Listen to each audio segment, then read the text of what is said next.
be right back. Don't you go anywhere. Gonna have to turn off the audio though. Sorry.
Hello, hello, hello, everybody. We are doing some cool shit today. Hello, Malachi. Hello, OS Crane.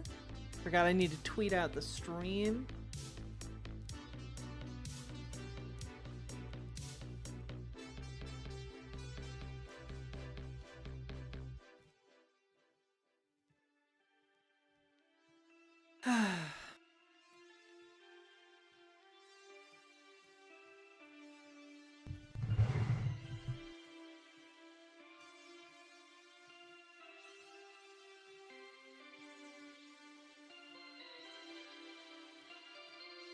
There we go. Nice necklace, girl. Thank you, Malachi. I got it from a garage sale in the middle of nowhere with my partner. It was a fun little adventure.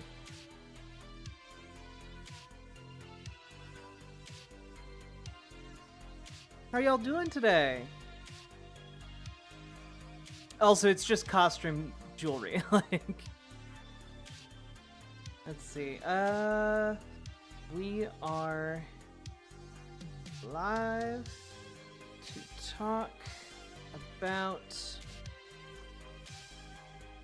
patriarchy and Gaza, and to do a very special interview.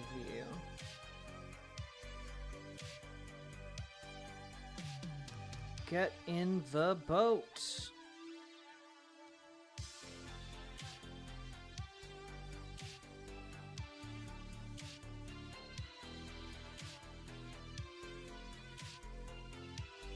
And Riverboat.gg. Let's go. Get in the boat, babies.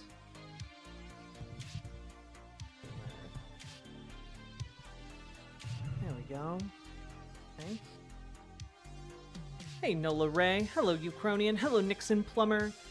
Hello, Main Captain. Main Captain, haven't seen you in a hot minute. Hope you're doing all right. Howdy, howdy. Just this real quick. There we go.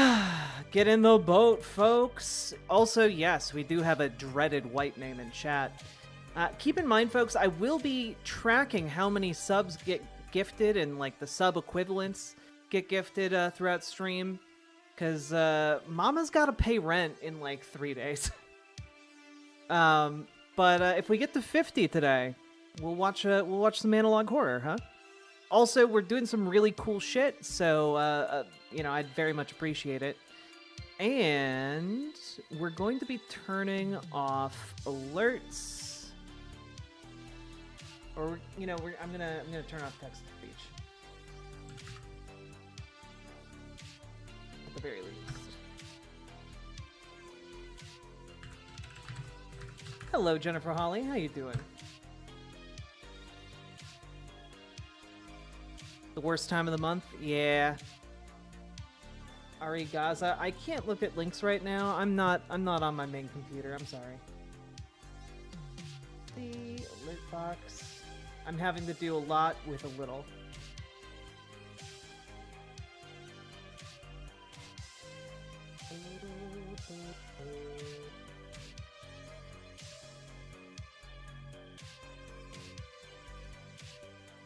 What that we want.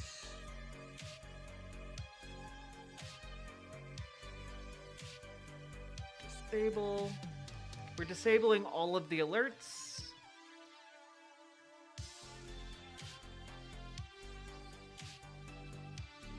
There we go.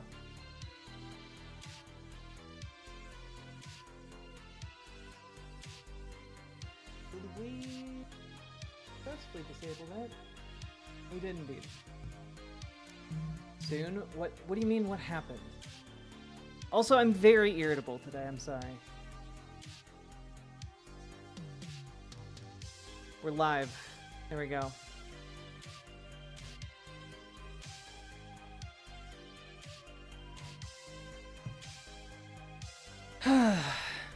We'll read through donos when we reach the end of stream, or at least the end of our special interview. And I'm going to turn this off to let you know where we're at. My God.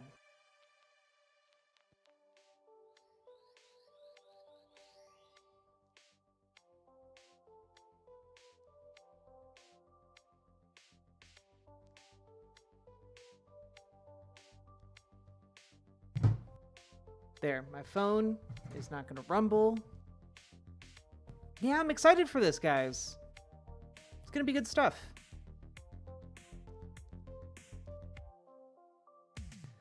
Ooh. Here we go. Hello, Explosion85. Hello, I'm Idaho. Are we interviewing Sam Theater? No, but that'd be pretty cool. I would also call that a very special interview.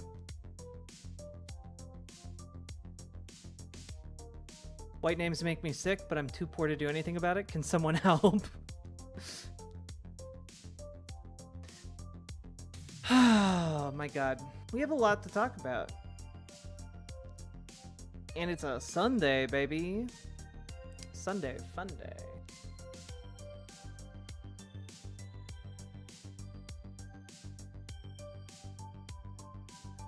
I suppose before we get too far into it here, I hate Mondays.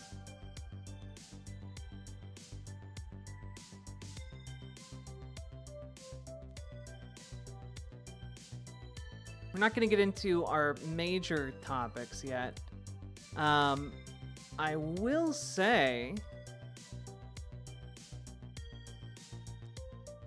it's just okay.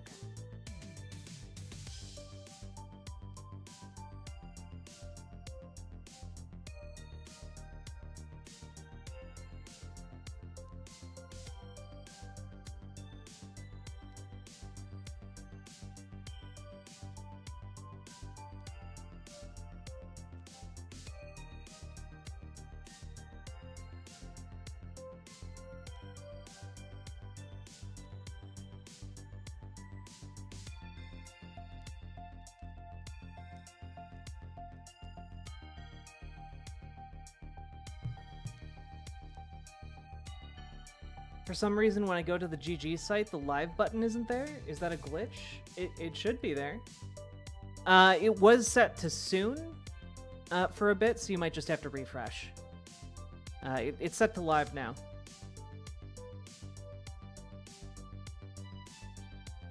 Thanks for asking though, Imperator X.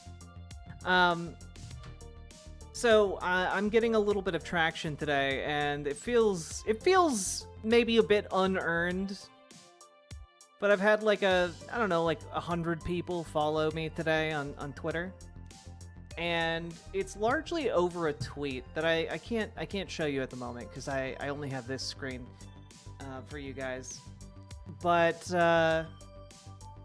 yeah, basically Vosh, you know, the Vorse man, got on Twitter the other day, or maybe even today, I don't know, it all blurs together, and said, I really don't think the average man / white person benefits from patriarchy. I'm gonna stop this. This is too much. There we go. Fuck's sake. I'm cranky. I'm sorry. I can tell I'm cranky. I really don't think the average man / white person benefits from patriarchy / white supremacy, and it's extremely counterproductive to say so. They perceive themselves to benefit from it, but the social consequences of these systems of oppression hurt everyone. I don't think white people or men would be in any way harmed if we did away with sexism or racism, and the myth that they would is spread aggressively by demagogues who want to keep those groups anxious of social progress. Like, think about trans people. Cis people benefit from not being subjected to the shit trans people are subjected to, but no cis person would be hurt by broadly better treatment of trans people, and many gender nonconforming cis people would probably also get treated better as a consequence, right? And for this, for some reason, people are... absolutely livid with him, and I just don't get it. I don't get it. This is like so non-controversial. Am I quoting someone? Yes, I'm quoting Vosh. It's not controversial. The idea that getting rid of white supremacy would in fact benefit white people as well, or getting rid of patriarchy would benefit men as well, or getting rid of like, you know, transphobia, like the transphobic systems of oppression would benefit like cis people as well. Like, these are not complicated, and they're actually like some of the like bedrock of the ideologies of fighting against like these systems of oppression.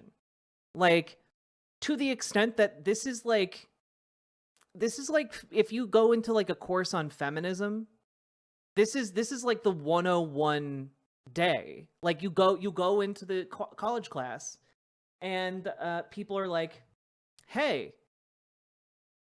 did you know feminism also is for men? And then like everyone's minds get blown, because it turns out that feminism, despite the name, is not just for women. Like, that's the thing.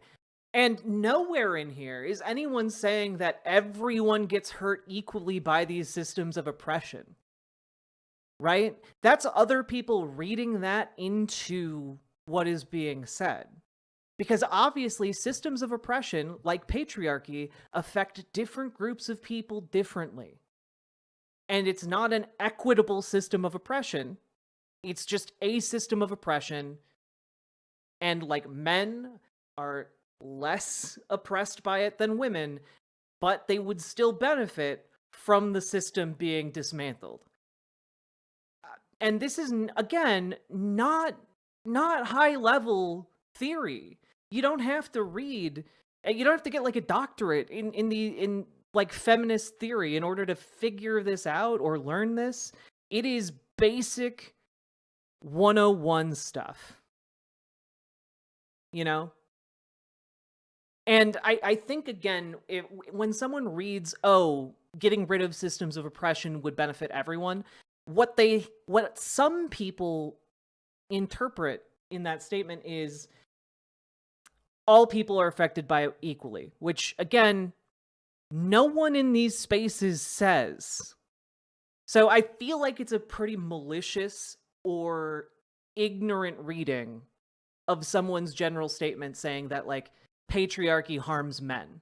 That's a simple statement. It is true. And I don't even know how it's arguable at this point in 2024, when these ideas were literally introduced like 50 years ago. Patriarchy treats men as if we are disposable. As if they were disposable. Gotcha. And like, I made a thread about it because I feel like one of the problems with Vosh is people read what he says or listen to what he says and make the worst possible bad faith interpretation of what he's saying. And I feel like I can usually present ideas in less... what video did Vosh talk on this? He posted it on Twitter. It's on his Twitter. And if you want to look at my Twitter, it's on there. So I wrote, patriarchy harms men with strict behavioral restrictions and robs them of equal relationships with women, which is true. You know, if you can't view, if like you have an enforced ideological or like societal expectation that alienates you from half the human population, that is a harm being done to you. That is an opportunity cost being imposed upon you. If you are in that space and you're just blanket giving up friendship with half of the population, camaraderie with half the population, that is a huge loss for you. And on top of that, like, you have very strict patriarchal standards that men have to conform to. People tend to be of the mindset that like, oh, no crying, that's been done away with in the past. Men can cry now. It's like, are you sure? Because I can literally count on one hand the number of times I have seen men cry and be like emotionally vulnerable around me, either in my family or in my friends, as opposed to I can count, like, I don't have enough fingers and toes to count the number of times I've heard my friends and family who are men or masculine talk about how they wish they could cry. How many of you have heard your friends talk about how they wish they could cry, or how they, talk about how, nah, I can't cry. I can't cry. Because I'm guessing it's almost all of you. Almost all of you have had that experience.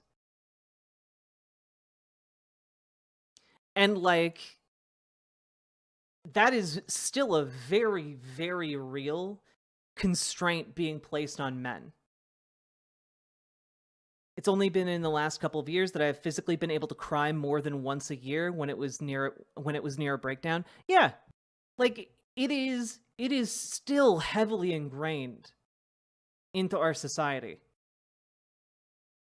I've lost relationships over being emotionally vulnerable with my partner. Yeah, and this patriarchy, and I think people also need to understand this, white supremacy and patriarchy, these systems of oppression, are also enforced by people that are more oppressed by those systems, right?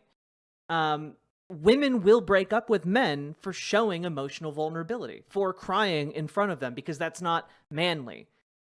I've heard a few stories about things like that, I've seen so many comedians talk about this. Yeah, because it's a very common experience, but for some reason, people don't put these ideas together,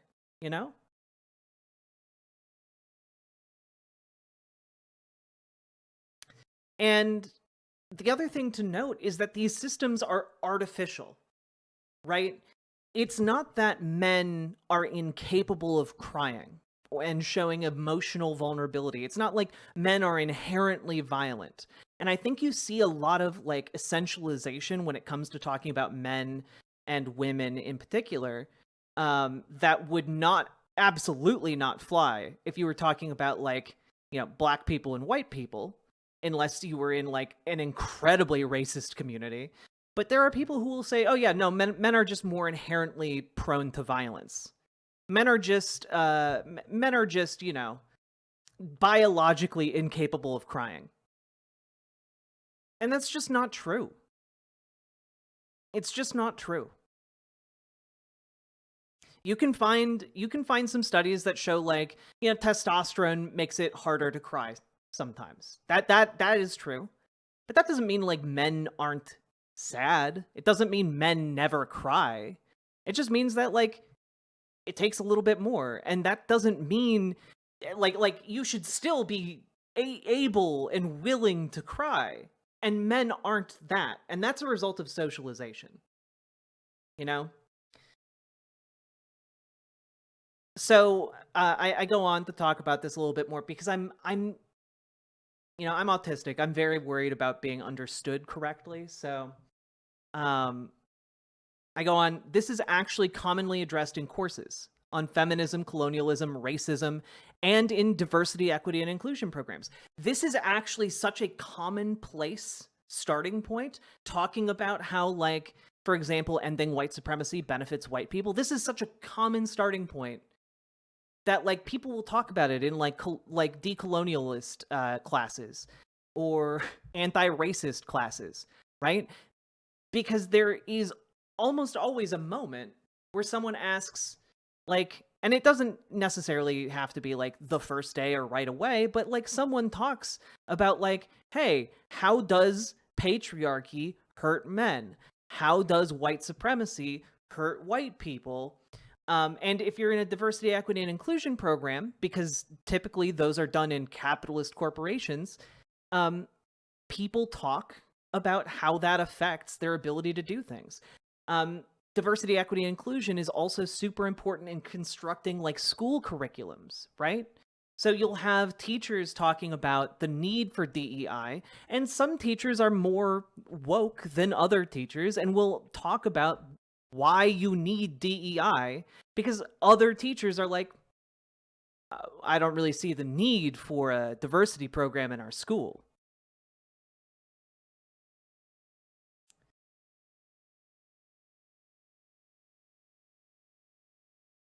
The issue is the rub of equality and the want for traditionalism both cannot exist together. I mean, yeah, I mean, you in order to improve society, you have to abandon tradition. That is true.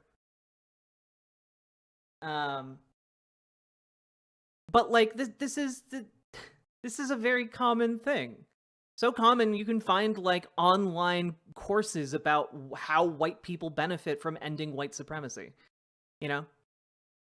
And I think one of the ways to view this is the fact that like being a white supremacist, being sexist, being transphobic, being homophobic, existing in spaces constructed by those ideologies hurt you.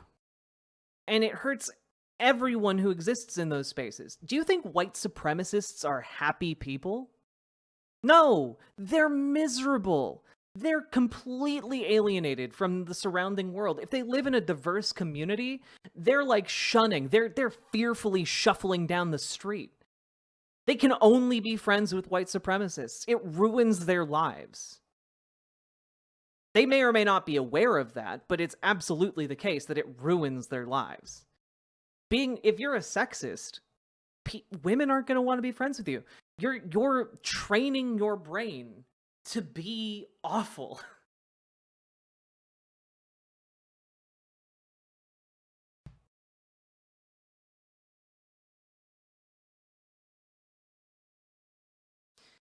Thalen HD, your comments are slightly incoherent, so I can't entirely tell what you're trying to say here.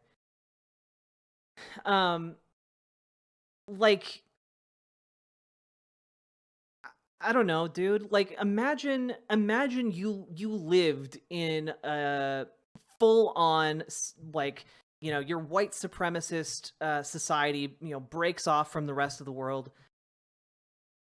Like, your life culturally, historically, becomes less rich, less varied, more conforming. It becomes worse.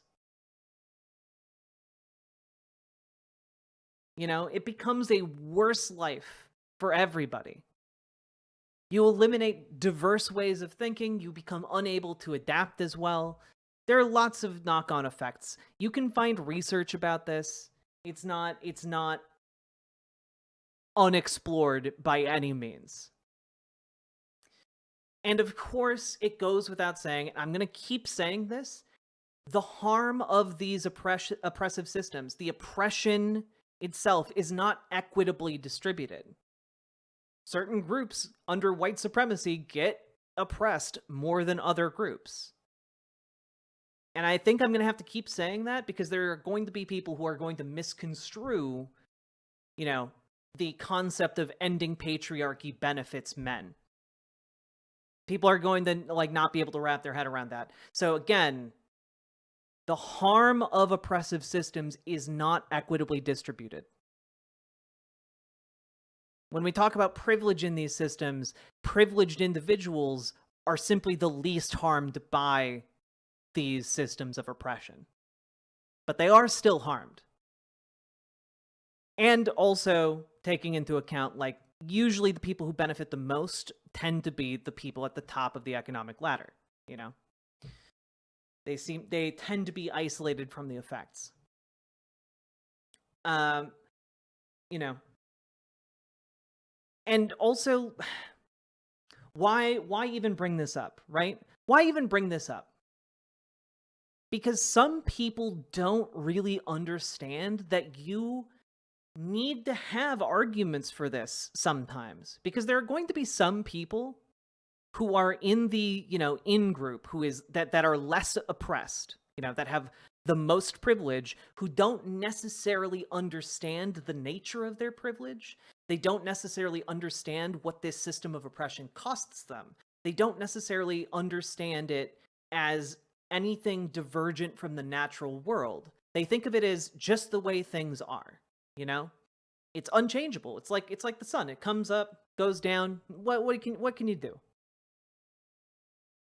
But when you're able to articulate how these systems harm them in a way that isn't just like framing it as a loss of privilege to them, I think it can get through to people benefiting from privilege, you know?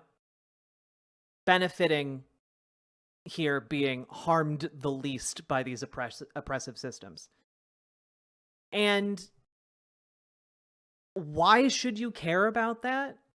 The reason you should care about that is because the goal of advocating for like anti-racism or decolonialism or, you know, anti-transphobia or a more egalitarian, fair society that is free from like sexism and patriarchy, the goal of that is to change society. And in order to do that, you need to have people on your side. People on your side who have power. You know, both power and numbers. And you can get power through numbers, but you need to be able to convince people beyond just your small social group. So you need arguments. You need to put in effort to do that, right? And I think a lot of people just really hate the idea of buckling down and actually building community, building organizations, building a stronghold of ideas to make the world a better place.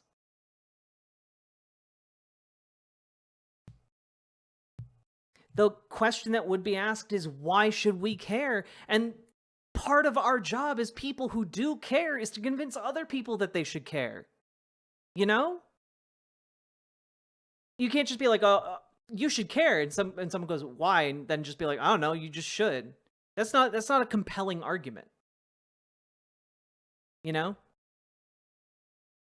Like, and to kind of maybe bring this into a more real place, my dad is cisgender. You know, he's also transphobic. You know, every time I see him, he misgenders me. Every time I go see my mom, he's there. He misgenders me. It's really awful. And part of what he doesn't realize is by being, you know, a part of this oppressive, you know, transphobia that pervades our system, he's losing. His life is made worse because it robs him of a relationship with me. And not just with me, with any family I might make, you know? He robs himself of a relationship with me, my partner's family. Like, he loses a daughter. And he doesn't even realize that he is oppressed by this system. He loses a whole ass child, and he doesn't realize that it's because he is oppressed under a system of patriarchy that encourages transphobia.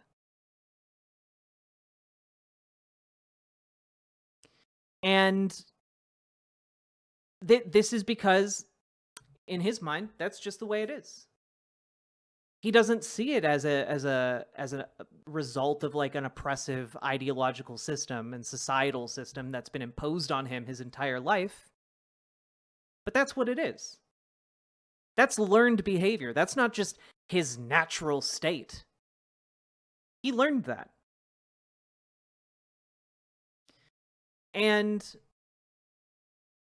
I think that you can use that small scale example to really kind of understand better on a wider societal scale that a lot of people in the in-group never realize that they are actually being oppressed by things like patriarchy, by things like white supremacy, by homophobic ideas, you know?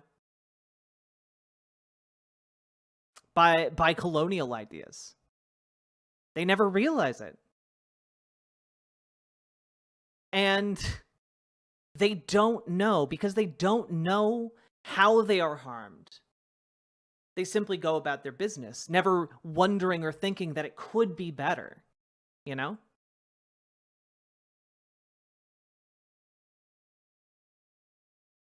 So, like, why is this important? It's important because, like, if you want to change things, if you want to make things better, you have to take aim at the status quo. And the status quo doesn't change unless we all roll up our sleeves and get ready to suffer and push that boulder up the hill every day until the day we die. Because we can always make things better. But together, our suffering, our effort, our blood, our sweat, our tears, we can get the boulder to the top of the hill. We can make our world a better place. But that is only possible by working every day to change hearts and minds, and then organizing to build power together.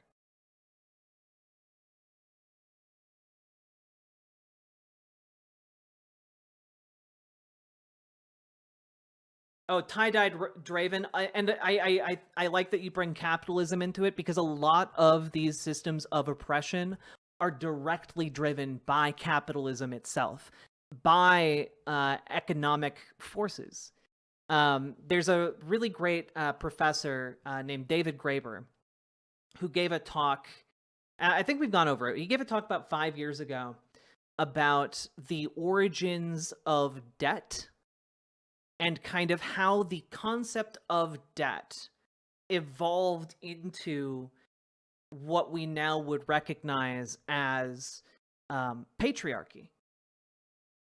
Because the necessity of ensuring bloodlines in, 1,000 years in the past, 2,000, 5,000 years in the past, the necessity of doing that is the commodification of women. And when you commodify women, you're inherently socially lowering them to the form of a commodity, right? And you can see this happen in the form of what's called like bride debt or dowry. Children, daughters being sold off. And this was an incredibly common practice throughout the world. And a lot of historians and anthropologists attribute the concept of the bride debt with basically being the origin of commerce in a lot of ways. So this is like the capitalism, wealth accumulation has historically been tied to these systems of oppression.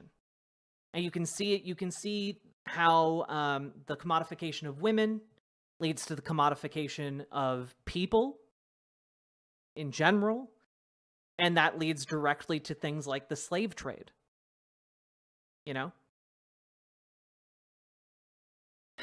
So it is, which in turn, like, really solidifies things like white supremacy. So underneath all of this, one of the through lines through all of this is a concept of commodifying people and then post hoc justifying it through social oppression. And I find that very interesting. Highly recommend David Graeber's book. I think it's called 5,000 Years of Debt. But yeah, it is a system that I think the sooner we all realize is all of our enemies, the better off we'll be. I specifically remember my dad telling me how was studies done on where support of housing segregation came from white neighborhoods wasn't just eugenics, but also a big reason was black people in? Firestar, I'm having trouble understanding. Maybe you could restate that. But yeah, like so much of this is rooted in like so much of white supremacy, so much of patriarchy. These things are rooted in the commodification of people. And I think we all need to understand that the only way to defeat that is solidarity now and solidarity forever with one another across the lines of our differences from here into eternity. With that said, I will be right back. I've got to turn off my camera. Do not freak out. BRB.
4, 3, 2, 1. Must be in the chat, but hello. Howdy, howdy. How you doing, Demon Mama? Let me turn on my camera here. Hi, I'm doing great. Let me get you up on here real quick. Yay, Riverboat Jack! It's so great to see you. Hold on, let me get you up on Hi. the big screen and put the text up here. Now everybody can see you. Wait, why is it not full screen? Go full screen. There we go. Sorry about that. Sorry No about the slow worries. little lumpy here. Yay! It's wonderful to have you on. Yeah, it's good. Wow. It's good to finally talk to you. We've like Yeah, it's been crossed a while. paths. But have we ever just like one-on-one talked? I don't think we've won a well, maybe for a little bit. I came on for that PV event that you did a while ago. Yeah. And I feel like maybe like a long time ago we had, but it's been a long time regardless. Yeah, for So sure. it's really great to have you on. So so yeah, well, welcome to the show. Thank you so much for coming on for this wonderful signal night. Yeah. We are sort of celebrating the end of what we call Infamous, which is it happens in the vague area of Christmas, but it's distinct from Christmas, and it goes on as long as we want, and it starts as early as we want. And we've had a fairly long one this year. In fact, you can actually see the tree is still up with all the ornaments people sent as well. And yeah, it's been great. So welcome. And yeah. Uh so how have you been? What I've have you been been up to?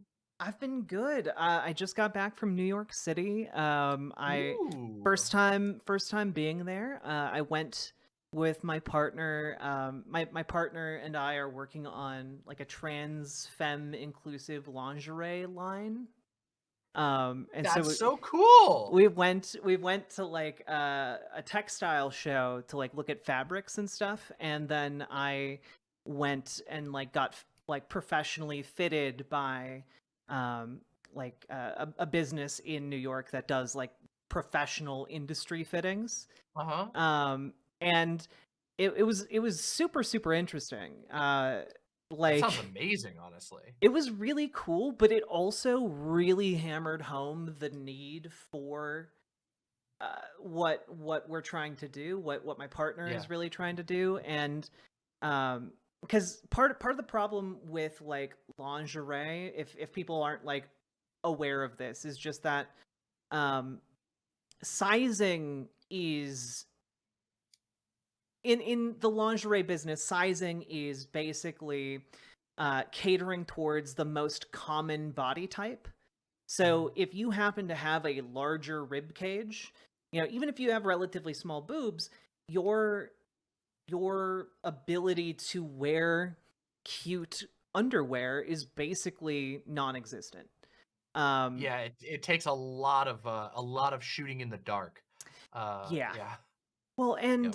and it was really hammered home because like I went to this professional fitter, and she was deeply ashamed and embarrassed of like her company because she couldn't find like a bra that they had in stock that was both like fashionable and like would fit my rib cage. And I'm not like a super large person. Like Uh-huh. she was trying to find stuff that would fit me, but like they just didn't have it in stock. Yeah. um and so yeah, it was really validating to basically be like, even this place that like has tons of underwear on hand is running into this problem. Yep. Yeah. And so yeah, my partner's working on like expanded sizing and also working on like cute feminine lingerie that also like doesn't require tucking, which is Yeah. nice. That's um really cool. yeah. I please keep me up to date on that. Is there a newsletter I can join? Because that sounds genuinely incredible, and I would Yeah. love to be a part of that. Let me just I would be I would be an early adopter. Okay, we got a whole household of people who'd benefit from that here. yeah, there's a website actually called imageneolivia Okay, .com, and how's that spelled? it is spelled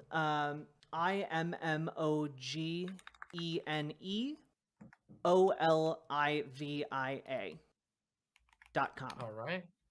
and you can sign up for like a little email list. We're trying to launch in the summer, kind of around like June or July. It's gonna vary depending on like shipping fabrics and like all that stuff. But that's kind of the window, and I'm on your it's list.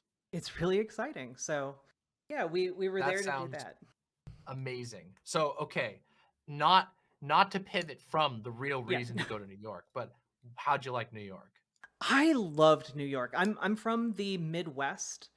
Yeah. Like grew up kind of, fundamentalist Christian Yep. country, kind of stuff. And Similar background, different part of the yeah, country. yeah, and like there's not in the Midwest there is not public transit really. You'll Yep. you'll find like bus lines in some major cities, but otherwise it's mostly just um you drive or you Yeah. suffer. Yeah.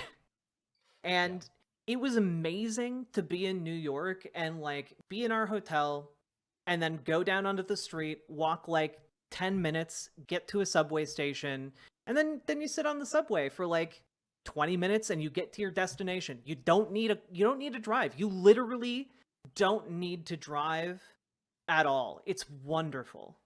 It is really cool. New York is incredible in that way. You can get just everywhere, and it does feel great. It's chaotic, and New York City transit is not it's not perfect, but No. it's certainly a huge change up. And it was like so I grew up in Maine, which also fundamentalist Christian background. I've talked about pretty extensively. I'm sure most people are tired of hearing me, and my audience are tired of hearing me talk about it, but same thing in Maine. It's like there is no public transit. Good luck. Your experience with public transit is going to be a school bus, and it's going to be a very long ride. My ride was like it was that one of those things where like I became an avid reader just because I was so bored on the bus, like that type of thing. So I completely get that. And the first time I went to New York, I was like, man, this is wild. This is just it's wild to me, Right? just how much you can get to. Yeah. So did you get any good New York pizza? Did you get anything, any exciting food that stood out to you? So I did get a pizza in New York, but I've been informed vigorously that it is not like to have authentic New York pizza, you need to be grabbing like a slice and then like walking somewhere. Yeah. True. And so True. we did go to like the first pizzeria in the United States, a place called Ooh. Lombardi's, Okay. and Cool. it was they I think they needed to perfect some pizza after they got here. Ooh. And that being said, the food that really stood out, there was a restaurant in Brooklyn called Hobra, which was like Uh-huh. a Mexican Californian fusion restaurant that Okay. was really, Cool. really good. 10 out of 10, would eat there again. We also went to, apparently, and this is something I guess only real New Yorkers know about, but we went to a place called Rollin' Roaster, Hmm. that is basically like a slightly more upscale Arby's that opened in the 1970s and then just never changed and Wow. has continually run the same advertisements on like local New York television for like 50 years. That So sounds awesome. it was pretty great. Like a real roast beef sandwich. It was amazing.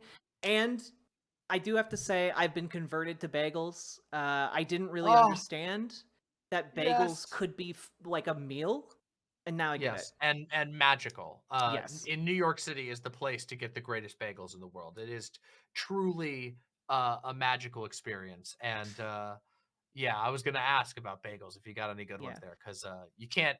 I don't know if you can beat New York City in the bagel department. I mean, there's Yeah. literally bagel food trucks. It's crazy. we They're went everywhere, and we it's amazing. we went to a place called Bagel Boy, and like it was just incredible, like had like stereotypical like guy with like a bagel head on it, like it Yeah, was great.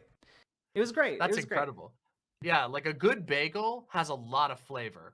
Oh When you yeah. if you've spent most of your life eating those fucking garbage Thomas fucking bagels from the grocery store, those things are trash, okay? I Yep. literally don't eat them anymore. And it's just like, first of all, your fucking local Safeway or whatever your local chain is, the bakery is going to make a better bagel in the first place. But secondly, like, even that is not a real bagel. A real bagel, they have a lot of flavor, and it adds a lot to whatever you're eating with it. So Yeah. yeah, I'm glad you got to have the good bagels. I spent a lot of time in New York City when I was in college, because I went to college in upstate New York. Oh, cool. And my partner was from New York City, from Brooklyn. And so I spent a lot of time in New York City, and I'm always excited to hear people's experiences going to New York City, especially if it's their first time going. Because my first time in New York City was a wild experience. Oh I yeah. was completely overwhelmed. I was like, not, I, I was not prepared for the magnitude of the city. Like, you can hear Yeah. about it, but once you experience it, it's unimaginably packed and unimaginably large. It is a truly wild place, and the food's out of control. Oh, for So, sure. um, I yeah. Well, oh, go ahead, please. I was gonna say, now I've been to both LA and New York, and I feel like they're both sprawling cities, but in very different ways. Like Oh LA yeah. just goes forever, Yep. whereas like New York just builds up. Like it was way Hmm. more vertical than I was expecting, oddly enough.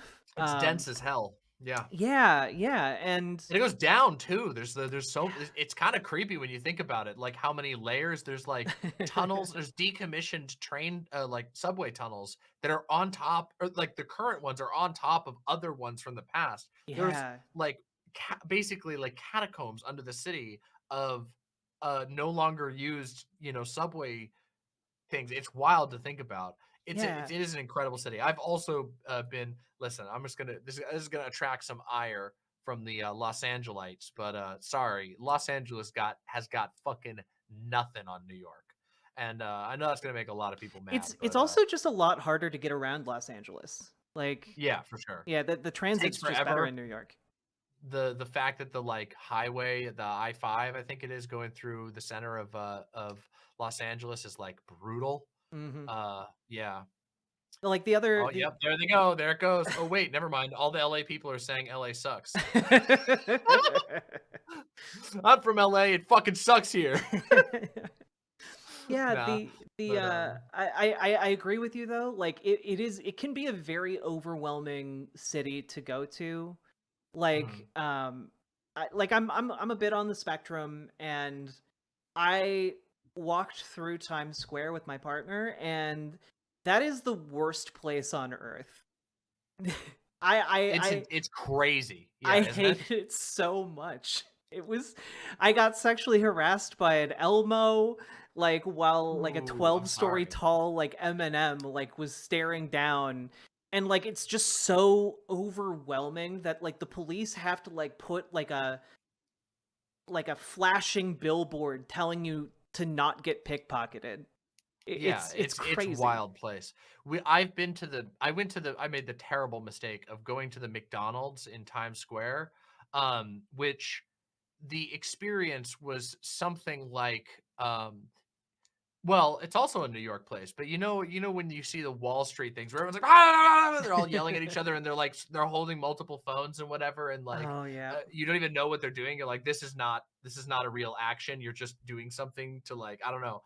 That's how it felt going to the McDonald's there. It's like 14 registers across, all of them shouting out like order numbers at different. It was Oh man. absurd and terrible. Although I will say I had one good experience. That was next to Times Square, and I had to cross through Times Square in order to make it happen, which was by literal pure chance. I got to meet um, Ian McKellen and Sir Patrick Stewart Oh, by what? pure chance. We were leaving Times Square. We crossed like through Times Square and went down off like past Broadway and all that, and we went down a side road. And while I was there, I noticed like a theater. There was like a small crowd of people around a theater. And I was like, wonder what's going on over there. And I noticed up on the little billboard that it said, Ian McKellen, Sir Patrick Stewart. They were doing some. I don't remember what the show was, and I was like, oh my god, like they actually there? That's And then so I so just ran cool. over and I just hopped in the crowd, and it was like genuinely an amazing experience. I will say, Sir Patrick Stewart was he was not very happy. He did not seem particularly jazzed. Ian McKellen, on the other hand, was loving it. He was like loving the praise, and it was really cool to get to just like shake hands and see them and Yeah. stuff. That was like a celebrity moment that I strongly remember. So yeah, They're New friends York. in real life, right? Yeah, they are. That's so Yeah, cool. they're like super close, and they've done a ton of projects together. And like, as I ended up looking up later, and like they were like live blogging their whole like tour in New York. They were doing a bunch of small theater shows in New York, and I just didn't know. It just by pure chance happened to work out that way. Complete roll of the dice, which was wild. That's so fun. Yeah, Uh, New York is a magical place. I'm really happy you had a good time there. yeah. Um, I'm really excited yeah. to go back. That's awesome. And also, it sounds really cool that I've never heard of a textile expo, but I wonder how did you get to feel a lot of cool fabrics while you were there and see a lot of, or So was it more like talking about them? so I didn't get to go personally to the textile show. Just my partner got in. Oh, okay. Because it it costs money to go in, and I'm not like a textile expert. Okay. My partner went to like a very elite fashion design school for lingerie. Wow. So like she knows what she's doing. I really don't. Um, but so she went, and it's a lot of touching fabrics, but it's also like business schmoozing. Because I get it. a lot of them are As most basically, conventions, to be fair, yeah. yeah, they're trying to basically sell you like, hey, are you going to buy 5,000 yards of fabric? We can get you all the fabric you need to cover your outdoor chairs. Kind of situation. Yeah, yeah. I mean, I don't know. To me, a fabric touching expo sounds very fun. It does sound But fun. I'm I would excited to go next fail. time. Yeah, I would fail the schmoozing part, obviously, for the same reason that you mentioned. I have no expertise on this, but going, ooh, soft. That sounds nice to me. Yeah. Yeah. So we have a little more time. I wanted to ask, so I haven't been following what you've been up to lately as far as online and everything. What have you been up to? What have you been doing lately? What's been your beat, so to say? Honestly, I've been covering a lot about a lot of like geopolitics. I've been covering, obviously a lot about the genocide in Gaza, and Hmm. been talking about like when I got back, I did a big show about kind of this Christian nationalist border crisis situation that's been brewing. That's We talked about that recently too. Yeah. Yeah, I'm like torn between considering that one uh like an existential threat, because I am familiar with Christian nationalism and like Same. nationalists, and also like kind of like, okay, well, Biden could federalize this and like kind of put a stop to it, but I'm genuinely unsure about how this is going to like develop. So Yeah. it's I interesting. saw some of Biden's responses, and I was not impressed personally, Yeah. but No, it's it's been that's been the case for a while. It seems like I don't yeah. know.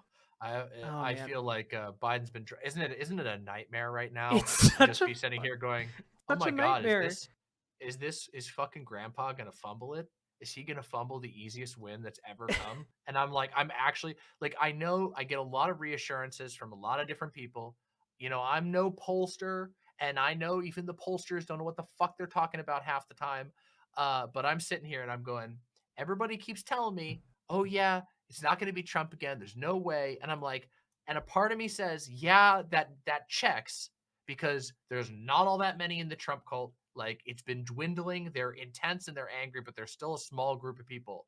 But I'm like watching the fumble, and I'm watching the hardest fumble, and I'm going, is it possible that he fumbles so hard that we lose to the fucking dwindling Trump cult? And there's a small part of me that goes, oh my God, we need like run, like Yeah. there's that part where I'm like, oh shit.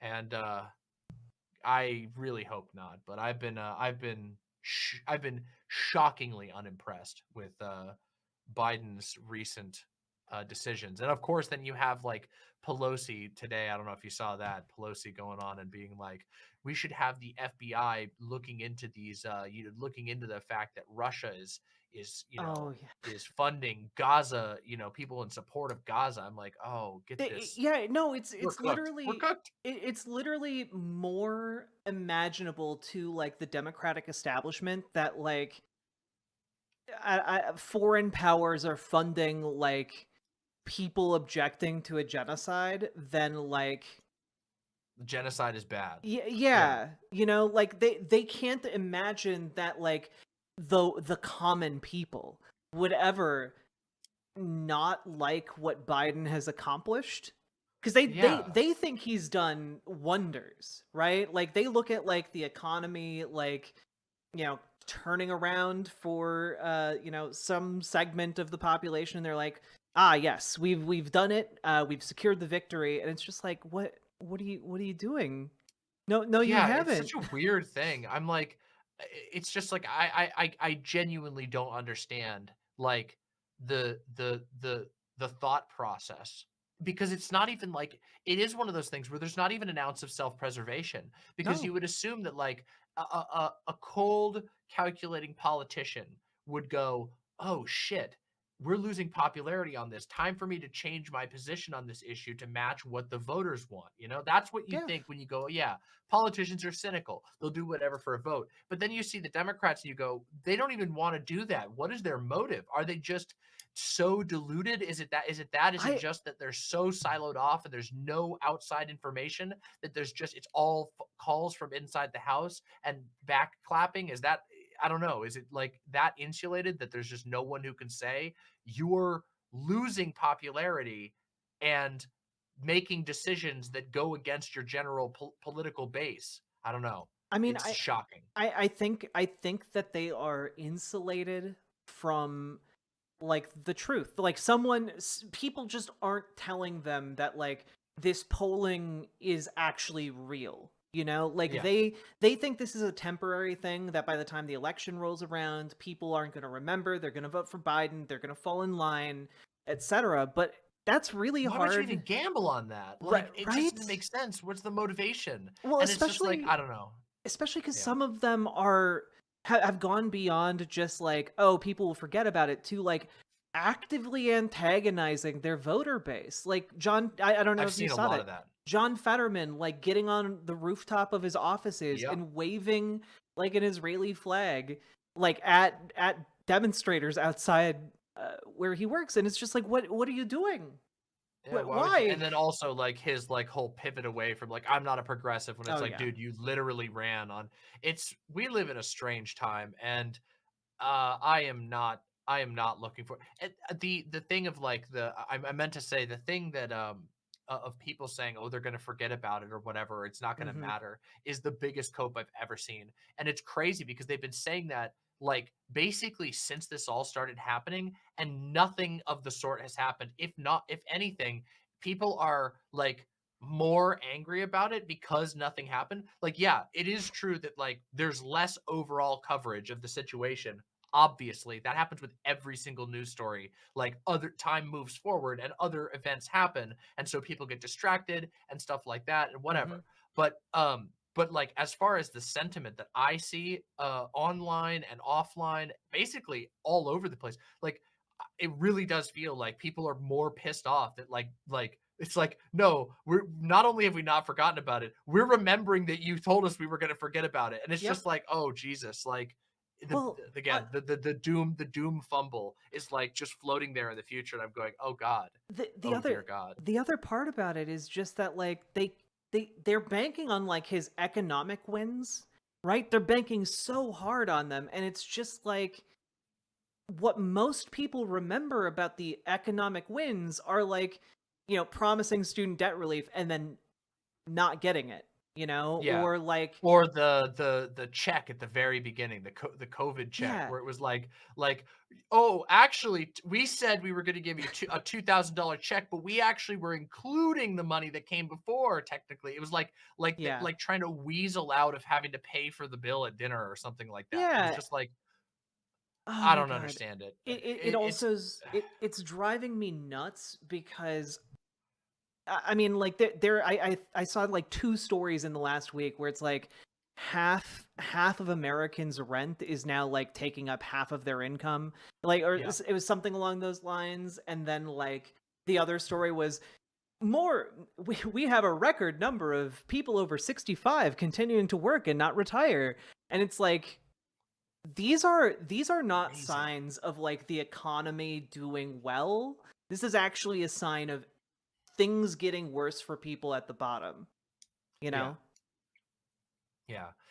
I don't know. It seems like we live in a particularly diluted political timeline, and I feel like reasonable conversations about politics are harder and harder to find. And that sounds like, that sounds like like like the preamble for like a, everybody's too extreme, but I don't mean that. I just mean like who the fuck is actually connected to reality. You have like like Republicans today.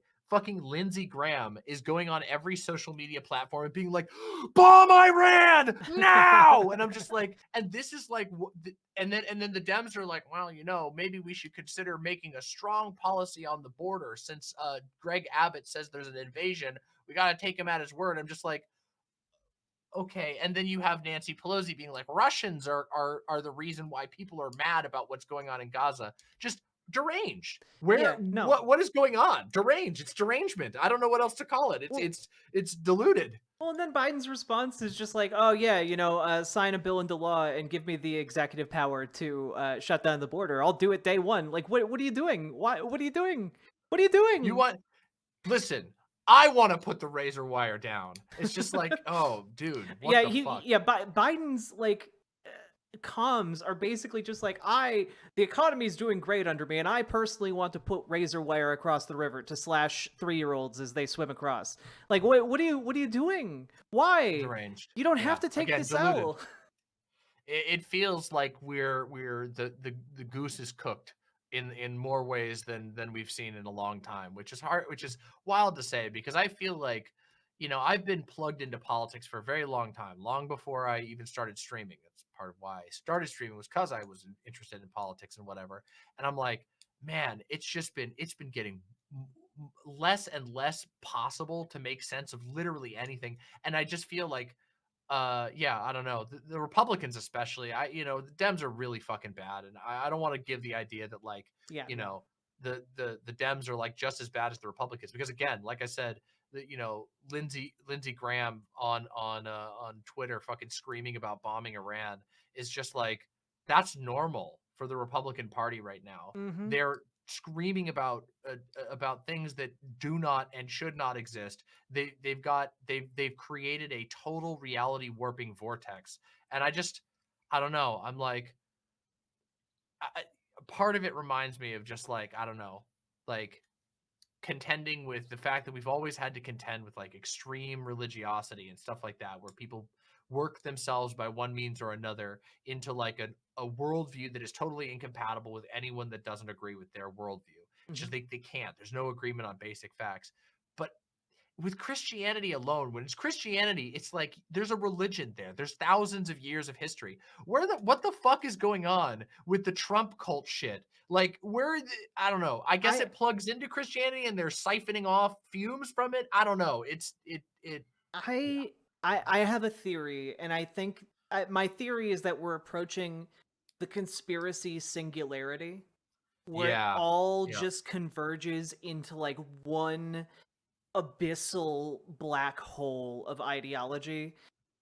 Because like I don't know if you heard about like the trucker convoy that's going to the border to like fight for the border rights. I don't. No, I haven't heard about that yet. Oh, Another trucker convoy, huh? they the guy heading it got interviewed by like Tucker Carlson a couple days ago, and I was like, what is this deal with the convoy? So I went to their website and I started looking at it, and like their biggest backers are like caravanning Christian nationalists who like go around, who don't have any like Oh, home base, and they just travel around the country in these caravans.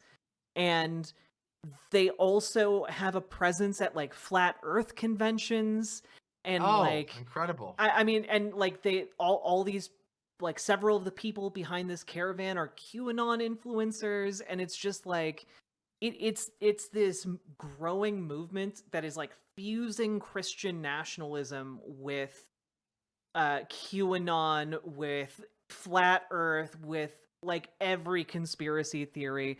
You know, like even Candace Owens is getting in on it now with like the moon landings were faked, and like it's just becoming like this thing that's getting more and more traction. And I Gravity well. I genuinely don't know if there's anything we can do about it, because they've created No. this insular media bubble that rejects anything that would potentially like pull people out of it. Yeah. And It does remind me of how hard it is to reach like how hard it is to reach people, like I mean the church that I grew up in, the cult that I grew up in, like it's so hard to get any info or news in. It's like it's yeah. chance that you get out sometimes. Like it was chance that I, that my life path, took me to the fact that like I was in public school before my parents got into the cult. And then when I went to their stupid cult school, my grades started struggling, and they were like, "Oh, that's not good. Maybe we should, let her go back into public school." And so I went back into public school again, and because of that, like I experienced some worldviews that were different from my own. But so many people didn't have that. It's like literally like a dice roll. And when you're in those churches, it's so hard to even receive a signal from the outside world. I Yeah. don't know what the answer is to penetrate that, but Yeah, because there's hopefully we can figure something out. when you're in that space, no one is like, "Hey, why do you believe what you believe?" You Yeah. know, no one asks you to articulate it, because there's a fundamental set of assumptions that they've like kind of grown into you, right? Yeah, there's a hostility to inquiry. Hmm. There's a hostility to doubt. That like doubt is in and of itself like a sign that you're an enemy. It's incredibly popular, and not just in conspiracy spaces, but obviously in fundamentalist space as well, as I'm sure you know. But Oh yeah, yeah, yeah. yeah. I was actually a Bible camp counselor for 2 years. Oh, So like like a VBS type thing, Vacation yeah, Bible School type thing. but Yeah, me too. I basically, did that as well. It seems like it's yeah, that's like the fundamentalists like favorite favorite thing to send kids to go do. yeah. Are you? Um, Are you? yeah, That's the. It's. I feel like it's a weirdly common track for a lot of trans people as well. Like yeah. yeah. They're like, your parents are like, there's something different about you. You must want to be like a camp counselor. Like for me, we had to do. It was like there was a bunch of theater involved with it as well. Like Yeah. if you were a part of the VBS, you also were a part of the shows. They would do these little Bible story shows and Veggie Tales esque. Hmm. You know, I shouldn't even compare it to Veggie Tales, because at least Veggie Tales is funny. These things were terrible, but Did they ever yeah. do? Did you ever get shown like the kind of like answers in Genesis adjacent or prior to the internet? Like, it's impossible for evolution to be real because the Oh, eyeballs exist. 100%. Yeah, Yeah, like yeah. in fact, for the year that I was in their Christian middle school program, that was like they had a science thing that was entirely built off of creationist only Oh science no. books, and there was a huge part of that. And it was like, and of course, I've told this story before, but the sort of infamous Kent Hovind. You Mm, know who he is? yeah. Yeah, Kent Hovind. I met him and had a one-on-one counseling session with him at one point, which was very weird. Oh my And god. yeah, he was a weird guy. And yeah, but he came to our church multiple times, and now he's in prison. So I don't think he's out yet. So probably won't be out for a while. But yeah, he went to prison, so that was fun. But everyone in chat, Kent Hovind dodged the IRS and beats his wife. Yeah, exactly. That guy. Yeah, he's a weird guy. Well, we are just about up on our time, but I wanted to thank you very, very much for coming on. It has been a absolute pleasure getting to chat with you, and I thank you for telling me about your project. I'm on your Yeah. mailing list now. Anytime. If And likewise, I love talking with you. Extend the invitation. You're welcome on anytime on my that would stream. be awesome. Yeah, let me know if you're ever doing any events or anything or whatever. If you just want to chat about something, I'd be totally down. Will do. And if you could real quick just shout yourself out to the chat, that would be incredible. Yeah, hello everybody. My name's Riverboat Jack. I talk about news, politics, and I'm a socialist, and calm at heart. But Based. um, I talk about the need for workers to control their own workplaces and how we can actually make that happen, and also do like current events. So if any of that sounds interesting, come on over. And sometimes I also talk about video games and movies and stuff because I used to be a video game journalist. So all that stuff, So awesome. I didn't know cool that. and wonderful. Come on over. Please go check out Riverboat Jack. And thank you so much for coming on. Thank you for having me. Would love to speak with you again in the future. Absolutely. Bye for now. Bye. Boo boo boo. Ba-doo ba-doo ba-ba-da-boo. Ba-doo ba-doo ba-ba-da-boo-boo. Ba-doo ba-doo ba-ba-ba-ba-boo. Ba-doo ba-doo ba-doo-boo. Ba-doo ba-doo ba-doo-boo. Doxed. It's it's fine. You silly gooses. Hey, Admiral Paco, how you doing? Let me just adjust this. We'll turn alerts back on. I hope you guys had fun with that. I certainly did. I love Demon Mama. She's very personable, you know. Enable subscription alerts, nation alerts, and merch alerts, baby, just in case. My goodness. There we go. And gonna close this. Close this right now.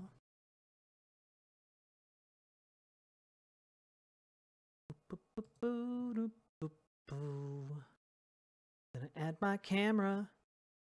Add my camera over here. Here we go. How about them apples? And yeah, this is the Imogene Olivia gender euphoric lingerie site. If y'all want to go check that out here. Here's the website. Boink, boink. And boink. She on YouTube? Yes, indeedy. So yeah, Imogene Olivia, founded on the idea of creating beautiful feminine lingerie that celebrates the bodies of trans femmes with revolutionary fit and sizing. So go check it out. You can sign up down here to join the waiting list. Let's go. Also, how y'all doing? Did you guys enjoy that? Nindreen! Howdy, howdy, howdy.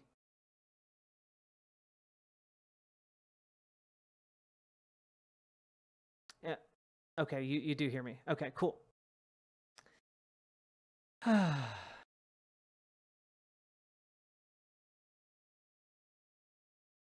OS Crane just being a silly little guy. How you doing, folks? Yeah, I did used to be a Bible camp counselor. It's true, and now I'm a sexy lady. Boop boop boop. It was good hearing Demon Mama not being shouty, right? I feel like not shouty Demon Mama is like the tops, you know.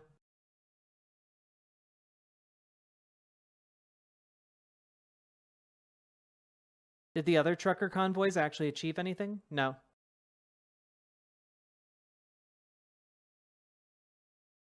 Oh, only Sigurd. It's just riverboat.gg.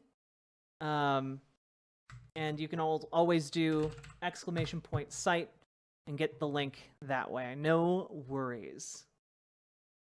Okay, how we doing, folks? I feel like I've asked that a few times. We've been going for about an hour and a half, by the way. Please make sure to hit the follow button on Twitch, hit the subscribe button on YouTube, hit the like button on the goddamn YouTube stream, and consider dropping some subs or donos because, believe it or not, I need money to not die.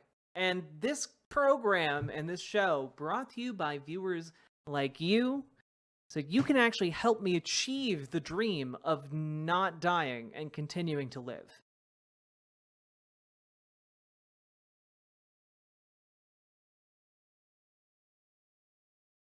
Howdy. Howdy, howdy. Boop, boop, boop, boop, boop, boop, boop. I forgot to take this off. Boom. There we go. Boop, boop, boop, boop, boop, boop, boop, boop, boop, boop, boop, boop, boop. You're a member of the New Zealand Greens? That's pretty cool, I think. I'm not super familiar with New Zealand, but I do like them. The entire country. I like it.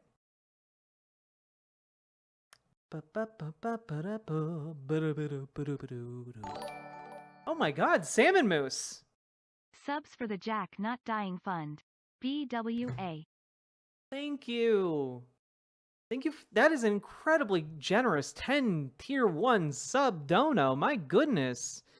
You got Alora Anofis, you got Admiral Paco, you got a bunch of homies in there. Gutter Snipe Hunt, Puff and Joe. Let's go. Let's go. Also, we have to update the count because we are now up to 21 subs to Analog Horror. Because we had 2 donos from Catalina Gearbox earlier, and now 10 more from Salmon Moose. You got the Moose Watcher. They've had their eye on you, Salmon Moose.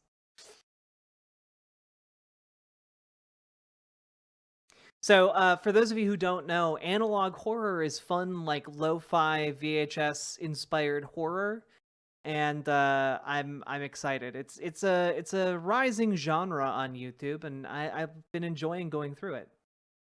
You didn't get sand can. I can read. You didn't get canned salmon, did you? I did not. Sand Kalman.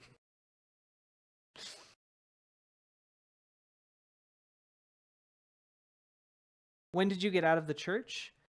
Honestly, for me, it was less. It was less that I was trapped by the church tie-dyed raven, and more so that I was trapped within my own spirituality, if that makes sense. To kind of put I never went to one specific church. There was a non-denominational one my parents and I used to go to as a kid. But my dad actually went to like a seminary and basically believed that he had learned everything he needed to about Christianity. And he just kind of did, lightly and deeply, by the way, kind of try and impose his values on me. He pulled me aside when I was like 15 to tell me that, like, when it comes to the gays, you never accept them. You just tolerate them. Super cool stuff. And I was very much of that same ideology until I went to college. And at that point, I was looking to kind of get involved in like a new church. And so I wound up like joining a couple groups like Campus Crusade for Christ, if any of you are familiar with that one. And I went to a bunch of their events and, thought I was making like friends and stuff. And then it turned out that like the Bible study I was going to wasn't like going to continue. And like basically the people from this group that were, ostensibly my friends and mentors just dropped me flat. And at that point I was like, huh. But I continued going to some of their events, and at one point I asked them, like, hey, so, like, we're supposed to love everyone, but also the Bible says it's not okay to be gay. What do we think about that? It was a night where we were able to kind of submit our own questions anonymously. And the church leaders did something really interesting, which was basically, when asked about this, they were like, well, some lesbian couples donate to our mission. And it was just like, at that point I was just like, what is going on here? Because that's a very weird way to answer that question. And the other component of that was that I would help them, like, set up speakers and, like, audio and lighting and stuff for their events. But I realized that after doing that for like a year or two, that, like, no one in the organization knew who the fuck I was. I was basically viewed as, like, a tech guy, And I thought I was getting, like, some sort of community, and that was not happening. And, like, that combined with, like, the inconsistencies and, like, hypocrisies that I constantly was seeing, eventually just cracked me out of, like, going to organized churches and organized religion in general. I'd say that there's still a fair bit of me and, like, my line of thinking that is heavily influenced from, like, Christian teachings, but, like, not the bullshit. not the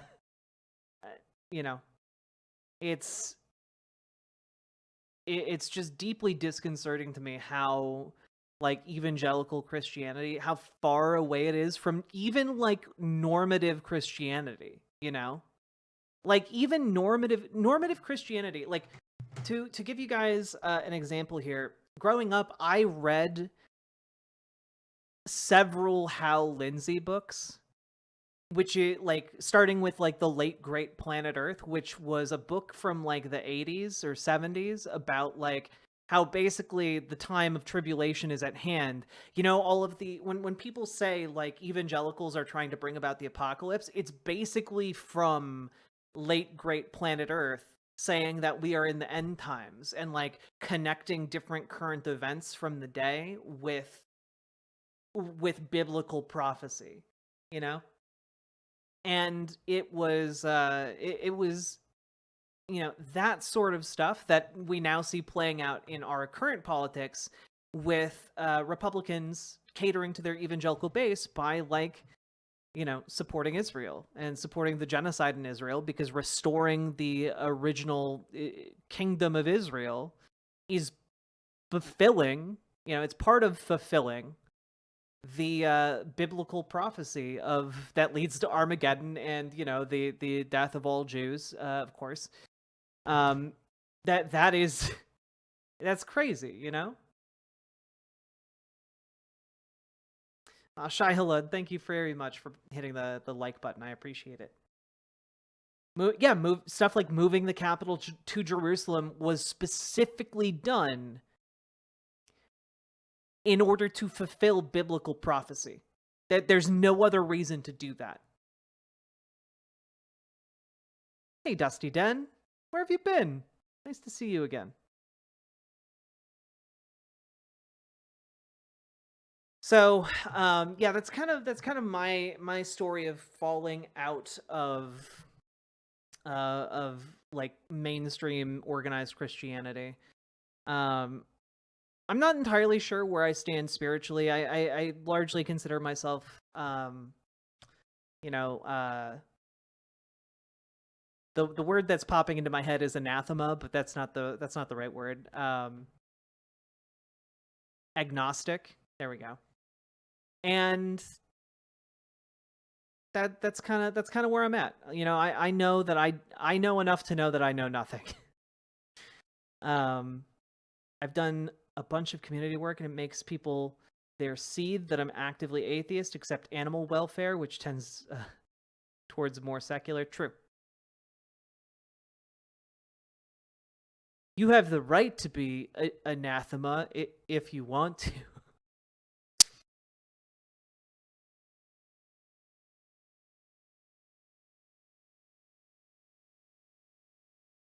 Yeah, no, exactly. Exactly, Parde. A lot of Christianity from the beginning has been a doomsday cult, but evangelicals really put their foot on the gas. I grew up Catholic, and the more I learn about Christianity, the wilder it seems. Yeah, you know, like I don't know, like especially I think for me, one of the turning points in like my relationship with religion was learning about the founders of the Christian church, specifically leading up to like the Council of Nicaea and like a lot of the early church councils, and basically how insane and politically charged those were. Like it's crazy. Like there are books, the councils that like codified the Bible and what was and was not like, you know, acceptable in the church, like were heavily influenced by like the Roman emperor and like the political expediency of the time. And like it's, to me, that's not like a religious revelation. You're doing politics. And I know politics. I've been paying attention to them for a long time. Have you ever read Flannery O'Connor? Her work is full of well-deserved jabs at the ugliness that is evangelical Christianity. Honestly, I prefer mostly to not submerge myself in anything to do with evangelical Christianity. It's not great. You know, like to me, I like encounter someone who's like, Remember, Satan never made anyone commit genocide. well, remember, Satan also isn't real, and also isn't even real in the context of the Bible. Like that was another thing. Like learning about like the translation issues. Honk honk, I'm a goose. Rachel, you silly goose. Thank you for the 5 gifted tier 1 subs. Like, it blew my mind to find out that Satan is like another, like, later edition. Satan is fan fiction in the Bible. The word Satan comes from a mistranslation of ha-satan, which basically just means the adversary. And in the context of when that word is used, it refers to a person who basically acts as like God's lawyer, like a not a person, but like a, you know, entity, and is not there to like fight God. It's not putting up its dukes to fight God, but to like question, hey, is that guy down there, is he doing what he's supposed to? You think he's doing, you think he's good? You think he's good? And like that's the entire premise of Job, the book of Job. Ha-satan is not there to try and tempt Job into wickedness. Ha-satan is there basically saying, "Hey God, let's find out if this guy is actually legit." You know, that's the entire premise. The idea of Satan being in like the Garden of Eden is a much later addition, and is largely attributable to things like the Paradise Lost or Dante's Inferno, you know? And it's crazy to me that is now like just mainstream religious belief, and it has no bearing from actual like scripture as far as I understand it. So yeah, he's meant to be a devil's advocate type character. Exactly, Rachel.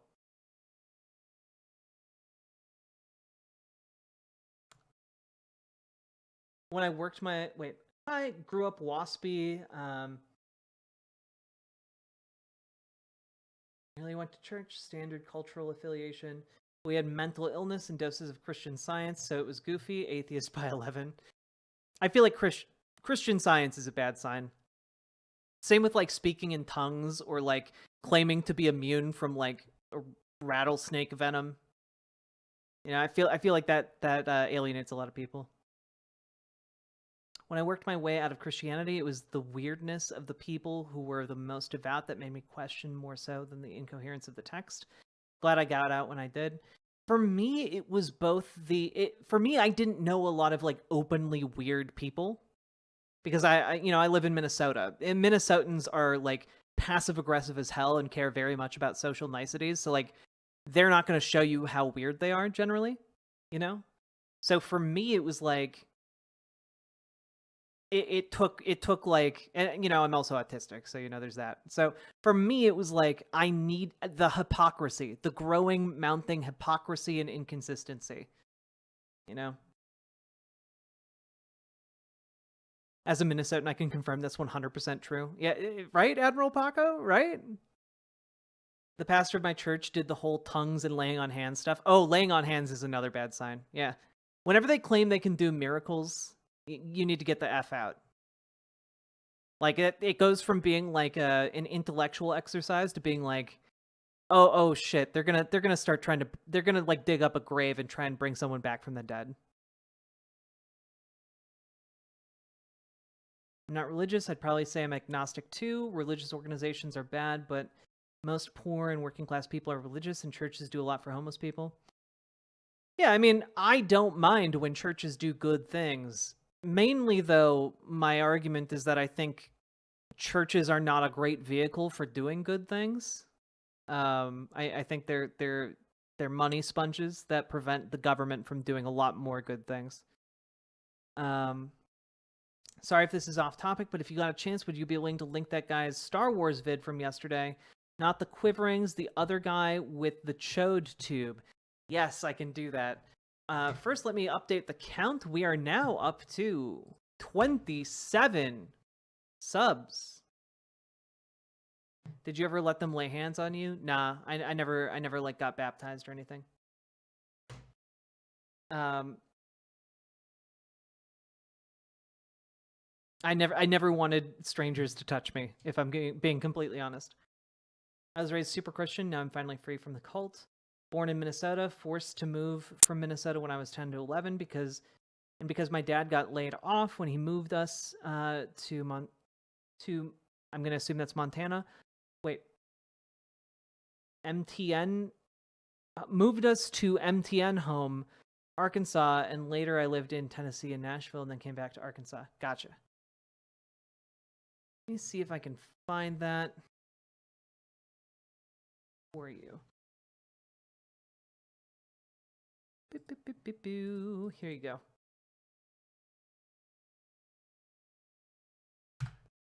I'm really glad, by the way, that I covered the thread earlier in stream because people have just been like really mad at me, and I don't know, like purposely misconstruing my points that I made earlier about patriarchy. I don't know, like. Churches are not honest. They go out into the community to do good deeds, but they're just hoping to convert you to their church, so it's all fake. Yeah, it's not really good Samaritan because they got an angle. I get you.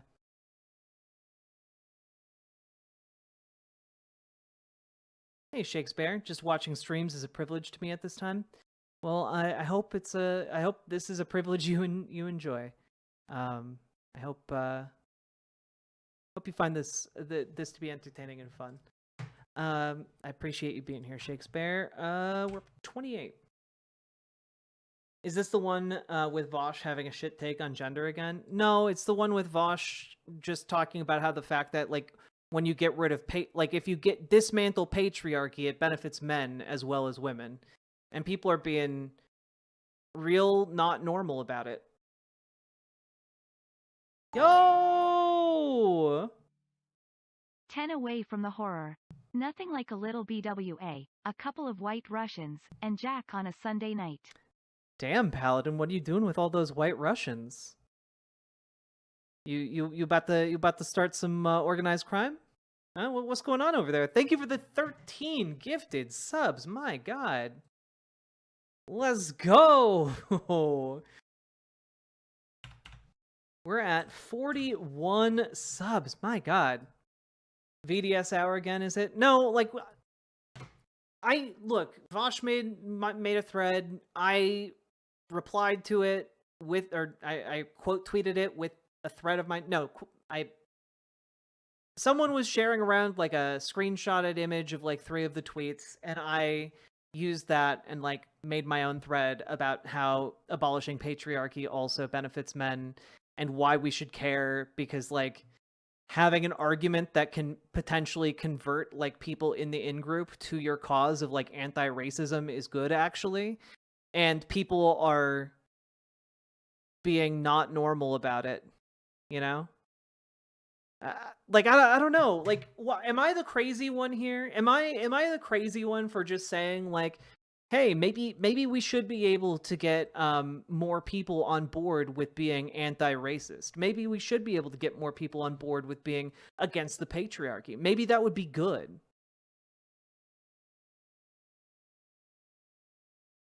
God, people are like losing their shit and calling me like the like fake leftist or whatever. It's like, what are you talking about? What the fuck are you guys doing?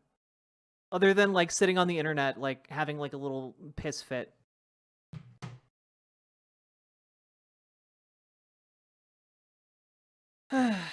Dismantling our systems help lift us all. The ones who are harmed are typically the ones exploited by the system overtly. True.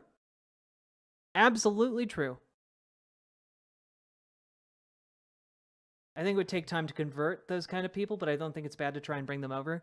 I just think that, like, if you are engaging with somebody from, like, a dominant social group, right? You should have, like, an argument that appeals to that demographic. A demographic who, by their nature of being in the status quo, don't really understand how they are harmed by it and how they benefit from it. So you should be able to articulate those things in a way that brings them over to being against the status quo along with you. It's true, I'm white and have big titties, so I'm basically the worst thing to ever happen on Earth. It's true. God.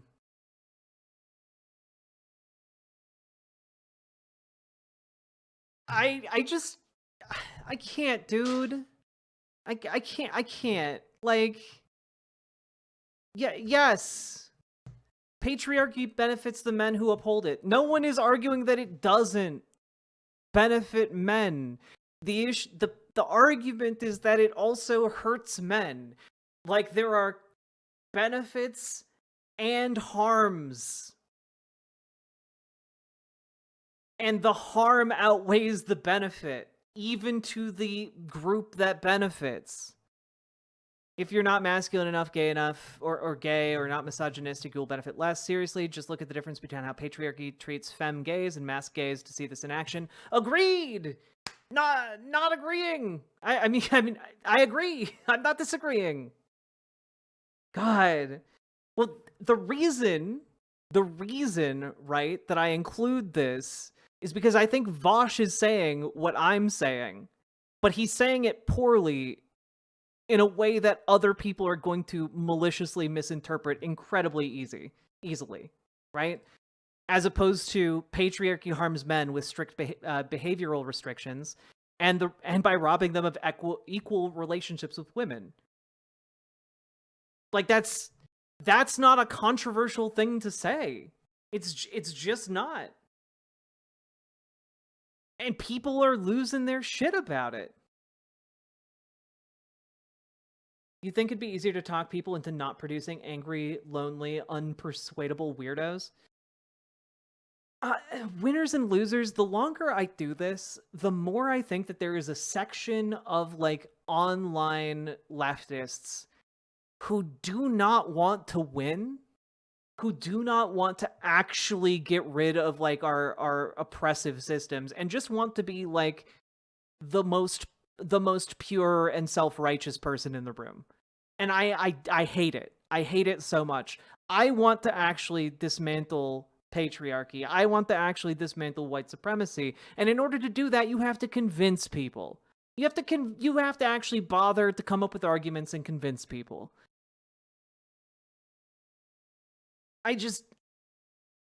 Oh God.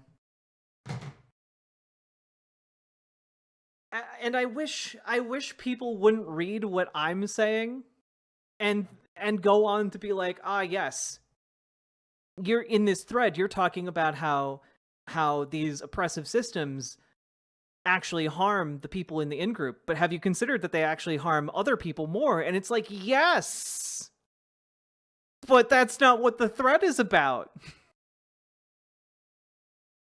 My God.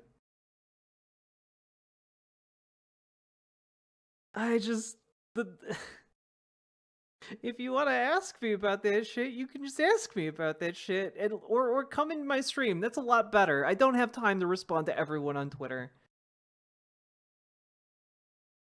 Oh, fuck. This has been on my mind all day, and it's really just making me regret engaging with the discourse at all. And yet, unfortunately, engaging with discourse is basically my job. So, I can't escape it. It's my destiny. I get the sense from some people that they tend to conceive of patriarchy in personal individualistic terms when it's more a systematic structure. I agree with that, Dylan. But oddly, the people who engage with it on more individualistic terms tend to be conservatives who deny that patriarchy is even a thing. What confuses me the most are people from the left who say that patriarchy is a thing, but then don't seem to care that it hurts men too. I don't know. It's not some circle of men holding women in their place. It's broad social structure, which almost all society participates in some form, including many women in some ways. Well, this also goes back to what I was talking about yesterday at the very end of stream when Winners and Losers asked about the culpability of executives at healthcare companies, right? Because I think a lot of people conceive of individuals at that level as basically being a group of evil people cackling as they enact company-wide policies that will get more people killed in order to make money. But the entire system of the company is there to distance those executives and their decision-making process from the actual harm that is done by moving money around on a spreadsheet. And so part of the issue is that people at the top of these organizations don't necessarily, sometimes they absolutely know what they're doing, but are just doing their job. They're just doing their job, which is to maximize profit, and they don't necessarily see the harm in what they're doing, and it's just that's the same case with a lot of people within the status quo. They don't understand how they benefit. If you tell a white guy that they benefit from white supremacy, a white cis hetero dude who is conservative or even just moderately liberal and just hasn't encountered a lot of these ideas before, they will absolutely have no idea what you're talking about when you say that they benefit from white supremacy. And so you need to be able to articulate that to them. You need to be able to articulate how it helps them, but also how it hurts them. Giving them a full picture of how it affects their life is a way to convince people that, hey, actually, things need to change in order to make them better. I just showed my friend Kyle's Star Wars video. They love Star Wars, hate the misogyny. They just shot their seriously through their nose while laughing. You're welcome, CN. I'm glad I could distribute some joy today.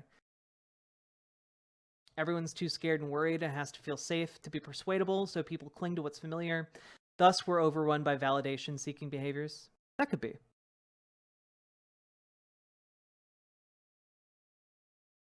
I don't ascribe to MLK's nonviolence as a principle of resistance style, but he addressed this point pretty well. He noted that black people at the time were barely a tenth of the population. We had astronomically less firepower than whites. Our liberation is essentially tied to the de-radicalization of white people because just statistically speaking, we're fucked if white people don't get on board with equality. Doesn't mean we should give in to white standards or conform or anything. It's just being aware of the basic reality of and movement building. Neptune, exactly. You know, depending on like the material conditions of your time, you need to make do with what you got. And what we got right now is a situation where we need to move individuals within a democracy into supporting anti-racist action, into supporting anti-patriarchal action. And like, you can't do that if you're just like, you should do it because it's the right thing and I said so. Like, that argument doesn't work on a 5-year-old. It's not going to work on an adult, okay? So, yeah. Frustrating.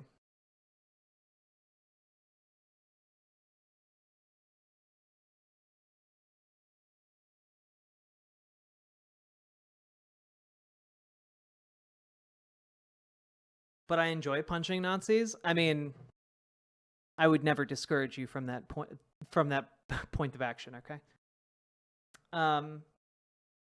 Hey, Sweet Myths. Okay, so a lot of lefties online seem to have a lot of trauma and resentment towards society and their treatment of them, and thus personalize a lot of systemic structures. Also, a lot of lefties are radicalized through antagonism rather than inspiration of a better future. So then it's not all that surprising a lot of lefties will act like the smuggest people in the death camps.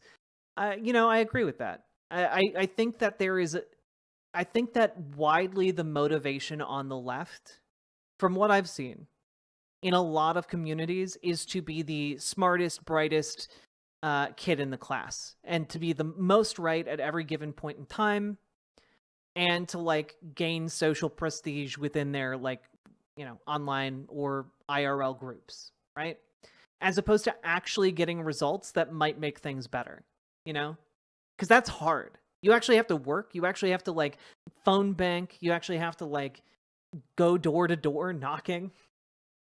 You actually have to organize your workplace. You actually have to do things.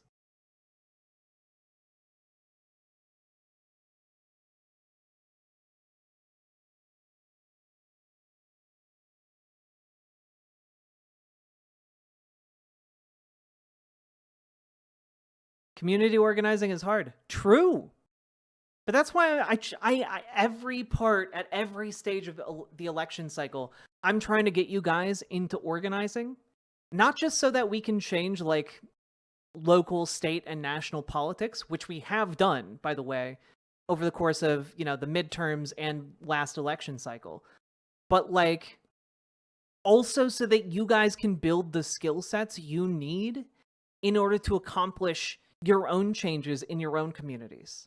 Because by going out and learning how to like do this, you gain power. You know? You can organize not just for political causes, but you can organize for, I mean, not just for like democratic causes, but you can organize for other things as well. You can organize like a town-wide strike or a tenants union. You can like these skills that I'm talking about when we do things with progressive victory translate into other things you can do. And I think as we go forward, I want to make that more explicit, that getting involved in electoral politics this time around is something that we can do, not just to like, you know, avert like possible fascist takeover of the United States, but also so that we can do things in our communities that tangibly improve our own lives. Or organize a tenants union. Organize your workplace. You know? We had a lot of success during the midterms and during the Wisconsin special election that ungerrymandered Wisconsin. There are skills that transfer between volunteering in your community and political organizing. Exactly. And when we talk about organizing to like dismantle patriarchy, it means organizing in those ways, the tangible ways that affect your community.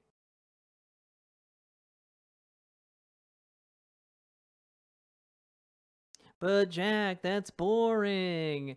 It is boring, but you know what? You need to do the boring work.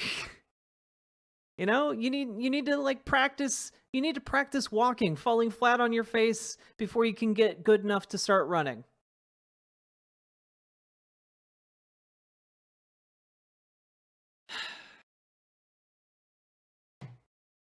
We drastically underestimate how in the grips we are of the centuries' cumulative effects of our terrified, traumatized, poorly parented parents.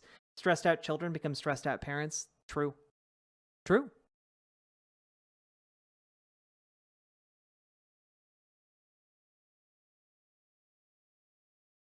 And if you're trans, it's much harder for people to hate trans people if they see them out there in the community doing stuff. 1,000%. You know, there are people that I know who used to be transphobic before they met me. That they were transphobic, they had bigotry against trans people. I got out there into my community, met them, and they became not transphobic, or at the very least less transphobic, you know? They became comfortable enough with me to tell me that they used to be transphobic. So like,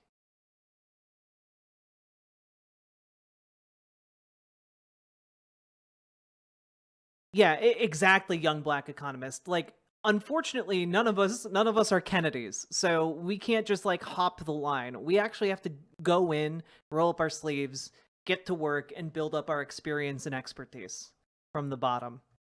But you know what? I think building it up from the bottom is probably the best place to start, because honestly, it's the best place to like meet people, make friends, and build like genuine social connections that will help both your mental health and your ability to continue pushing on in this space.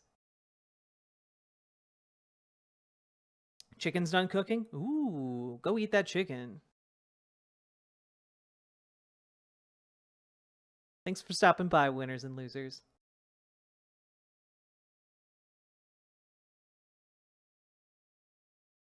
It's all about the boring days, getting up and doing what you can out there, where your choices are the most important. True.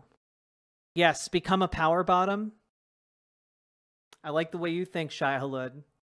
Also, speaking of, we've now been going for 2 hours. Please hit the follow button over on Twitch, hit the subscribe button on YouTube, and consider dropping some subs or donos, especially over on riverboat.gg, in order to support me so that I don't die and can pay my rent and also my health insurance. 2 bills that are coming up in 2 days.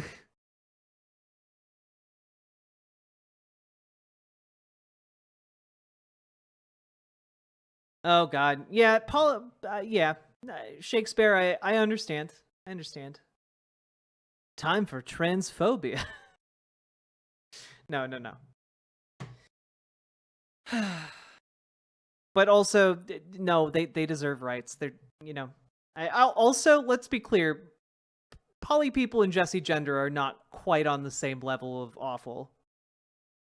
So what's your take on the International Criminal ICJ? Kratos, I was out of town last week, so I'm not and by last week I mean until like 2 days ago, so I'm not entirely up on the ICJ ruling. But if I am correct, the ruling is essentially that it is plausible that Israel is committing a genocide, and they need to take immediate steps to prevent that from happening, according to the ICJ. And some of the proposed solutions have been lackluster. And also, you know, you have the leadership in Israel saying things like "heg schmeg." So I don't think they're actually going to do anything to try and stop the genocide.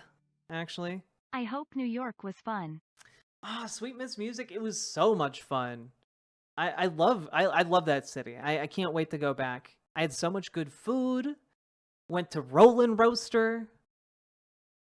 Went to Hobra. Went to like um uh just a bunch of really amazing places. And then Times Square, the worst place on earth, which I will never return to if I can help it. Our country found support by dropping aid from Palestine. I don't know what that means.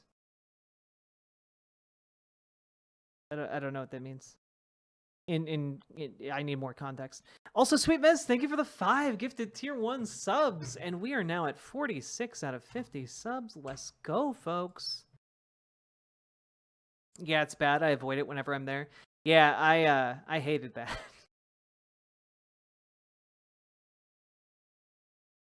Well, also the part of the issue, Kratos, is that the ICJ like lacks teeth to actually enforce anything on Israel.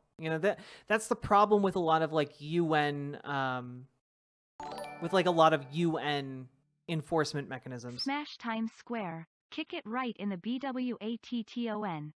Penny, thank you for getting us to 50. Let's go. I'm really excited to do another analog horror.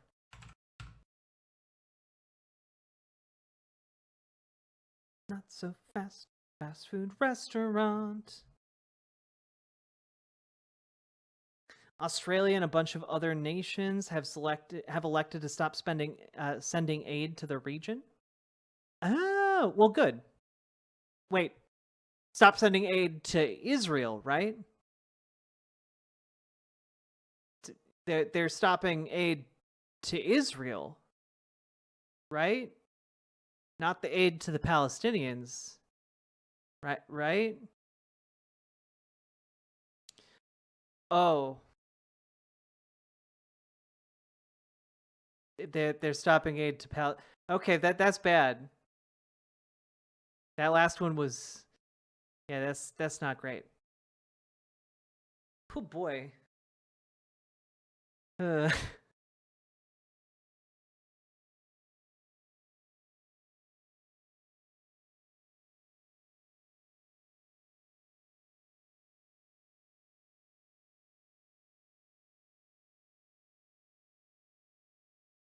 Oh, Israel said there was a Hamas in UNRWA. Yeah, I saw that.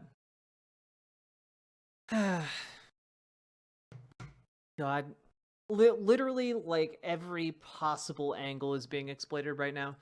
I know we hit the goal.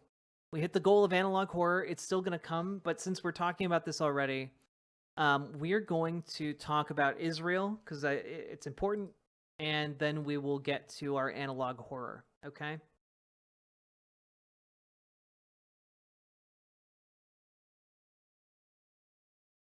There's no stopping this, is there? Well, here's just like a little thing. I don't know if like this is actually hopeful or not, but New York Times reported today negotiators close in on hostage deal that would halt fighting in Gaza for weeks. This is from yesterday, so things might be very different now. But the written draft agreement calls for the phased release of captives held by Hamas in exchange for a cessation in Israel's military offensive for about 2 months. So if this does happen, that buys 2 months of more negotiations and 2 months of no bombing in Gaza, which I think would be a pretty big deal.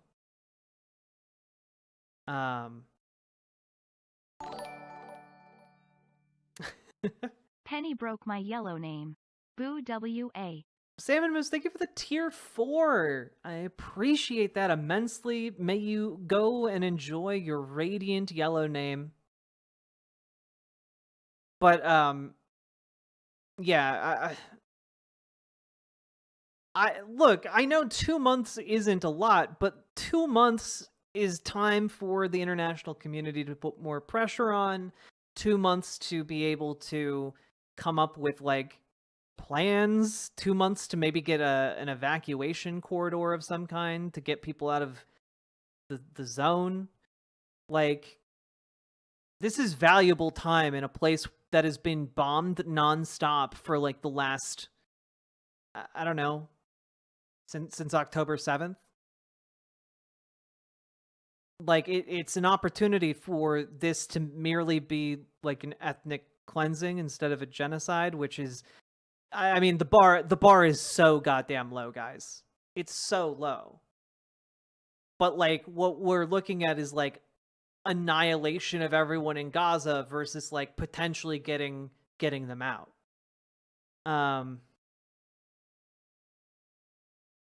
Like, part of my issue is when I see comments like yours, Valhalla Vidya, like, to me it just reads like, oh, well then, like, to me it reads like you're advocating for killing them now, as opposed to like time being bought here to like come to a conclusion to potentially end this, to like, God.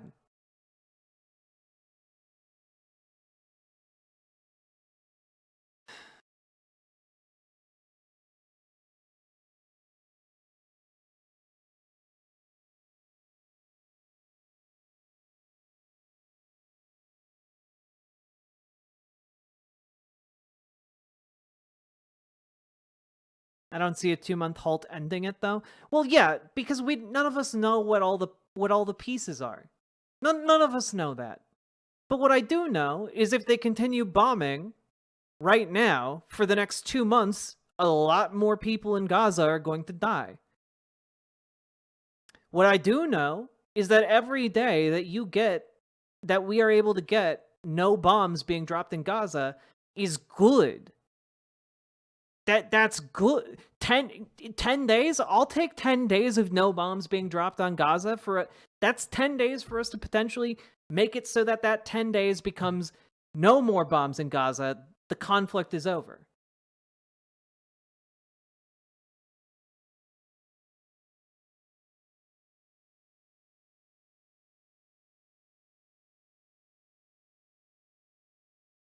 Like, I don't know, the first step to like ending a conflict is for people to stop shooting at each other.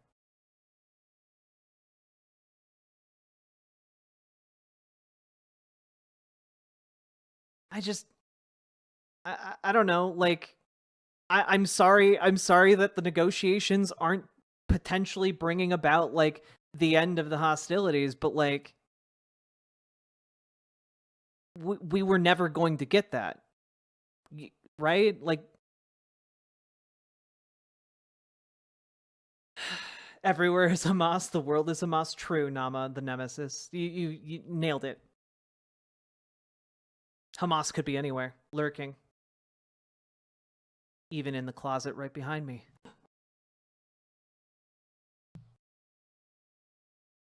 I think that was a little unfair. I know it was a little unfair. It's just that, like,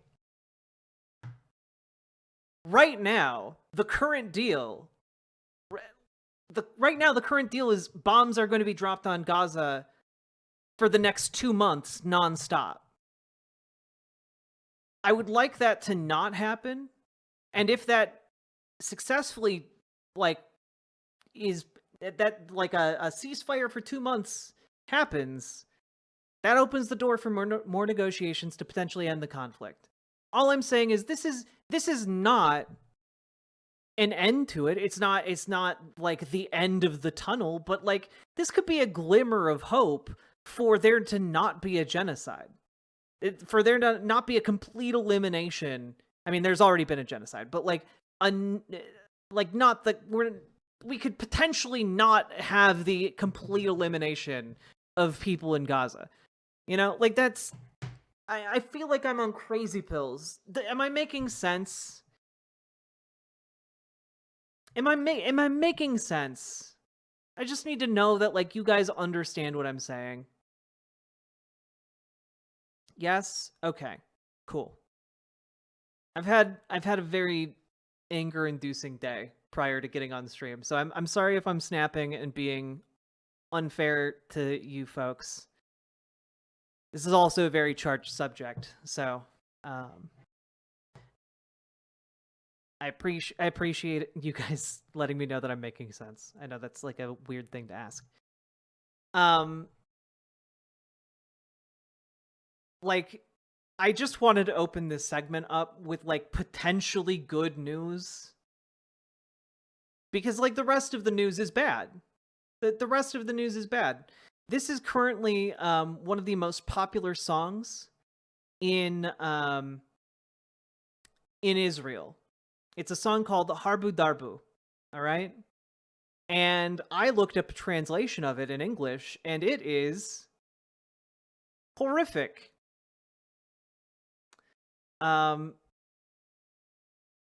It's a song calling for more violence to be done against people in Gaza.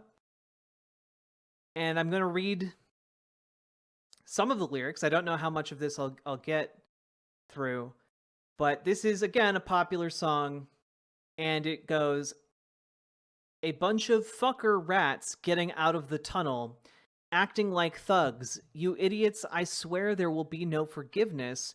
Who do you think you're coming here to yell free Palestine for free at? Patui, you sons of Amalek. Hop bomb squad. Left, right, left. How the whole country is in uniform from Galilee to Eilat. Fighters Duvdevan and Magav. Karakal Bardeles. We've brought the whole army, and I swear there will be no forgiveness. Patui, you sons of Amalek, all units ready. Attention." So, right off the bat in this first verse, you've got calling Palestinians fucker rats who live in tunnels, and chastising them for yelling free Palestine, and calling them sons of Amalek, which is a callback to God ordering the complete and utter destruction of Amalek, which was an entire nation of people, down to every last man, woman, and child, including like their pets and dogs and donkeys. All right, so we have Golani 1-2 shoot, Nalwais 1-2 shoot, Armored Core 1-2 shoot, Where's Givati 1-2 shoot, Navy, Air Force, attention, artillery, paratroopers, attention, all IDF units are in the mood for Harbu Darbu on your head. Yeah, this is how the hell isn't that getting more backlash? Well, one, because it's a song that's in Hebrew.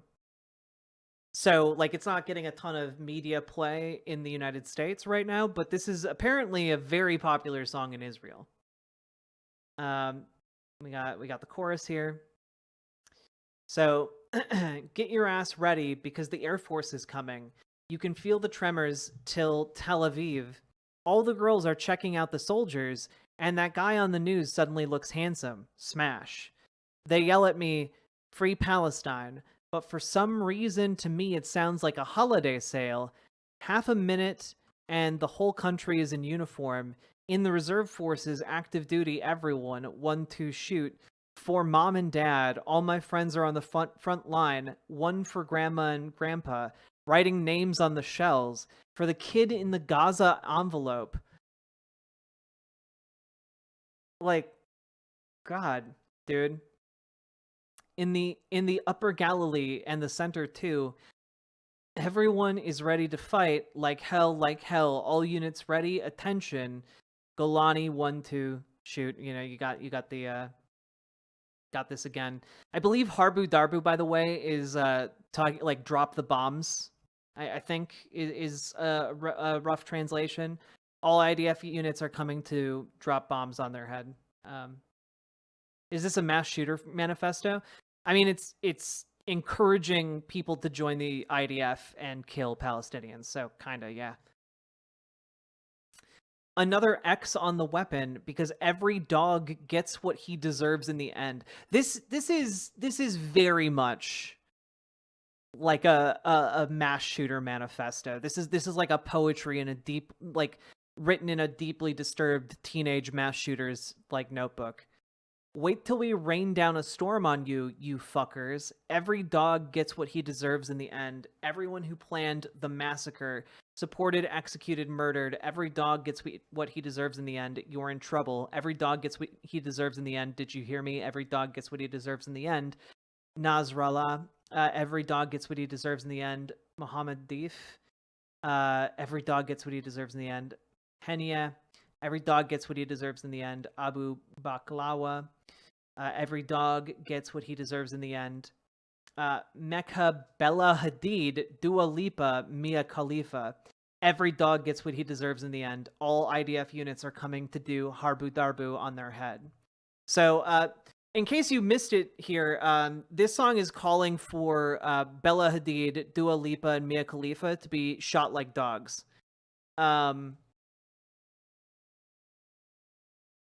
So, like, this, but in case you're like, oh, well, maybe they're just talking about, like, the people who did October 7th, you know, maybe they're just talking about, like, you know, people who massacred, you know, 1,200 Israelis. No, they're talking about, like, literally all Palestinians. They're calling for, like, Palestinians outside of Gaza to be murdered.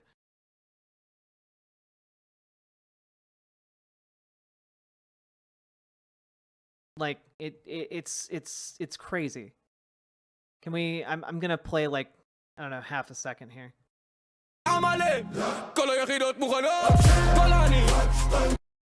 Like, that's kind of the vibe here in the song.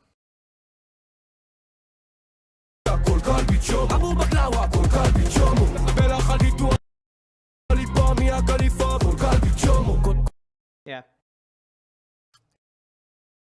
What's the opposite of cat jam? Yeah. Nah. This is pretty disgusting stuff. Yeah, this has 16 million views. It was released 2 months ago. So, yeah. This has I need to reiterate, this has 16 million views.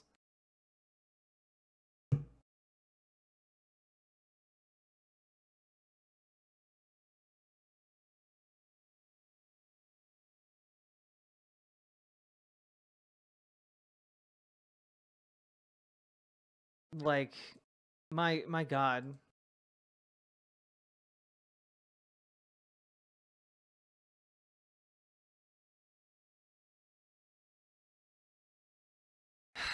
I didn't actually look at the lyrics before we went into this segment, but, like,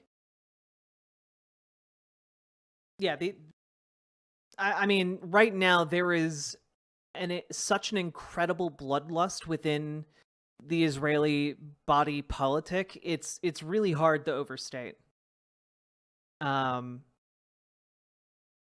So, like, while they are nearing a 2-month ceasefire, I think partially it's really important that we get a ceasefire of a relatively significant duration so that this type of thing can cool off in Israel, you know?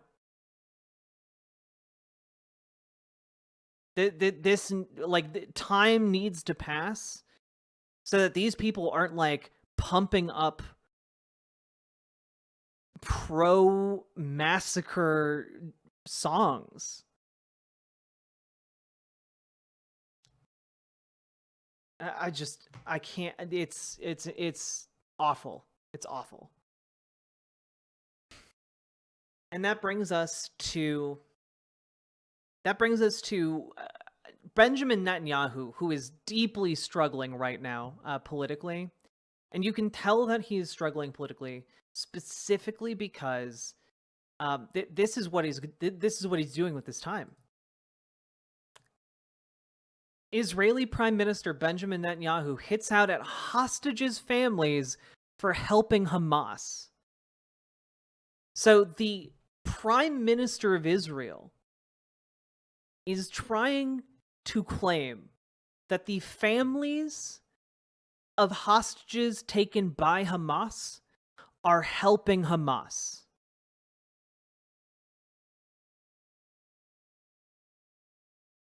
It is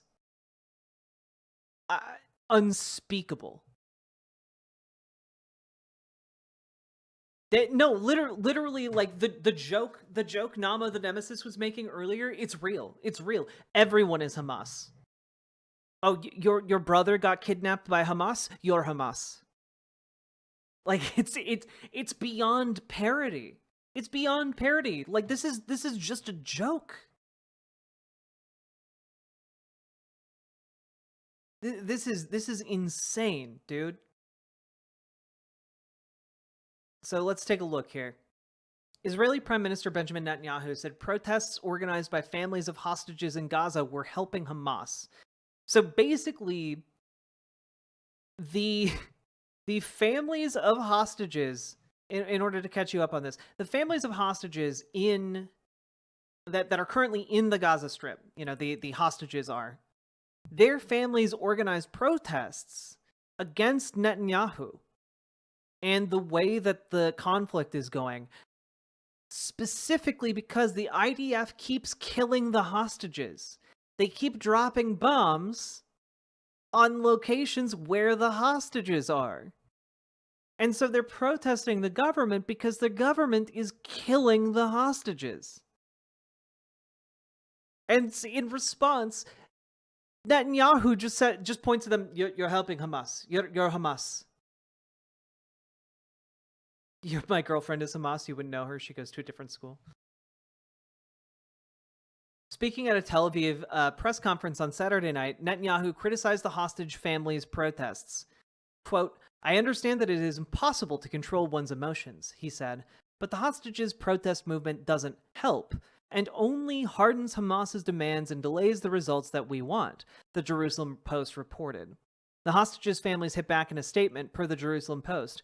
It said the Prime Minister should remember that he is an elected official whose job it is to correct the mistakes, a reference to the security failings on October 7th and the terrorist attacks on Israel by Hamas, not to scold those whose family members were kidnapped.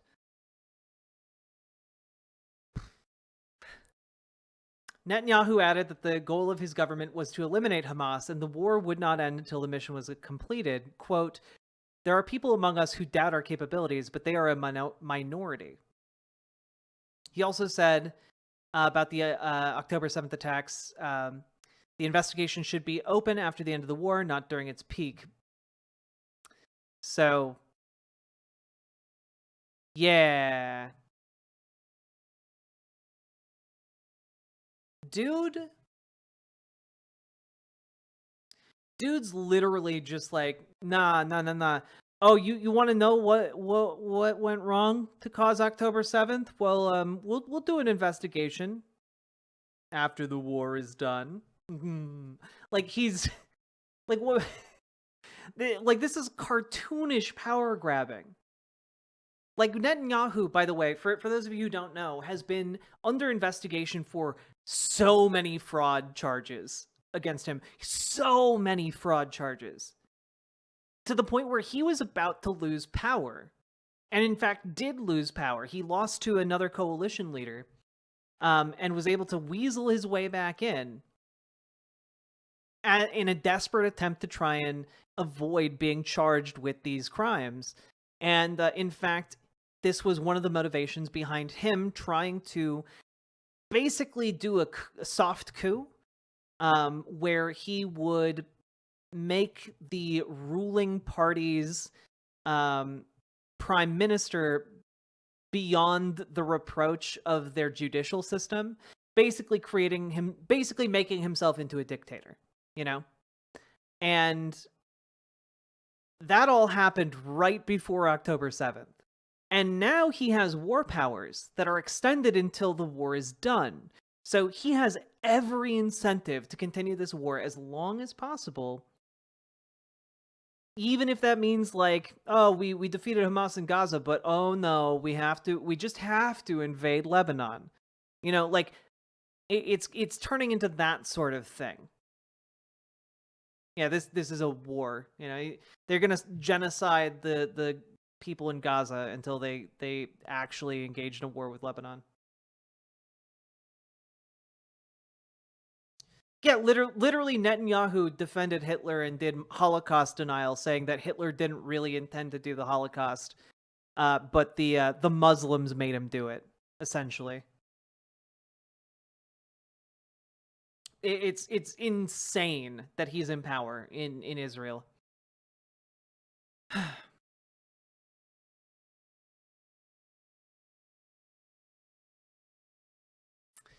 On top of that, Haaretz had a pretty disturbing headline related to Gaza. Netanyahu ministers joined thousands of Israelis in Resettle Gaza conference calling for Palestinians transfer. We need to find a legal way to voluntarily emigrate Palestinians, said Israel's far-right national security minister before a Likud lawmaker explained that in war, voluntary is a state you impose on someone until they give their consent. Conference blasted the Israeli opposition head. The conference was blasted by the Israeli opposition head. It undermines a potential deal and endangers IDF soldiers. Basically, for those, again, vital context here, the Gaza Strip used to be subject to a slow colonization attempt by Israelis, much like the West Bank currently is. And they removed the settlements about 15 years ago, and ever since, the Israeli settler colonial movement has been looking for ways to resettle the Gaza Strip, and this is basically a gigantic opportunity for them to do so. Part of the reason they talk about leveling Gaza into a parking lot is so that they can literally pour concrete over the rubble and just build their own little suburban hellscape over the wreckage. That's kind of their entire plan right now, and they are just salivating at the opportunity to commodify Gaza. What's going to happen when everyone finds out the IDF has killed hostages with their carpet bombing? They already know for sure. They already know that has happened. People in Israel, it's widely reported that hostages have been killed by the IDF. It's just not enough to actually stop the conflict,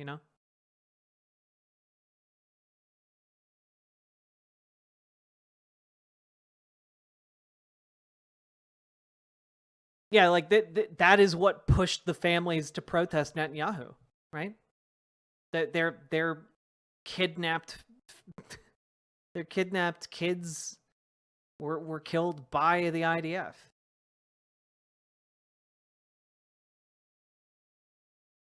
And I mean, this is just ghoulish. This is just ghoulish. For those of you who will remember, the current national security minister, Itamar Ben-Gvir, was someone who participated in the Wedding of Hate, an event back in 2015 in which he attended a settler colonial wedding where that involved stabbing a picture of a 1-year-old child, Palestinian child, who was killed by settlers, burned to death by settlers, and he defended it. He defended it. And this is per the Jerusalem Post here. Oslo is dead. Right-wing ministers, MKs, call for return to Gaza settlements. So this is just more of this. Itamar Ben-Gvir called Sunday for an immediate return to Gaza settlements and a correction of the Oslo Accords. No, this is actually demonic. This is actually demonic. If you guys remember, we did a story here about, I believe, this woman who is one of the head leaders of the settler movement in Israel, and she this is monstrous stuff, guys. Penny, thank Yet you. another BWATTON. Thank you very much for hitting that button again, and thank you for gifting a tier 1 sub to 69, One Hand Wonder 69. Yeah, 12 government ministers, 15 members of the Knesset, which is their equivalent of Congress, and some 3,000 people attended a conference on Sunday calling for Jewish resettlement of Gaza.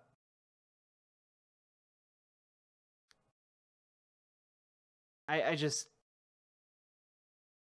They've killed like 30,000 people in Gaza and displaced like 2 million of them, and they're already holding conferences talking about how they're going to most effectively take away everything left.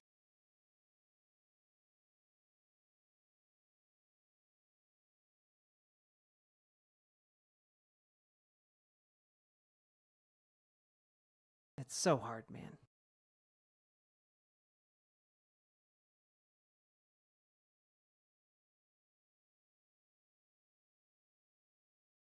Head of the Shamron Regional Council, Yossi Dagan, said, after the Shoah we suffered on October 7th. True. But then he goes on to say, the answer is only the return of the Gaza Strip and the return to the Gaza Strip and Gush Katif. We call on the government to speak the only language the Middle East will understand and establish settlements in the Gaza Strip.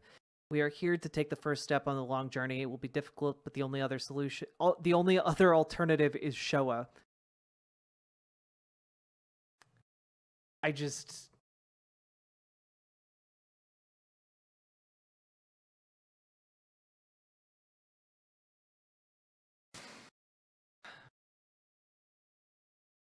What he's saying here is that they need to put settlements and begin the long, slow ethnic cleansing that has been going on in the West Bank, in the Gaza Strip. Otherwise, the only alternative they have is massacring the Palestinians. I just...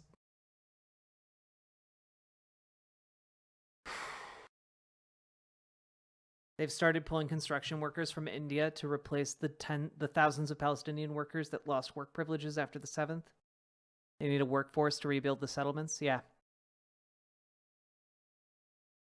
It's so much, guys. Like, the situation is so bad.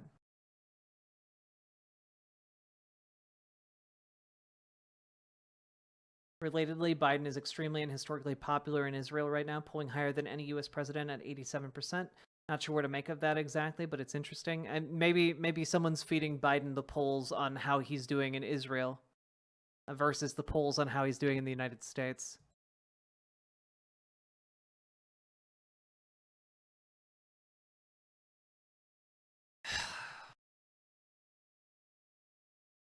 It's bad, guys.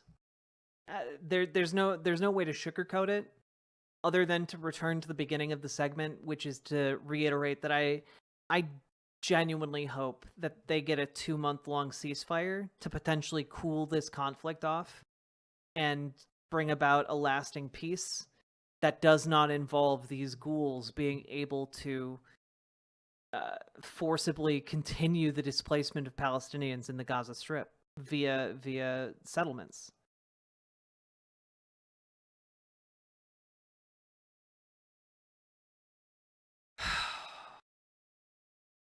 Remember, most of the German population did nothing when they saw what was happening to their own and the Jews. Only a few stood up and fought back. Yeah.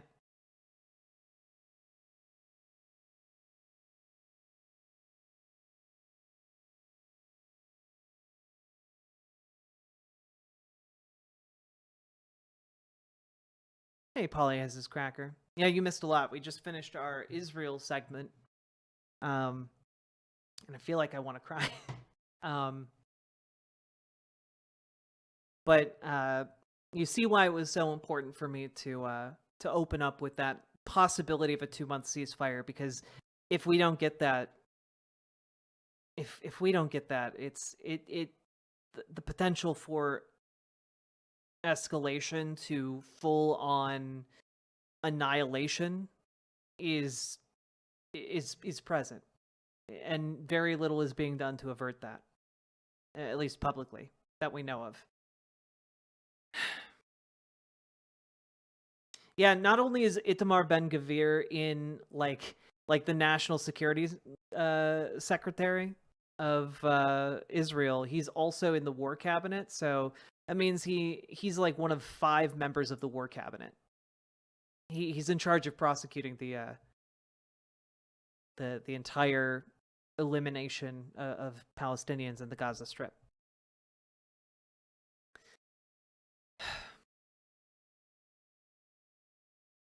Awful stuff.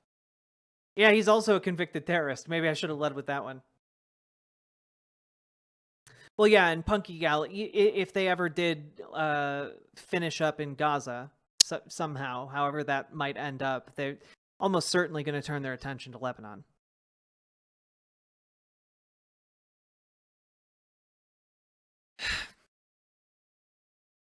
Well, with that, we're gonna end that segment.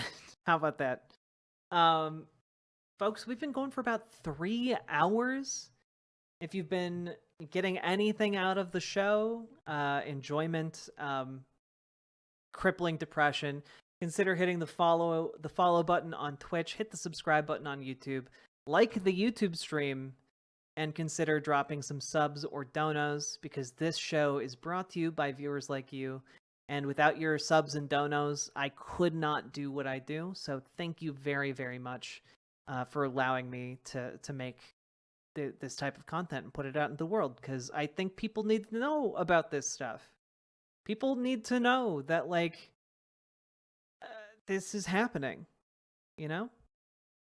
Yeah, you guys got a Demon Mama chat on a Sunday, plus politics content. Busting my butt for you guys. I need to eat, but it's raining, and I have an electric motorbike. Ooh, Nama. I'm sorry. Sounds like the real nemesis today is Mother Nature. Also, hey, Somniostatic. I saw Lucy Hayes get on. That was cool. I need to get back into the outreach arc. I've just been so busy. Yeah, what are you guys gonna do when I finally take a weekend off so I can focus on other work?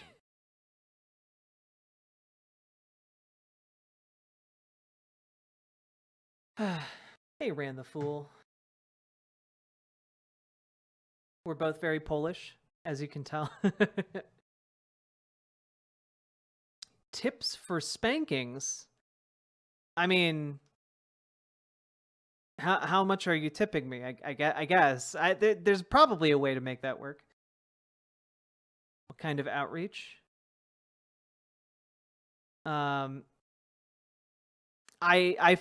Shakespeare, I completely forgot about the context of the question. So you're gonna have to be more specific. I'm sorry.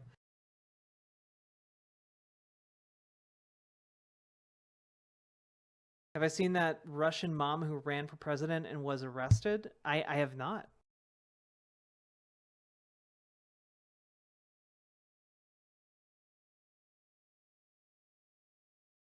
Okay, let's close this set of tabs. And I believe I owe you guys some analog horror.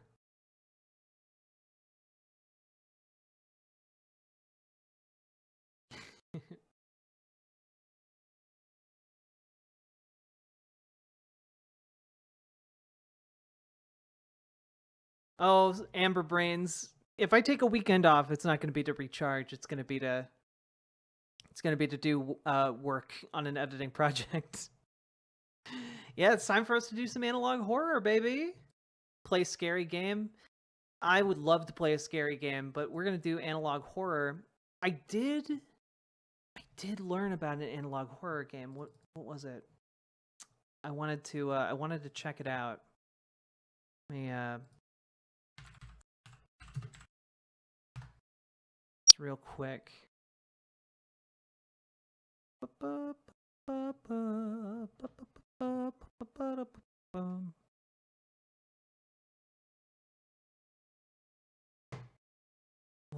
was it?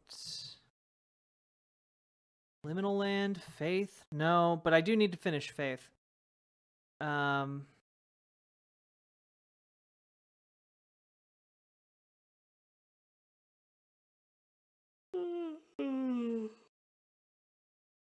Sorry, 1 second.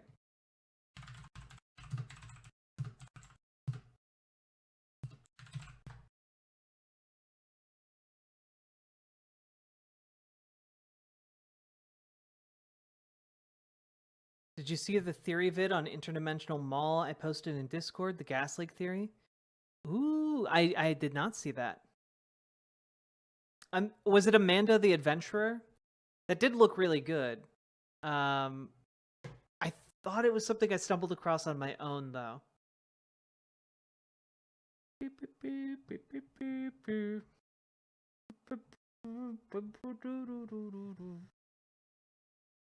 This one?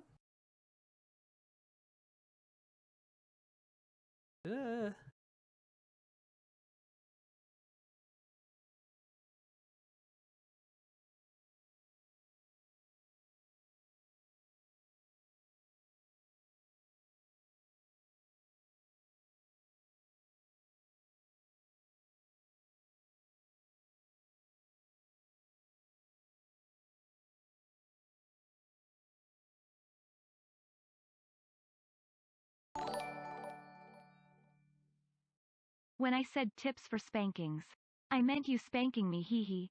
Oh, I'm not gonna do that. But thank you for the $5 dono.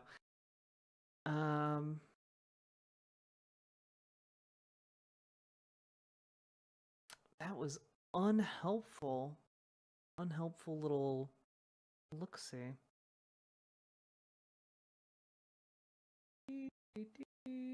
Did I move? No, I did not move Omega Shenron Dragon. I just have a workstation at my apartment and at my partner's place. And this is the one at my partner's place.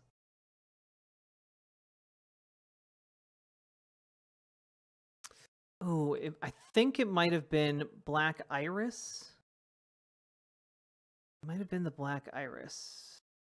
No, it wasn't that one. Damn it.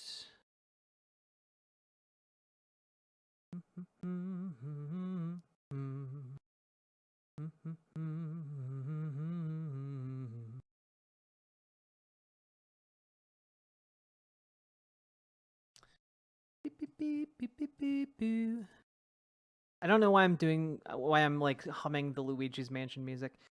Was it?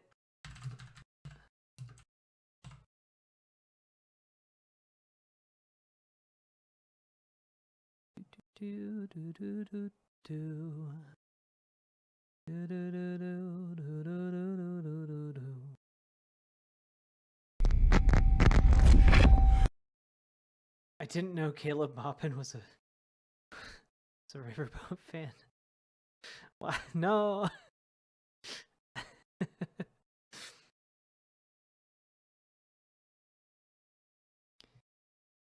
No, I didn't. No, I don't want multiplayer.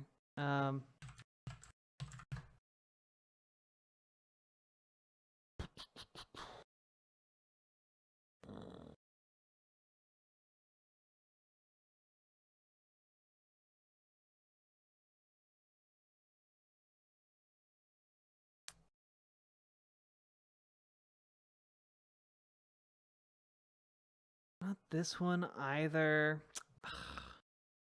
Disgusting. Said I was in New York City.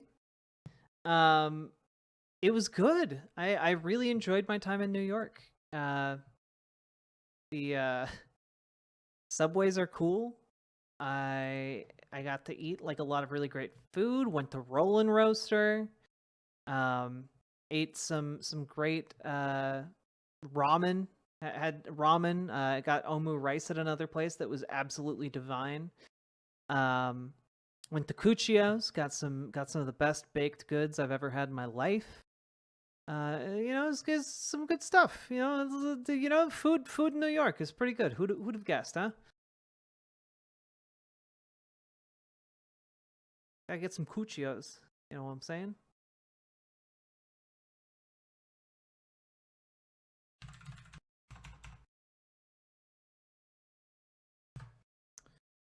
do, do, do, do, do.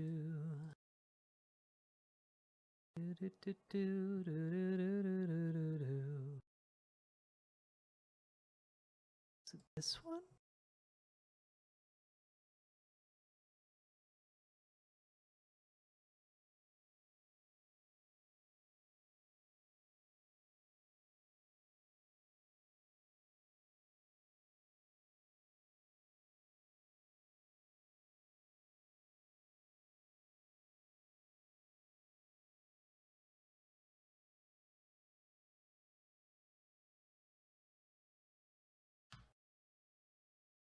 Hmm.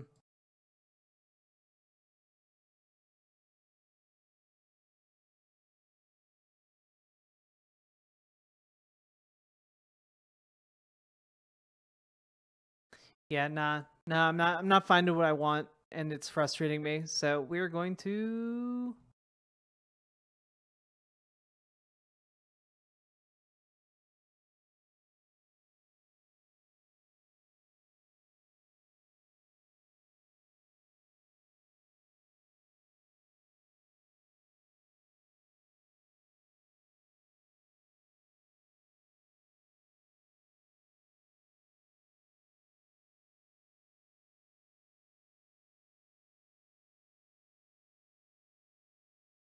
Hmm. All right. Moving on, moving on, moving on, moving on. Mm. Are we still in Copyright Fortress? Yes. We will always be in Copyright Fortress, probably, for the foreseeable future. What part of the city? We were in Brooklyn, baby. Downtown Brooklyn. No, we weren't in downtown Brooklyn, but we were in Brooklyn, baby. Okay. Sorry. That was a big divergence from my plan. But we're gonna do some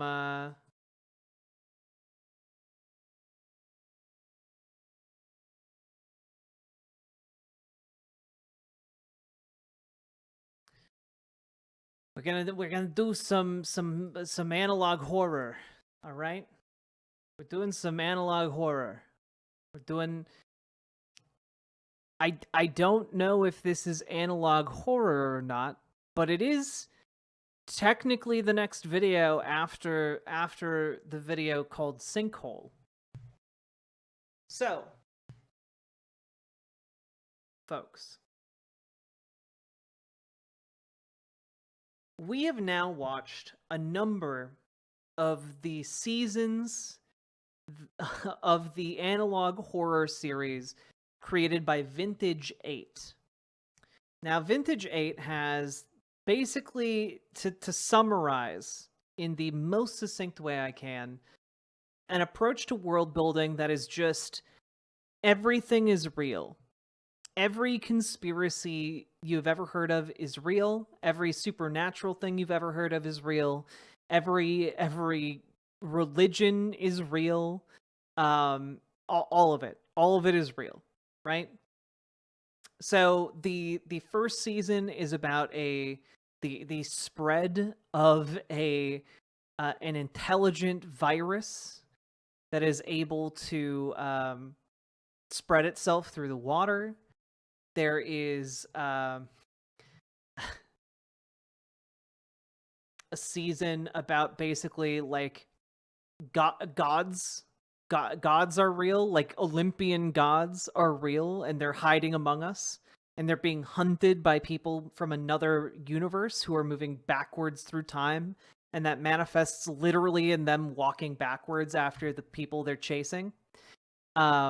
There's another one of the other seasons is about like how the internet is actually one supercomputer that has gained sentience and is guiding humanity towards kind of this fascist future where it is the sole dictator over humanity in order to keep it safe, because we find out that Earth is currently being invaded by like several different alien species and interdimensional forces and time travelers.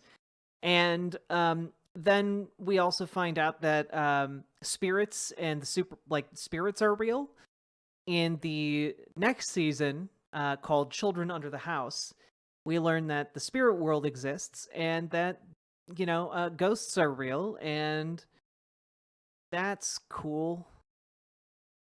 And then in the last one we watched, which is called Sinkhole, we learned that there exists an entity from the end of time that has been going backwards and is trying to devour everything that exists.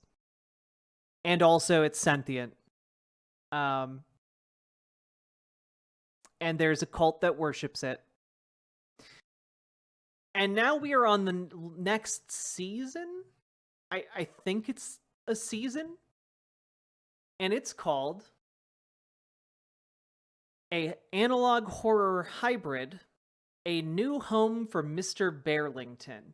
And I have no idea what this could possibly be about.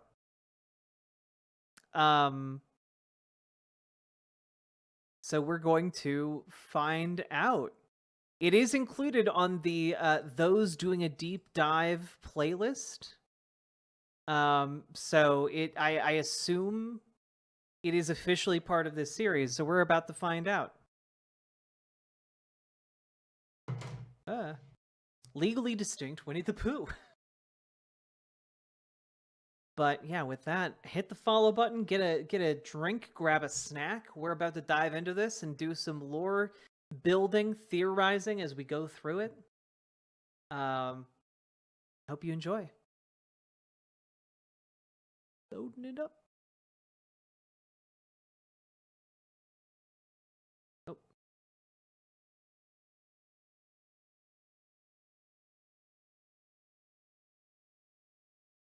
Okay, here we go. Are you ready for the opportunity of a lifetime? Allow us to present the new home for Mr. Barlington contest. Have money troubles? Have trouble making ends meet? Have extra space? Want $50,000 and half of all utilities paid for the foreseeable future? That'd be really nice. If you answered yes to all of these questions, then this is the contest for you. Cool. If interested, send an email to welcomehomebarlington@gmail.com. Subject line should read contest, and in the body tell us, I am ready to welcome Mr. Barlington.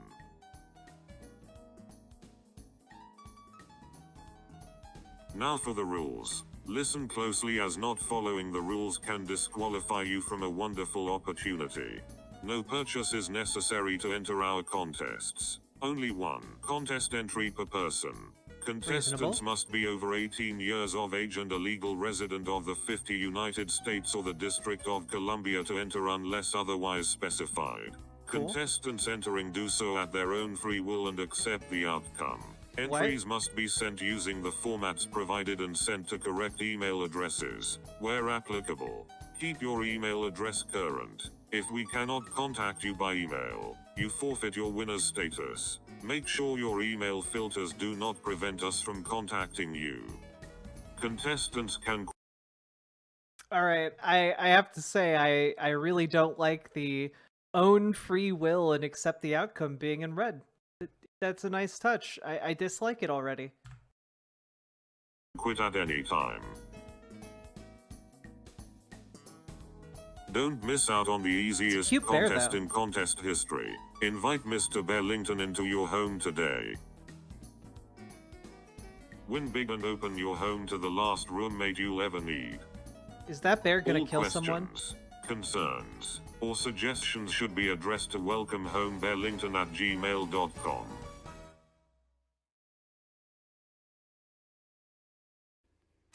Listen up, my dear friends. Time is running out on the contest of the century. Don't miss your chance to invite the one and only Mr. Barlington into your home. Cure your inflation troubles. Win $50,000 and half of your utilities for the foreseeable future. Ask yourself, can you afford to let this opportunity pass you by? If your answer is no, then email Mr. Barlington today at welcomehomebarlington@gmail.com. In the subject line write, contest. Is this And like... in the body write, I'm ready to welcome Mr. Barlington. Is this... If you know anyone who might Is Mr. Barlington a demon? Is this like trying to get people to like write in and summon demons? benefit from Mr. Barlington's most generous offer and enjoy his delightful company, he requests that you share this commercial and the other on your social media. All questions, concerns, or suggestions should be addressed to welcomehomebarlington@gmail.com. Already uncontrollably sexualizing you. Mr. Barlington? No. Hello. This video is a reply to your inquiry for the Welcome Home Mr. Barlington contest. Allow me to introduce you to the esteemed Mr. Theodore Barlington, a magnanimous and adventurous old soul. Mr. Barlington has traveled the world over and is now ready to settle down in a new home. The chosen household will receive a generous housewarming gift of $50,000. I would love that. Yes, please. In addition, his half of rent and utilities will arrive by mail the first of every month. However, do be warned, Mr. Barlington is the particular sort and is prepared to go to great lengths to find the perfect dwelling.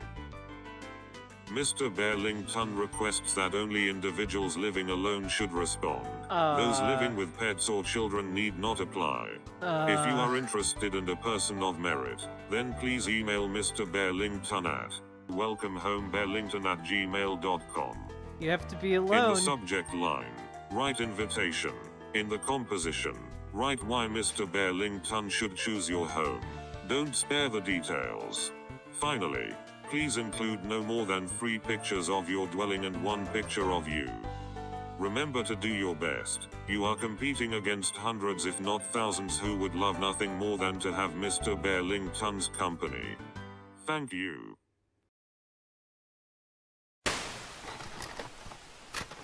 That was a startling noise.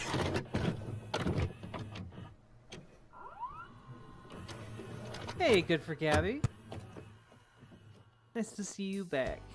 Hi, my name is Stanley Gear. I'm a resident Aw. of Kate's Crossing, Stanley. Louisiana. Winters are short, and the summer Okay, so we've got another point of confluence here. Kate's Crossing is the ground zero for the Tangi virus.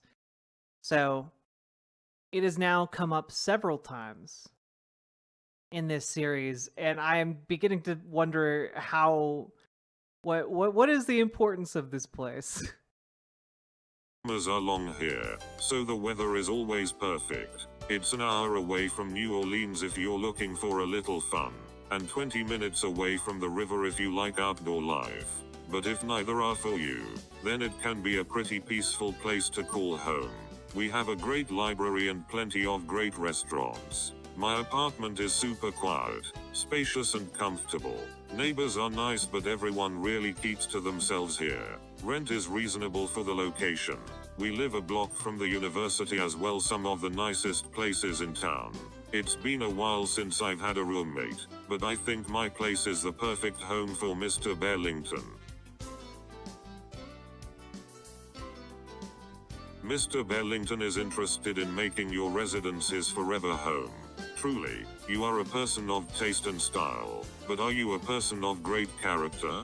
Patience is unfortunately not one Mr. Barlington's strong virtues, and he would rather not deal with unnecessary personality conflicts if possible. Admittedly, Patience. Mr. Barlington is a most demanding guest and wants to make sure that you two are an adequate fit. So, if you would like to continue this interview, please record a day in your life and try to answer the following questions. 1. What do you do for a living? 2. How often are you home? 3. How often... Oh shit, Will Kale, you got a response from Mr. Barlington? Do share. Wait, you actually got a response? Oh no. Oh no. Oh no.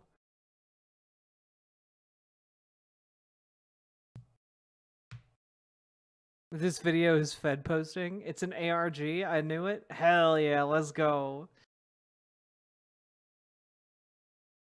It's a honeypot. Mr. Barlington is a honeypot. I repeat, Mr. Barlington is a honeypot.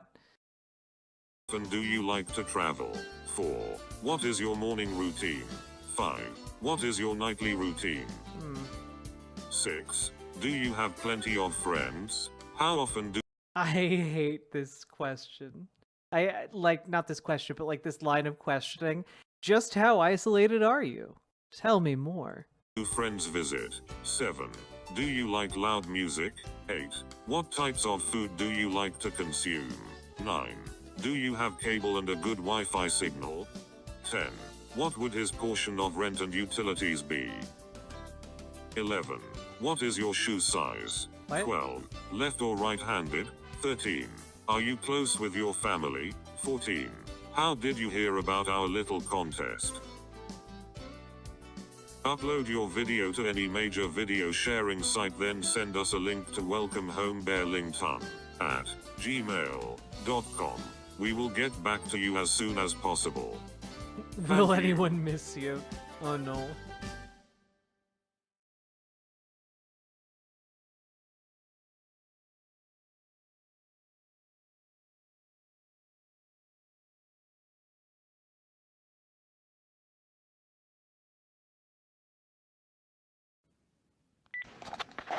Oh shit. Hey, Stanley here. So, Chat. Ugh, I love it when this happens. I love it when this happens. One of my favorite things about analog horror is that as people do it more, it slowly gets more ambitious. We saw this with the Mandela catalog as it went along, where like it began with like a lot of still images, you know, voiceover, etc., and then it moved into live action, and like they started adding like additional like special effects. Like it's really cool to see these creators like grow as creators and like hone their vision for what they want to make. Like Monument Mythos is another really, really great example. And I'm excited that they made the leap as well. This is great. I have incredible amounts of respect for anyone who like starts out making small analog horror and then makes a leap to doing live action. That's a hard leap to make. this is my place. This is my den. We'll come back to that in a moment. But here's the place that I spend probably most of my time. I am a movie lover. I will watch the old, the new, the good, the bad. I'll watch it. And here is a artist that I love that sells from movies. He paints them, and he does some really amazing work. I really love that. So yeah, we'll spend most of our time in here probably watching movies when you come on over and decide to be my roommate here. As you can see, we got my DVD collection, so we have plenty of things to watch. So, all right, well, as I said, let me take you back here. Here's my kitchen. So you can see, it's a small little kitchen, but you can do some things with it. And I like this little painting here. Bought that at an auction, and kind of sets the flavor of this room. Wait, we have the response. Make sure it doesn't open. I want to open your email. Okay. Thank you, RE Contest. Thank you for your interest in opening your home to the Barlingtons, but we regret to inform you that both have found their forever homes. Best. Chat. There are 2 Barlingtons. There are 2 Barlingtons. There's not just one Barlington, there are 2 of them. Alright. Cool. But there's Mr. William Wallace. And then over here to the den. It's not as most exciting of places as that movie room, but this is where I like to come and read a book. When it gets colder, I like to turn on the fireplace and sit in front of a good old Globe Theater. Shakespeare, he's an amazing playwright. All right, so this is my den. And so as for some of your questions, as you can see, I'm right-handed. And now let me take you upstairs to the bedrooms. This is where you'll be staying. I need to go in and put some more decorations up. It's a little sparse, but it's kind of nice and a good place for you to relax and enjoy yourself. And so I'm usually up by 7 and in bed by 11. I don't like to travel much if I can help it. So this is your bedroom. Next, wait, why is the blackout curtain a red flag? What is this? We're watching some analog horror, baby. A new home for Mr. Barlington. Show you the outside. This is just a man who wants to win a contest to live with a bear and get $50,000. And by a bear, I mean a stuffed animal bear. My little quiet place, as I like to call it. So let's see. And here we go. Ta-da! So this is my quiet place.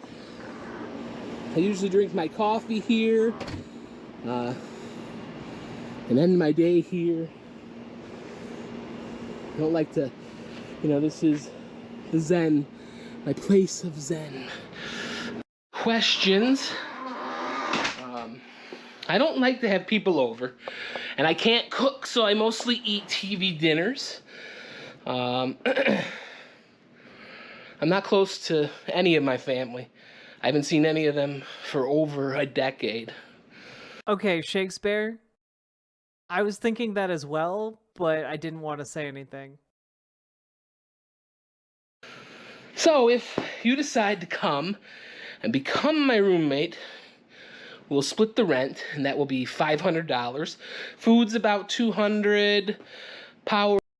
His rent's $1,000 a month. God damn. Couldn't be me. Or cable, another $200. And I heard about the contest from an ad on social media. So that's the gist of it. This is my place, and I look forward to hearing from you. Hopefully I will win the contest. I would really love to have Mr. Barlington it could be in the 90s. become my roommate. I think that would be so awesome. So I can't wait to hear back from you. All right, so I'm out of here. The realism of the ARG has been destroyed. Oh yeah, he didn't say his shoe size. That's true.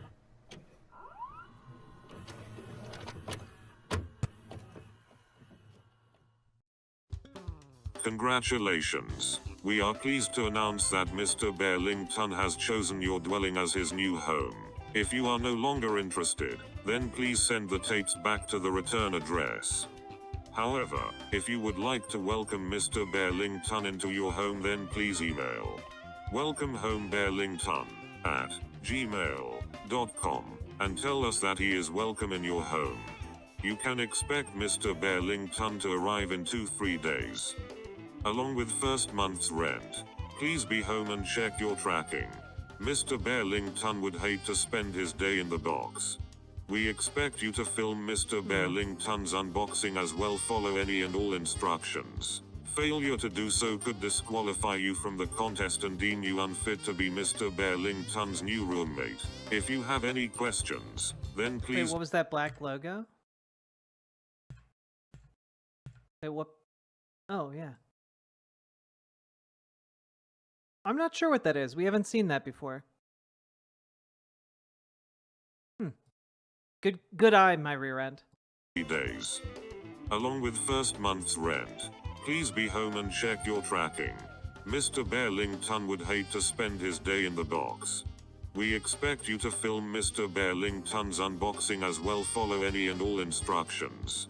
Failure to do so could disqualify you from the contest and deem you unfit to be Mr. Barlington's new roommate. If you have any questions, then please don't hesitate to reach. Shakespeare, do you feel a little bit called out by this? You know, are you feeling a bit called out by this video? You being a bear, Barlington being a bear.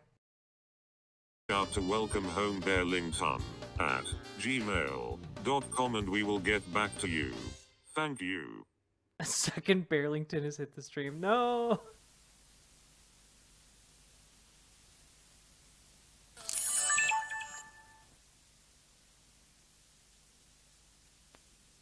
Hey, so Mr. Barlington has arrived. So come out here. There it is. Dun, dun, dun, dun. Dun, dun, dun, dun. It's not too heavy. I have to get my box cutter here.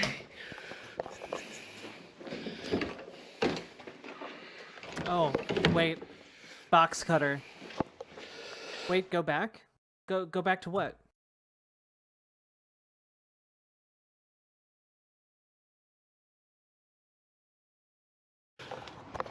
There it is.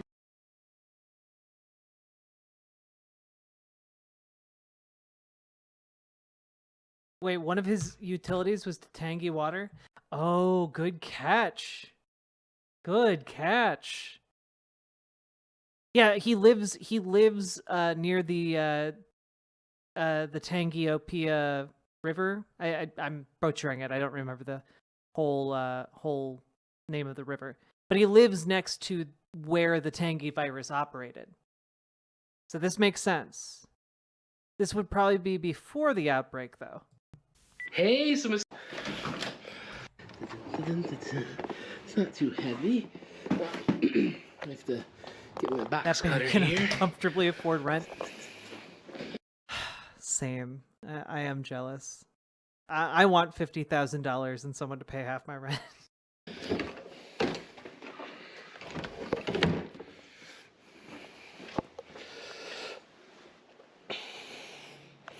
All right, let me put you down. Right there. I am really worried about the fact that a box cutter has now been confirmed. Because I feel like that's going to come back.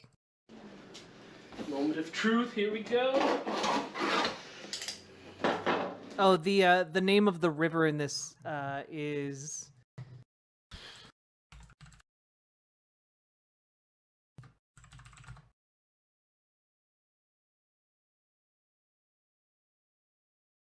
Is it?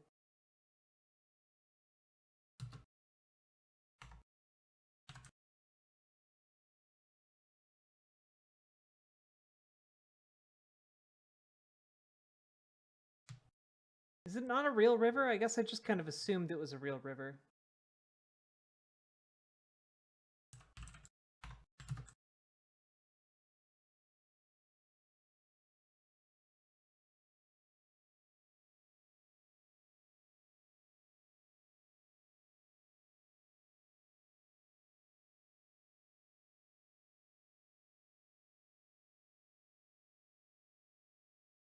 Ah, yes, it's called the Tangipahoa River. So it's the Tangipahoa River. It's not just Tangi. I think it's just a coincidence, Kiwi Burb. Or is it? Who can say?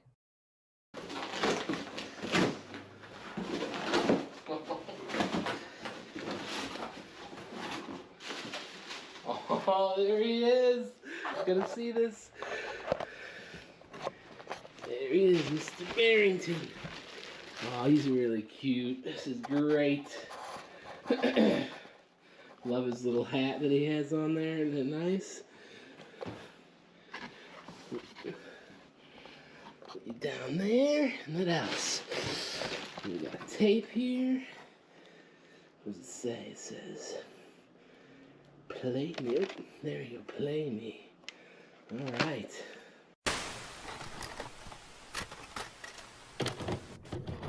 Chekhov's box cutter? Exactly.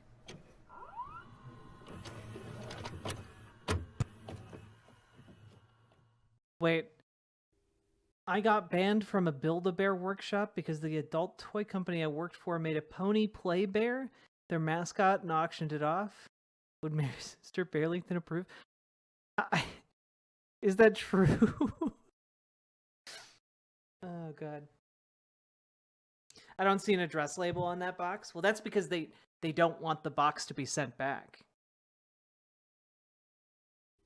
Congratulations, but the contest isn't over yet. You will get 7 more tapes. Each will detail the routine you'll be asked to follow during Mr. Barlington's stay. You must record each step. You have until midnight to accomplish the step and upload to your email. Failure to comply will result in Mr. Barlington's departure. You will be asked to refund the deposit and will be disqualified from participating further. It's true? Oh, For no. tonight, please show him to his room. Thank you. All right, well, let me show you Okay, this is a cult, right? Like that they're flashing that symbol a lot. to your room. Coming in here.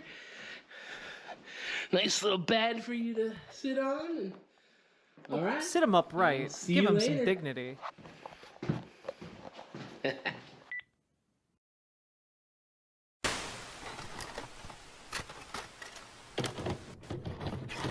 Let the right one in situation, but with a teddy bear? Maybe.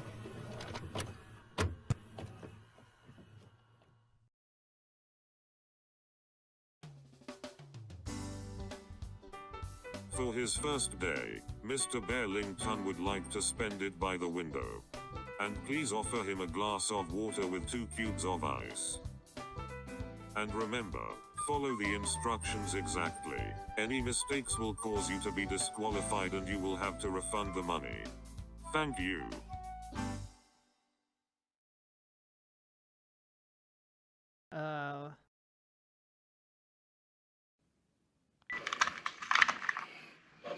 One, 2, as you requested. The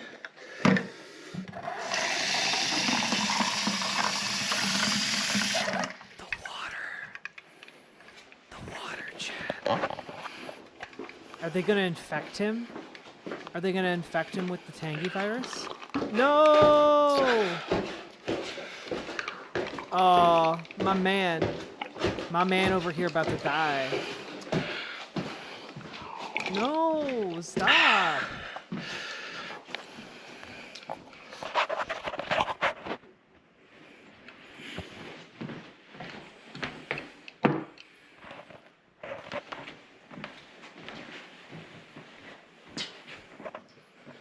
Well, enjoy, I guess.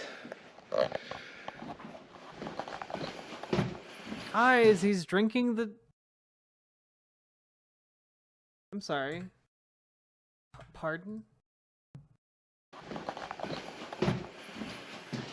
Oh, okay, that was a mirror. Okay. I thought there was someone in the background.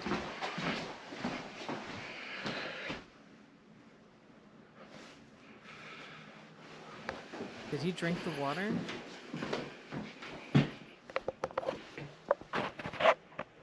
What the fuck, dude?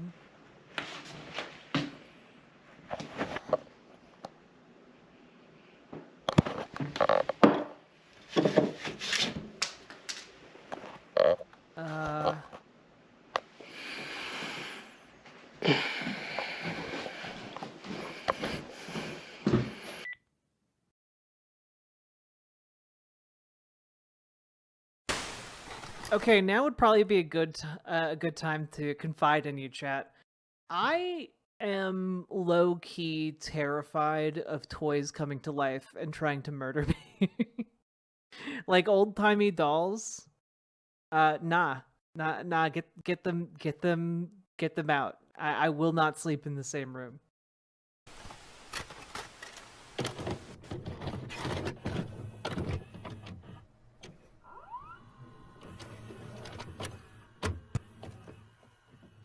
This is really well made. I like this. This is good. Mr. Barlington would like to spend today watching a series of movies. He prefers horror films. Here's the Please make symbol the again. room as dark as possible as to not spoil the viewing experience. And please don't talk during the movie. Mr. Barlington hates that. And remember, follow the instructions exactly. Any mistakes will cause you to be disqualified and you will have to refund the money. Thank you. No, please do not send me haunted dolls from Etsy. Please and thank you. Alright, let's watch movie time. This is why I say fire solves a lot of problems. This is true. Also, just sending the bear back solves a lot of problems. There you go. Are you comfortable? What if he Alright, chooses a movie that's not scary enough for the bear? Hey, stink whizzle-teats. Alright, so let's see what's on the telly.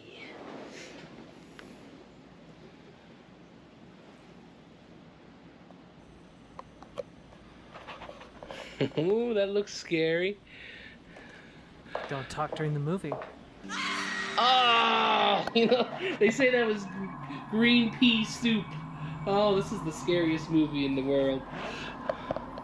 I watched this one when I was way too young. Oh, these are the worst effects. Is that an eyeball? I didn't know he had a chainsaw. Just don't go in the water. Problem solved. I don't know. I mean, how hard would it be? This man's fatal flaw was being a movie talker.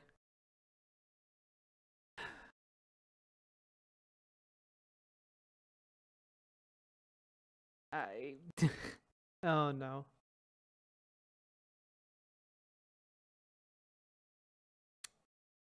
I'm genuinely nervous. There's 20 more minutes of this. I'm genuinely nervous. I kind of like this guy, you know? I kind of like this guy. He's probably dead though. Defeat a doll, possessed or not.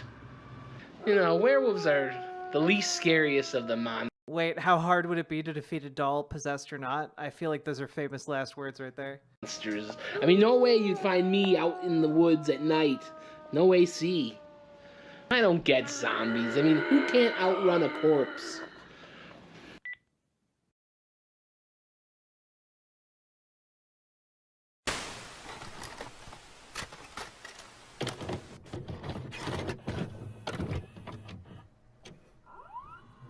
Yeah, much like vanilla, it can also be very good or very bad, Shakespeare, I agree.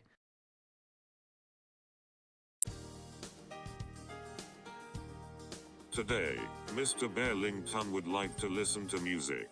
Please offer him your nicest headphone, and 13 hours of selection of 1980s adult contemporary.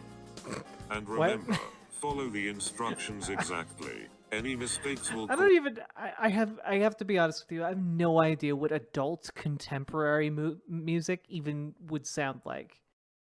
...cause you to be disqualified and you will have to refund the money. Thank you.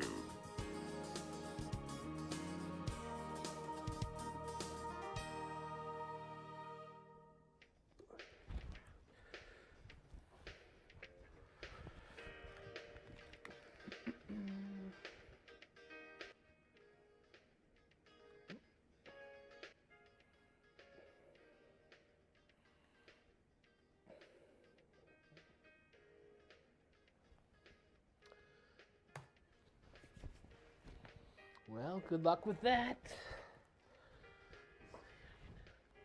Oh.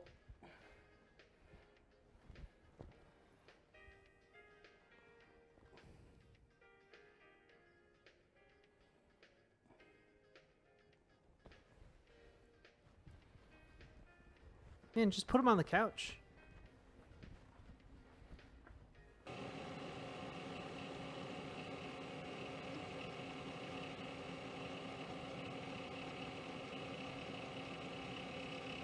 This is actually a cool idea. Like a nice little time lapse. I like that idea.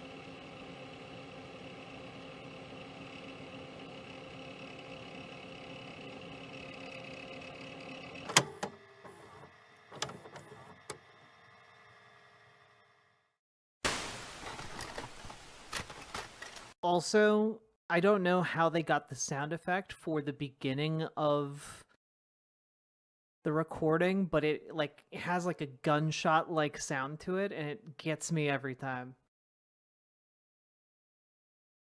Also, chat, I can't help but notice we have a couple white names.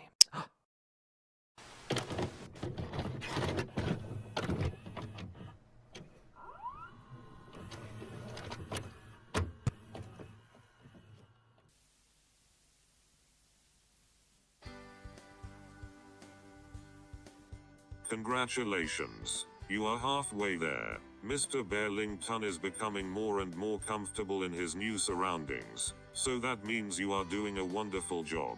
Today, Mr. Barlington would like to enjoy a story. The link to the appropriate story has been sent to your email.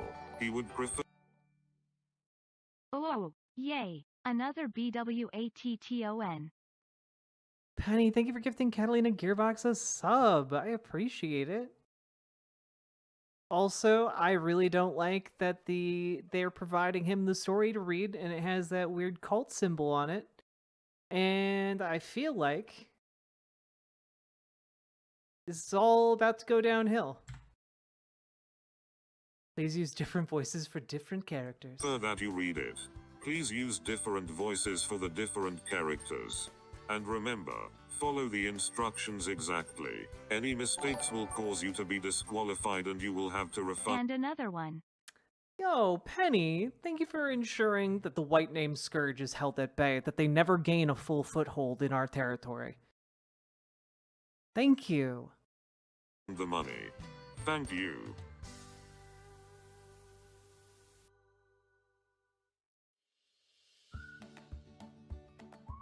The true story of Red Riding Hood. There once was a sweet little maid who lived alone with her mother in a pretty little cottage at the end of the village. At the further end of the wood was another pretty cottage, and in it lived her grandmother. Everybody loved this little girl. Her grandmother perhaps loved her the most of all and gave her a great many pretty things. Once, she gave her a red cloak with a hood, which she always wore, so people called her Little Red Riding Hood. One morning, Little Red Riding Hood's mother said, "Put on your things and go see your grandmother. She's been ill. Take along this basket of food for her. I've put in it eggs, butter, and cake, and other dainties." It was a bright and sunny morning. Red Riding Hood was so happy that at first she wanted to dance through the wood. All around her grew pretty wild flowers, which she loved so well, and she stopped to pick a bunch for her grandmother. "Good morning, Little Red Riding Hood." Little Red Riding Hood turned around and saw a great big wolf. But Little Red Riding Hood did not know what a wicked beast the wolf was, so she was not afraid. "What have you in the basket, Little Red Riding Hood?" I really hope this isn't implying what it's seeming to imply. "Eggs Good and night, butter Penny. and cake, Mr. Wolf." "Where are you going with that, Little Red Riding Hood?" Get good sleep. "I'm going to my grandmother, who is ill, Mr. Wolf." "Where does your grandmother live, Little Red Riding Hood?" "Along that path past the wild rose bushes, then through the gate at the end of the wood, Mr. Wolf." Then Mr. Wolf again said, "Good morning," and set off. And Little Red Riding Hood again went to search of wild flowers. At last, he reached the porch, covered with flowers, and knocked at the door of the cottage. "Who's there?" called the grandmother. "Little Red Riding Hood," said the wicked wolf. "Press the latch and open the door and walk in," said the grandmother. The wolf pressed the latch and walked in where the grandmother lay in bed. He made one jump at her and gobbled her up in a single bite. Then the wolf put on the cap which she had dropped and crept under the bedclothes. In a short while, Little Red Riding Hood knocked at the door and walked in, saying, "Grandmother, Grandmother, I've brought you eggs, butter, and cake, and here's a bunch of flowers I gathered in the wood."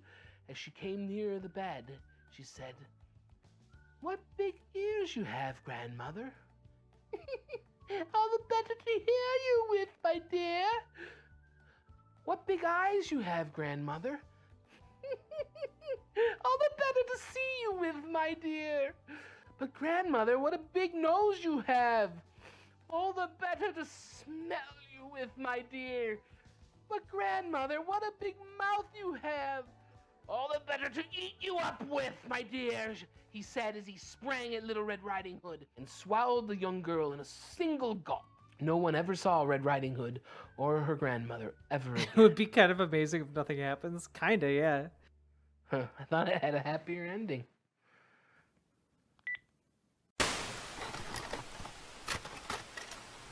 But I don't think he's gonna be that lucky.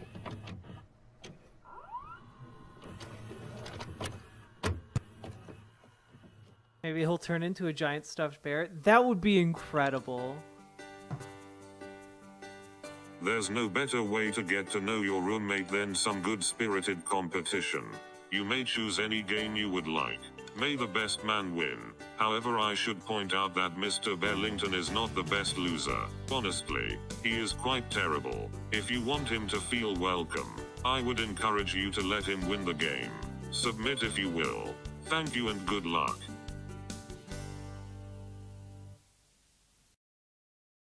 It's gonna be hide and seek. Oh shit, you're right. No, oh, chess.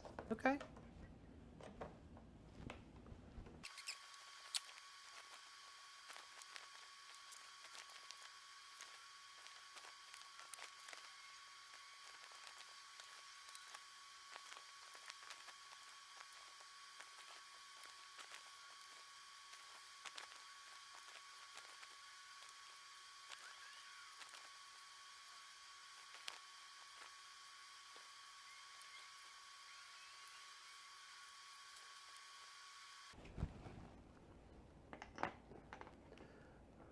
Not the game I would have picked. Checkmate. You win.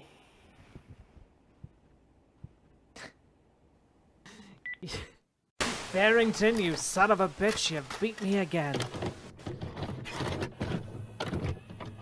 I hate bad chess. Oh, you're gonna hate when I play chess on stream, aren't you? I'm not good at it.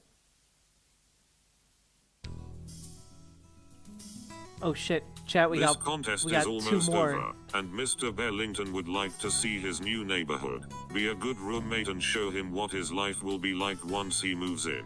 Any little detail will be appreciated. And remember, please upload the video by midnight. Don't offend Mr. Barlington so close to the end. We would hate to see you disqualified. Thank you. Why are you terrible, Sweetmints? So, here's a little shopping center in there. Got a really Once he moves in, yeah, like this entire premise is that this guy is in a contest to have Mr. Barlington as his roommate, and if Mr. Barlington becomes his roommate, he wins $50,000 plus the bear will pay half of his rent and utilities every month.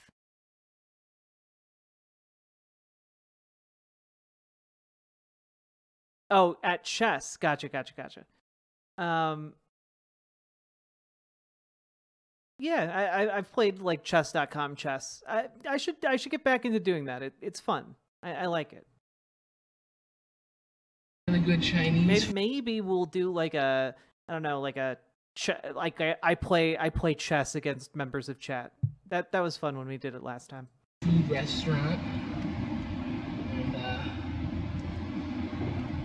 couple blocks down this way is my dentist, which I need to get an appointment pretty soon for a cleaning. Coming up here in a moment, we're gonna come up to this cemetery in my town. It's a pretty nice cemetery. It's a really nice town. It's quiet. You know, it's not too busy of a city, so I really like that part of it. Down here, off to the left, is going to be where I go to church on Sunday. And up here's one of our schools. We have two Catholic schools and 2 public schools in the town.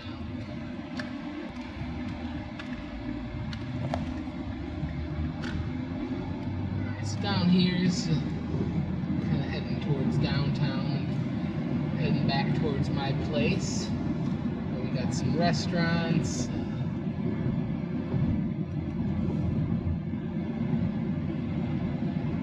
good one. A good seafood restaurant up here called Murphy's Seafood.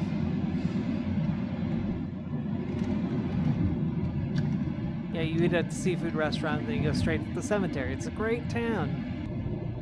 Got a pawn shop here where you can take some jewelry and pawn it off. A couple car dealerships. And there's the corner store. I get my groceries from there. And then really close by. Yeah, I don't like that the bear is park staring directly into the camera. left. Like, what's really unnerving about this is that it feels like the bear is holding the camera and, like, covertly filming him. And then finally, we're home. Oh, shit. This guy does look like Boogie if Boogie and James Rolfe had a kid. Oh, this is the Boogie video game nerd. Oh, no. Oh, I can't unsee it. Oh my god. Home sweet home. Even sounds like a combination of the two of them.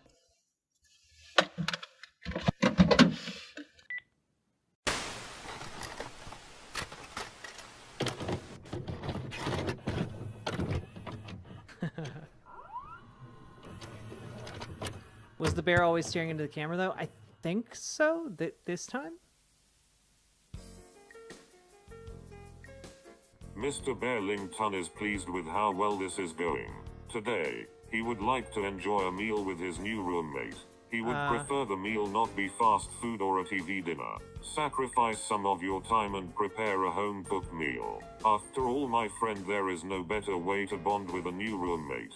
And remember, follow the instructions exactly. Any mistakes will cause you to be disqualified and you will have to refund the money. The finish line is right around the corner, Stanley. All that you have to do is cross now, it. Stanley. Thank you.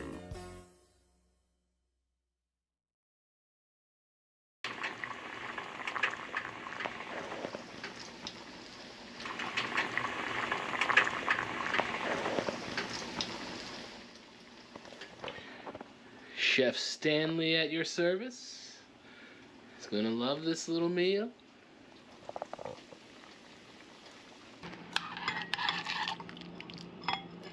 Beef stew. And chicken. Hell yeah.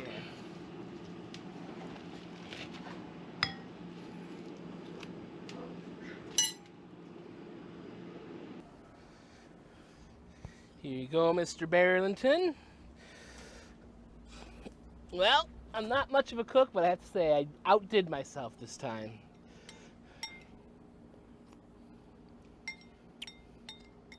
How is it? Yeah, he needs not to much make a of a nice talker, little are roux. Fox of Fate, I agree. That's okay. Means the food is good. Oh, did he not cook it?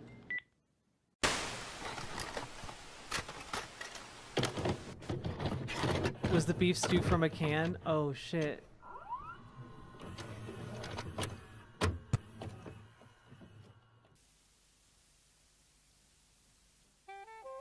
Okay. I'm surprised Mr. Barlington hasn't been upset. You have proven yourself to be an ideal roommate for Mr. Barlington. Truly only someone of your fine upstanding could meet the high standards of Mr. Barlington. Truly you should celebrate this fantastic accomplishment. The check is in the mail. Thank you. The cult symbol is showing up a lot. So I finished the contest, but I haven't gotten my money. Is there something else I need to do, or did I do something wrong? Please, if someone could just get a hold of me, it'd be very appreciated.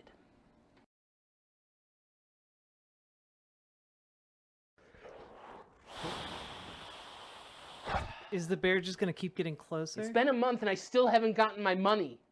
Is this some kind of joke or something? Because if it is, it isn't funny. Please, if someone could just get a hold of me. Look, if I don't get what I was promised, I'm going to toss the doll and report you guys for fraud. So after weeks of trying to get a hold of A New Home for Mr. Barlington contest organizers, I finally get this email.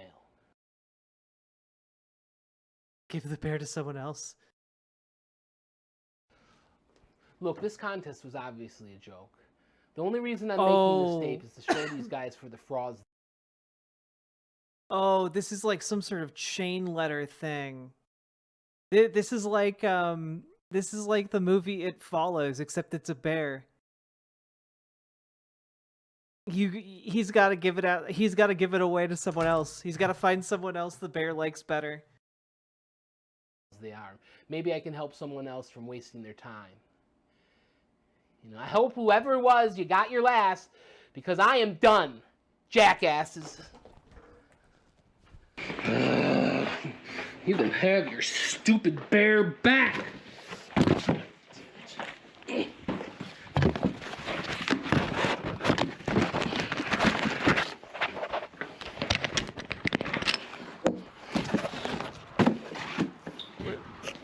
Where's it gonna go? Hello? Hello, is anyone here? Wait, so is it supposed to be implied they're sending him additional tapes, or is this all the one original tape in the box? So they haven't been sending him additional tapes. He's been uploading more videos to the internet after they sent him the last tape.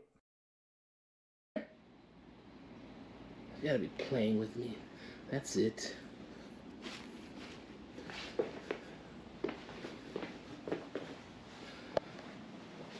Good, my computer's set right. It's still here.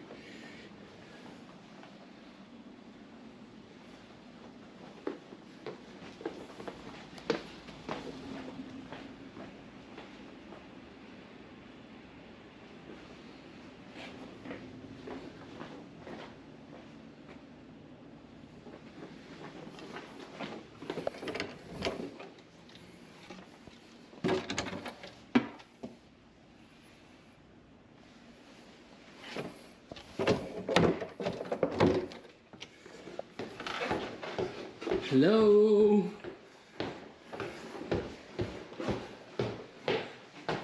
Well, they were sending a tape each day.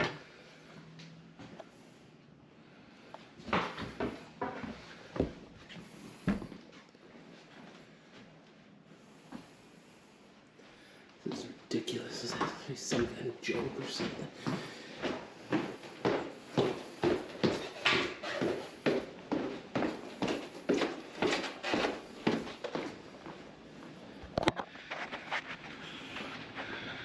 So I just got back from getting groceries, and when I return, I see this stinking bear sitting in my living room.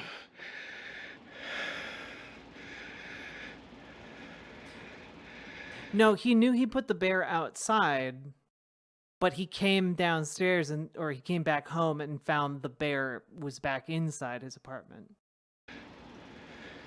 So he assumed someone broke in.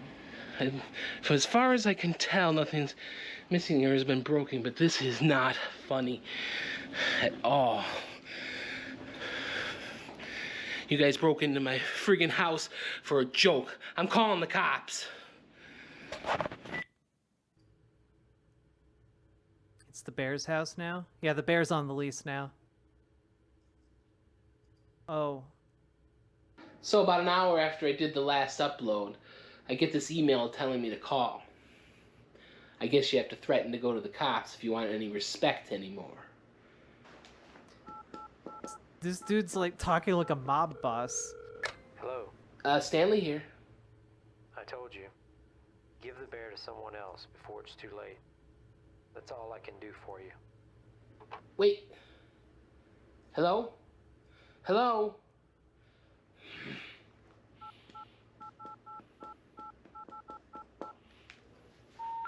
Sorry, your call cannot be completed as dialed. Please I am sick of this bullshit. Stupid bear. Out of my house.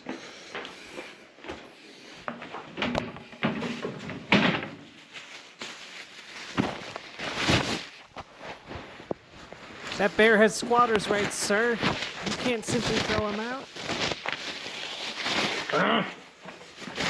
your stupid little bear back.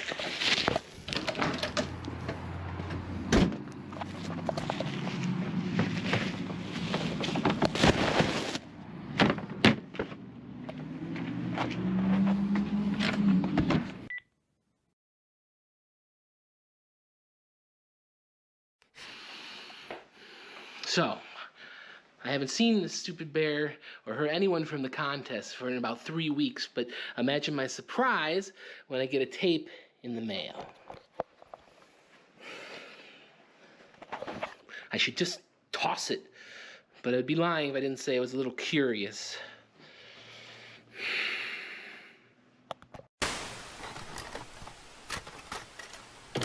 Oh boy. This bear's gonna kill him, right? Like that's how this ends.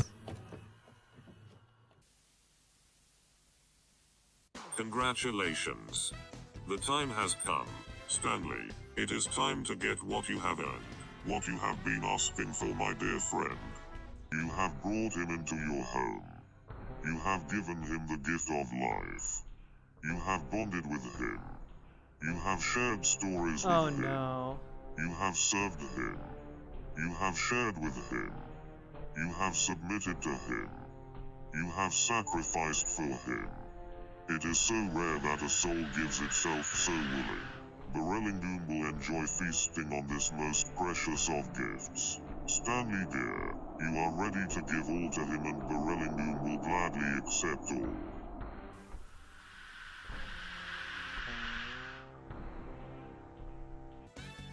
Thank you. Oh no. That bear gonna eat him.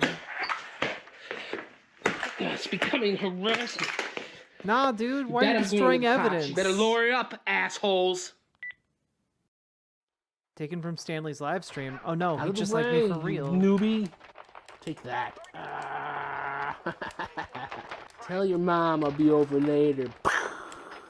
You act like this is the first time you ever played this game. Get this trash out of my house. Man, it's somebody's bedtime. Go to bed. Get off and go to bed, please. You are messing with my jive. Oh, gross. He has his shoes on. And he's on the couch. What?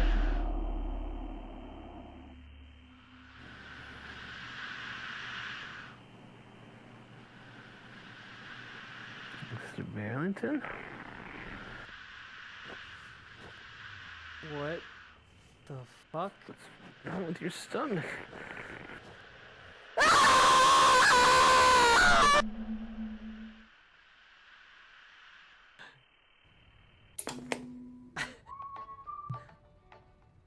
Thank you for playing, Stanley.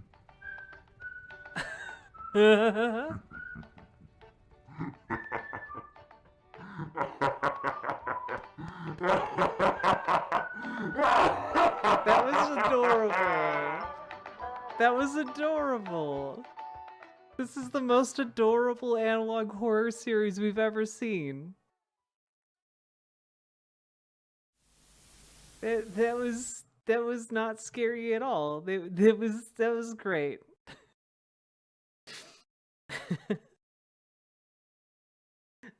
That was cute, right? I enjoyed that. It was a whole lot of tension built up, but that was fun. Like a little demon hand coming out of the bear. Also, now we know that demons exist. I think you mean Shakespeare. I think you mean that you loved it very much.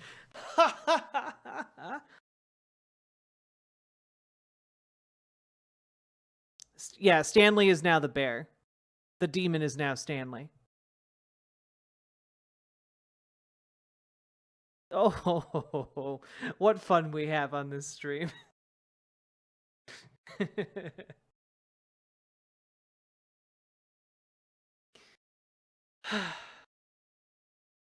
Yeah, so someone saved themselves by tricking him into taking the bear. Yeah, he would have had to do the same in order to live, but instead he threw it away, and then the bear just came back and took his soul. Moving to Alaska so the Yukon could leave me alone.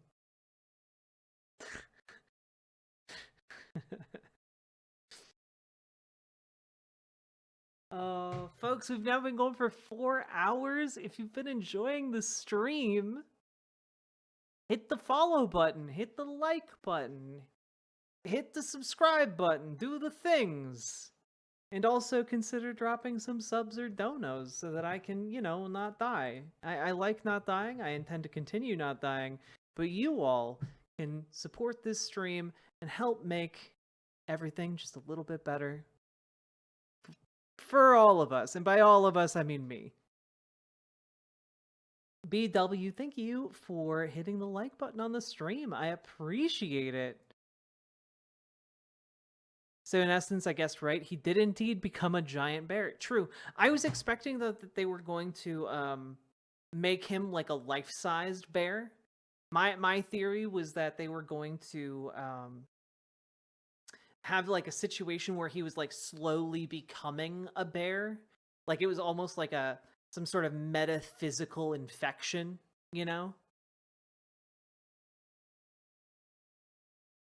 Has anyone told you look pretty tonight? If not, no one's told me I look pretty tonight, Trans Girl Jade, except for my partner. So thank you very, very much. It's true, Salmon Moose. You've done your part. Here's looking at all the other Oilers in chat. That's how Costco gets their bears. Yeah, you if you get one of the lower tier memberships, you have to put up with occasionally demons being sent to your house. You're very, very welcome. Oh God.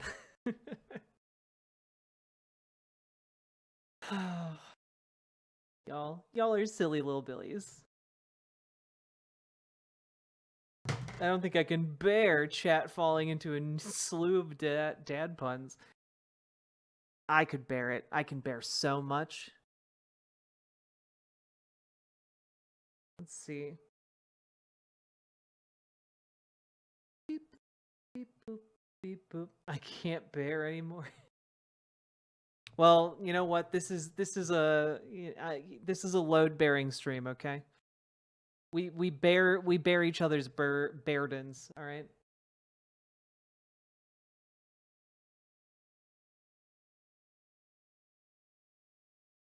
Let's see here. Beep boop boop boop. I am gonna go use the bathroom. When I get back, have something moderately special and entertaining planned. I'll be RB folks. It might be unbearable. I'm becoming unbearably unbearably about to piss myself. Let's go. BRB.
How y'all doing, folks? Howdy, howdy. Hi, Gamer G. Hello, young black economist. Hello, Storma. Open Twitter, there were a bunch of posts demanding Haley's head for treason. Do you know what happened? Basically, she's not licking Trump's boots, so that's equivalent to treason, you know? Yeah, and you might be like, oh, well, there must be more to it than that, but there's not. Again, I've been talking for years now about how Trump is a fascist. Literally, one of the tenets of fascism, according to Umberto Eco, is, disagreement is treason. By running against him, she is being a traitor in the eyes of the Republican base who adores Trump, you know?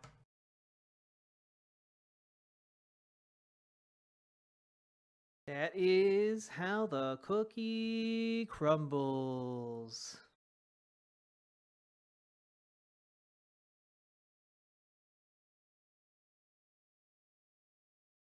The music is making me feel as though I'm 20 or so.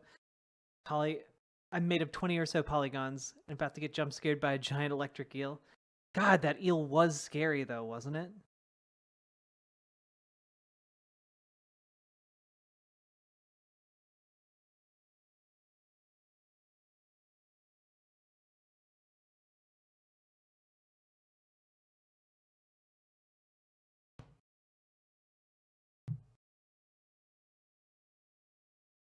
Nuke 2 catfishes / bots today. It's a good time. Hell yeah. How we doing, folks? How you doing, you little goofy goobers? Also, is my phone rumbling? I keep hearing like a noise, and it seems to be like from when I put the phone down. Just woke up from a nap. God, I wish that were me. Hey, Puffin Joe, where you been? I feel like it's so late. It's only 11 o'clock. Let's see.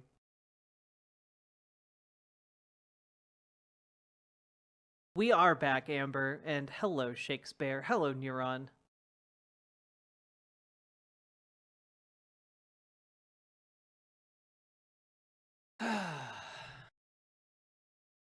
My wife's taxes are coming in so late, I just want my refund. I am not doing my taxes because I don't get a tax refund. I'm not doing them until middle of February. Hopefully I can afford them this year. Haha! The break without you is almost unbearable. Good. What is... I don't get why I keep hearing this thing like do little rumbles. It's weird.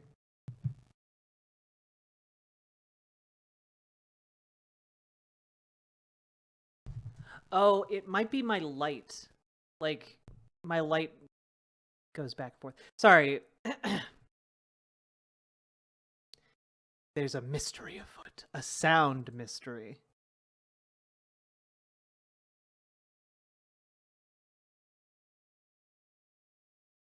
One week without Jack and my mood collapsed. Oh, I'm sorry, Salmon Moose. You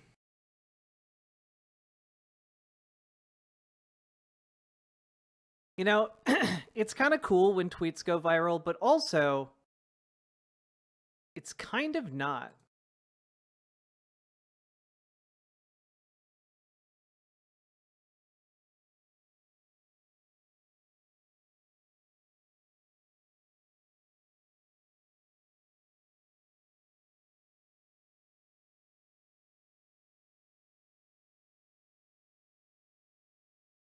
Mid-move, camping out on the floor with my monitor, computer, relaxing, these tired mid-30 knees.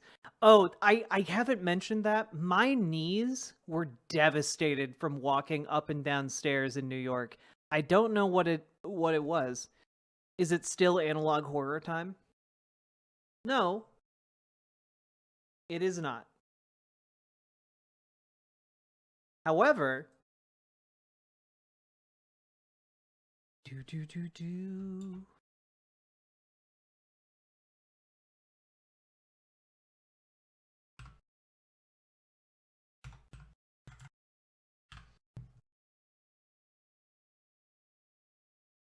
We are we are now only 20 subs away from another analog horror. So, far lower bar to get another analog horror series going. And we do have them queued up, but we are going to move on to other content in the meantime. That's right, folks. Only 20 subs or their dono equivalents away from more analog horror. I think that's a bargain. That's a steal.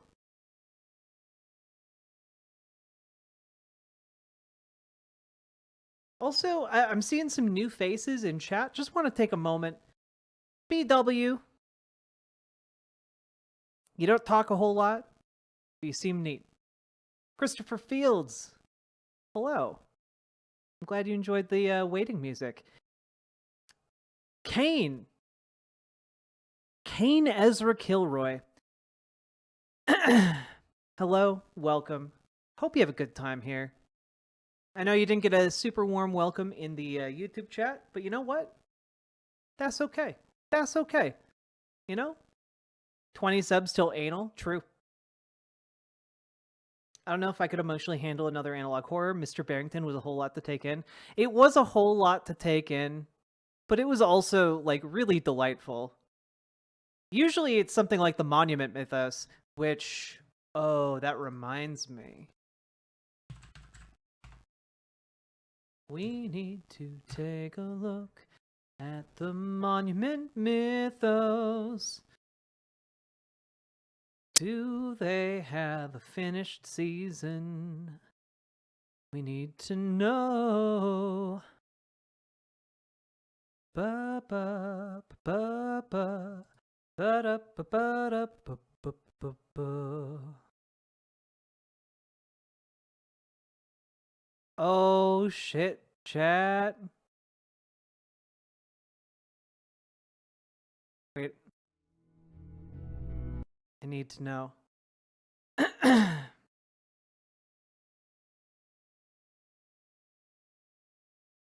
Literally as of yesterday, a new video went up.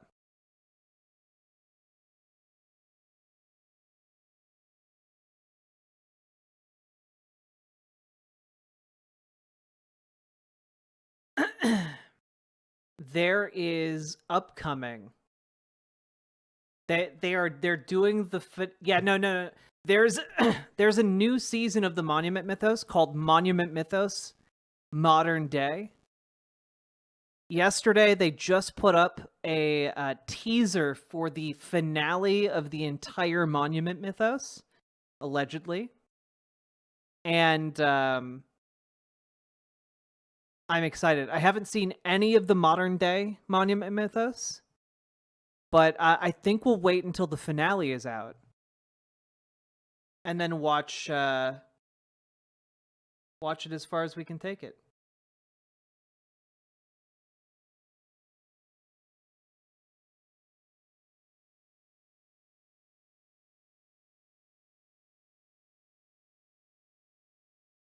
So no James Dean? I don't know.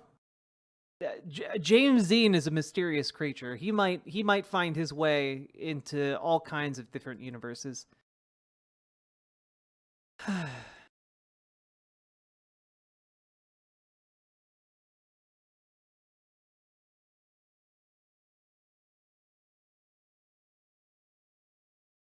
I'm so excited to watch it though. You guys have no idea how much restraint I have had to exert to not binge watch all of it off stream.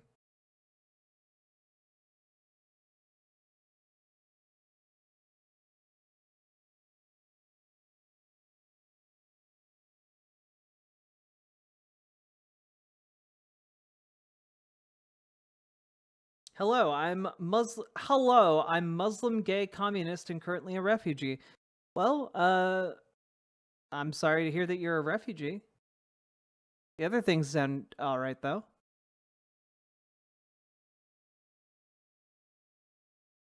Beep boop. Also, yes, hit the follow button, chat. Hit the subscribe button. Hit the like button. Do the things. Y'all keep introducing me to new things. That's the goal. Just escaped from China. Good job. You escaped from China and the first thing you did was come into my stream. I'm honored.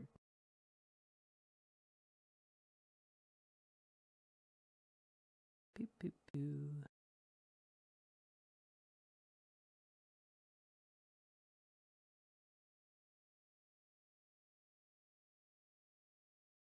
I've never heard of Monument Mythos. Oh, it's so good. We have a playlist on the YouTube channel dedicated to exploring analog horror. So you can see what we've watched so far on that. But there is a special one for the Monument Mythos, and it's worth it. You should watch along with us in the past.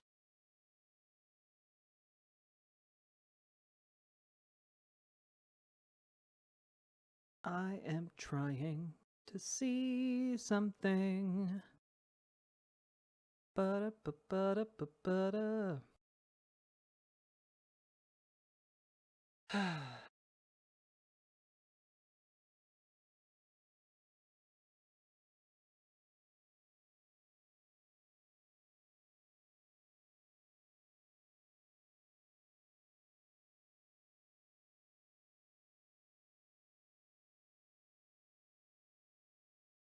Oh. Well.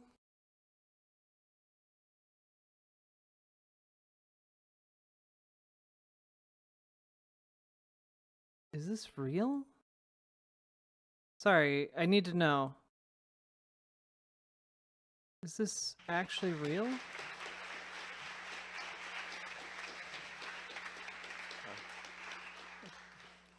What happened to the second half of the 20th century? That is to say, if you're growing up in, say, 1900, and you're reading H.G. Wells and Jules Verne and that kind of thing, growing up at the turn of the century, and you're imagining what the world would be like 50 years later, well, you basically got it right, you know? And there were flying machines and submarines and... Okay, we could watch this. This could be interesting. Could do a little bit of commentary on a David Graeber, Peter Thiel debate. I do like seeing evil ghouls get dismantled by people who are decent people.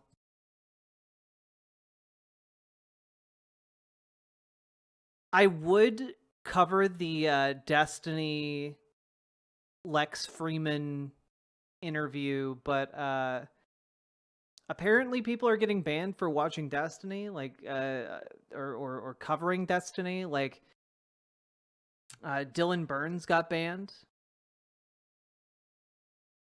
which is a miscarriage of justice, and it sucks.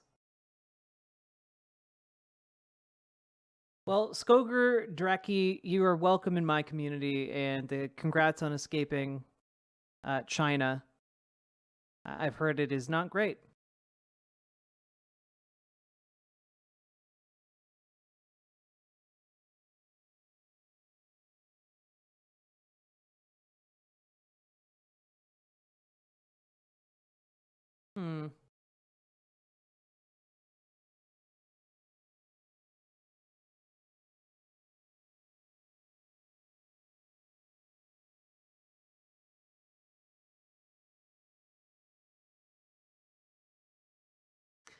I had a piece of content, and I'm trying desperately to find it. Something that I wanted to go over here.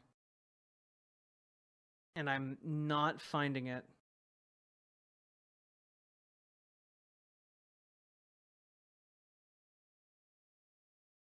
Destiny is banned on Twitch. I forgot that you couldn't talk about people that...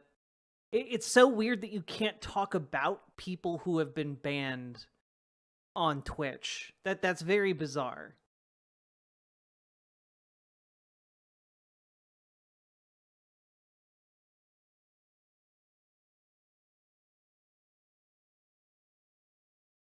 This is the nap chat. True. You can if you're Hassan Piker. Well, that's true. You know, different standards for fancier folks.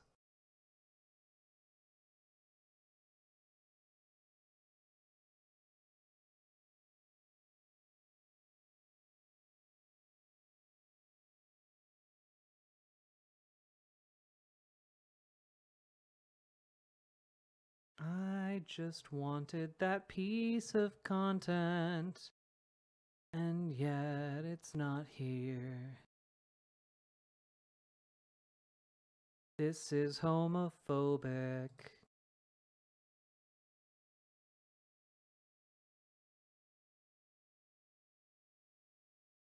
Okay. It's time. It's time.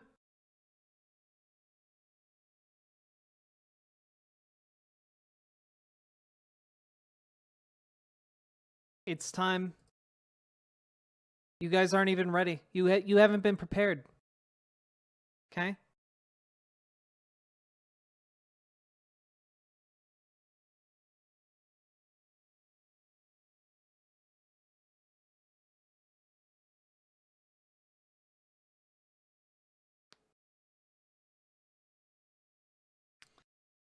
It's time.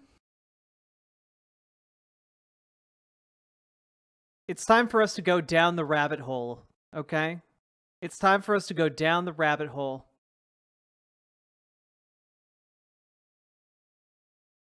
To find out very real and accurate information from everyone's favorite YouTube crank, Spirit Science. 20 subs to make this stop and do Today analog we bear horror witness instead. to a time never before seen in history. The rapid increase of technological development has brought new levels of global interconnectedness to nearly all. You should do a stream where you react to a movie but not show the movie then never talk about it lol oh I'm high. I have thought about doing that unironically.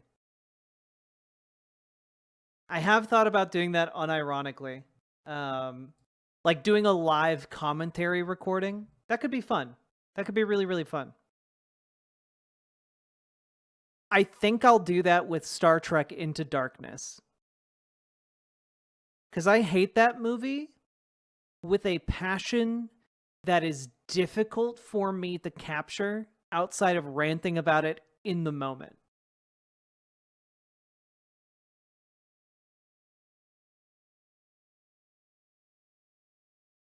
Oh, no. CN, Monument Mythos is amazing.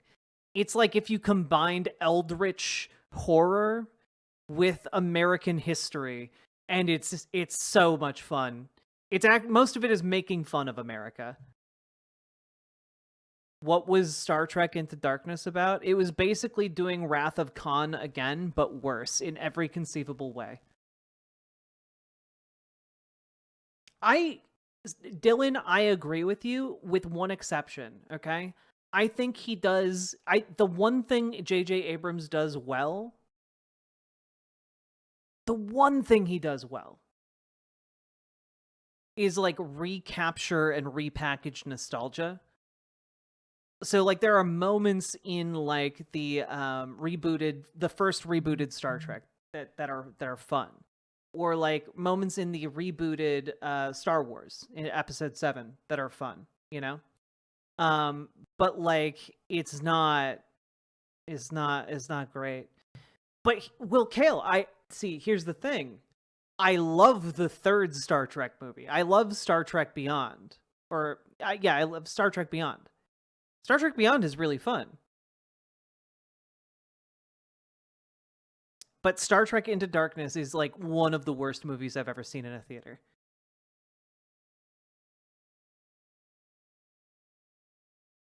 Like the first one, the Star Trek reboot, it's all right. It has its moments, but man, Star Trek Beyond is actually like a Star Trek movie to me, you know.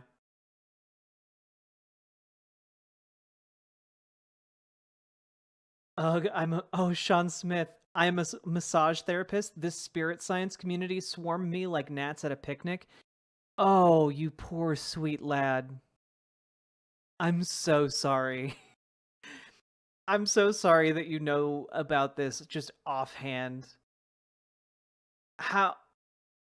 Man. I didn't know it was like such a thing in the massage community.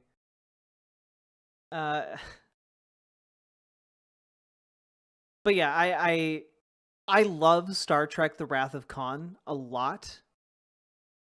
And Star Trek Into Darkness is just so stupid. It's so stupid. It's so stupid. God. All right. It could be said that we are living in the most amazing period in recorded history. But even if that's true, most do not recognize it, living instead in a bubble of their own minds. Okay, but even if we lived in the most amazing time of human history, what is amazing is subjective. So that means nothing.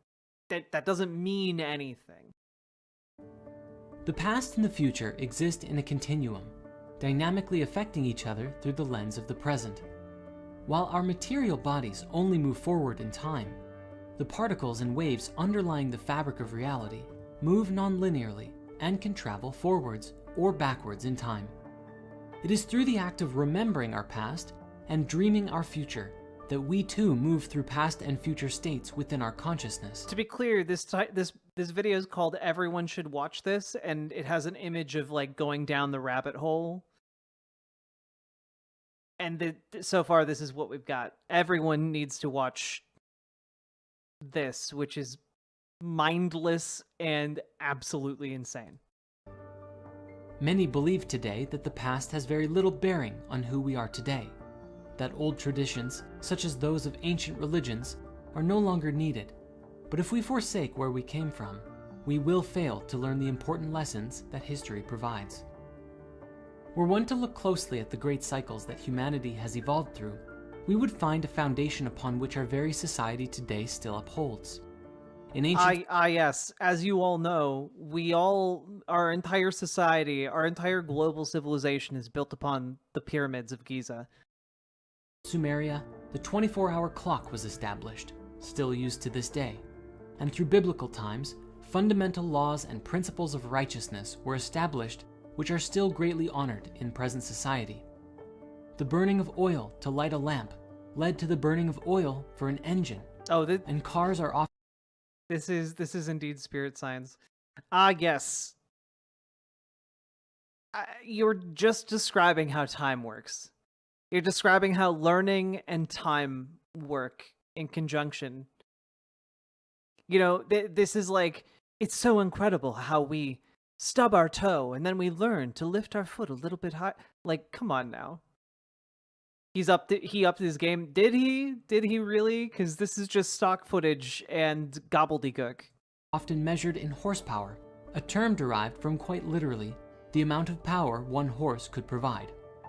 From the refinement of our understanding, new tools, systems, and ways of being are developed which shape who we become.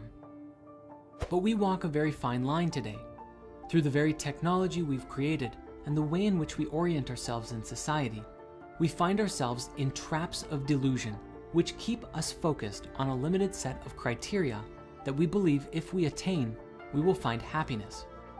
Yet such traps perpetuate an idea which roots deep within the psyche, festering misery and suffering that if left unresolved, will cause each to miss the forest from the trees as far as the meaning of life is concerned.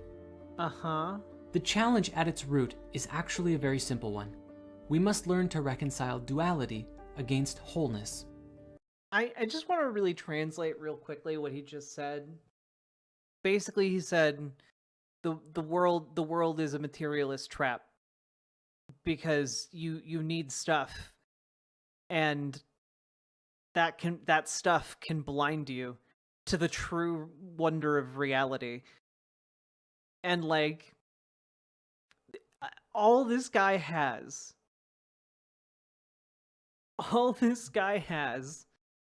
are meaningless platitudes, stock footage, and the occasional bit of animation. And he literally, like, he thinks he's like Jesus Christ.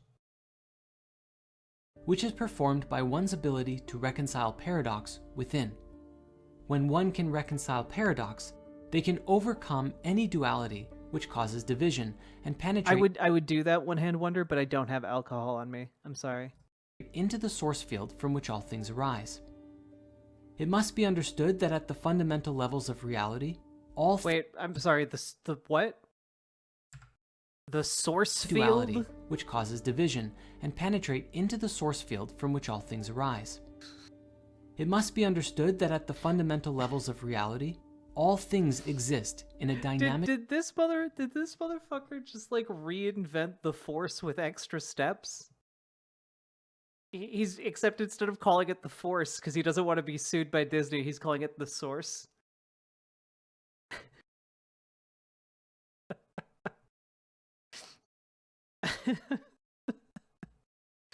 Oh.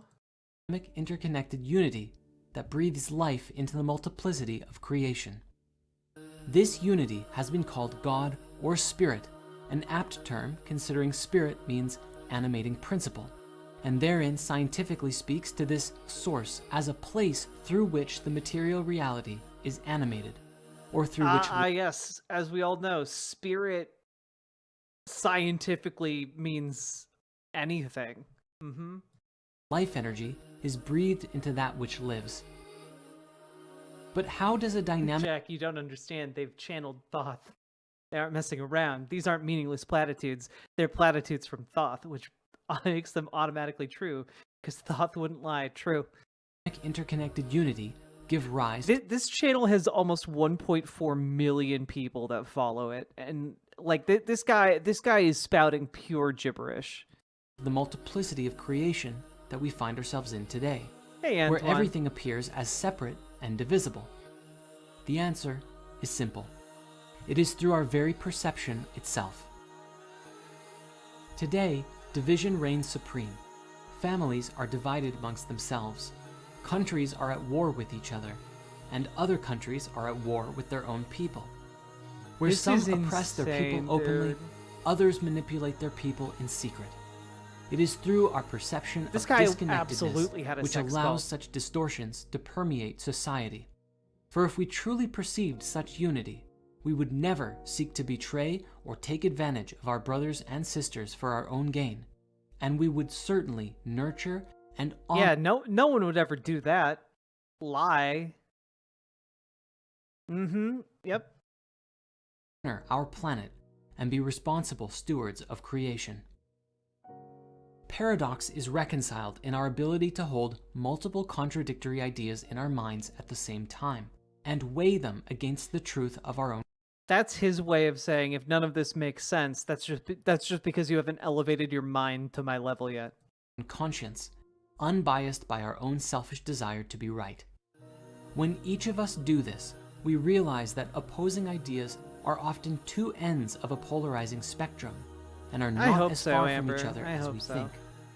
It is only then that we can speak from truth, having compassion on others for their perspectives and not from the limitation of our own ego's I am high ideal. right now, and this doesn't even make sense to me. True. Also, I wish I was high right now. Also, we are now 1/10 of the way to doing more analog horror. Thank you very much for your contribution, Catalina Gearbox. And so, the goal must ultimately be to create a bridge between the awareness of the rear end. You don't understand. You don't understand. He's tapping into the source, okay? He's using his source on us right now. He's saying bullshit. Absolutely, everything that he's saying is bullshit. This is correct. Mental dynamic unity and the division that humanity finds itself in today. If we are to collectively find a place of peace among all people, we must be willing to ask and explore the meaning of truth with a capital T. Without a metric by which we might identify truth, each individual would be subject. Oh, this man breaks my brain. Like this, I feel like I'm being indoctrinated into a cult every single time I watch these videos. Like they like Clockwork Orange you. Oh my god, dude. Black Sheep Collective, thank you very much for subscribing with Prime over on Twitch. And now we got 3 out of 20 to watch some more analog horror. What the fuck is dynamic unity? Nothing. It doesn't mean anything. None of it means anything. He's pulling words out of his ass. And honestly, at this point, he's probably just running it through an AI algorithm. He's probably trained an AI to like language model to like regurgitate his incomprehensible gibberish. And honestly, the AI would probably make way more sense. To describe truth by their own accord. But one's subjective truth is another's lie. While some are willing to have respectful debates to the nature of what is authentically real, many are more inclined to bury themselves in their personal belief, creating an echo chamber of perspective rather than... Yeah. If you disagree with me, you're just rejecting the real truth. Come on, dude.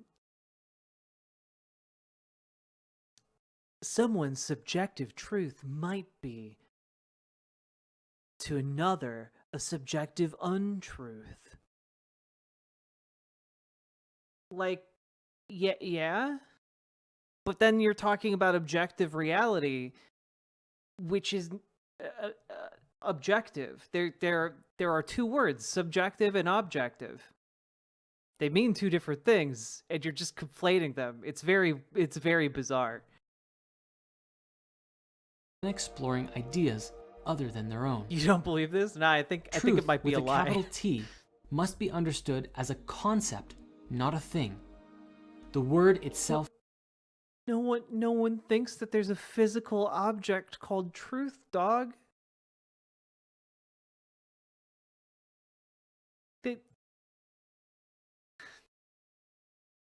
No one think. Of course, truth is a concept. It's referring to ideas. Oh, no. Comes from the etymological root deru, meaning capital be firm, T for solid, thought. or steadfast, and from which we find the same root of words, such as durable. Oh, no. Sean Smith. I haven't listened to that episode of Behind the Bastards, but one, great show. And two, yeah, no, this is like the kind of guy that is like straight from like, Yoga Bunny to like crystal fascist, like this is like almost textbook, like how they get you from just being like, oh yeah, I like the vibes, I like that pretty crystal, to like a goose-stepping fascist who's just really into new age mysticism, Duration, endure, shelter, tree, truce, and trust. Oh, I see this.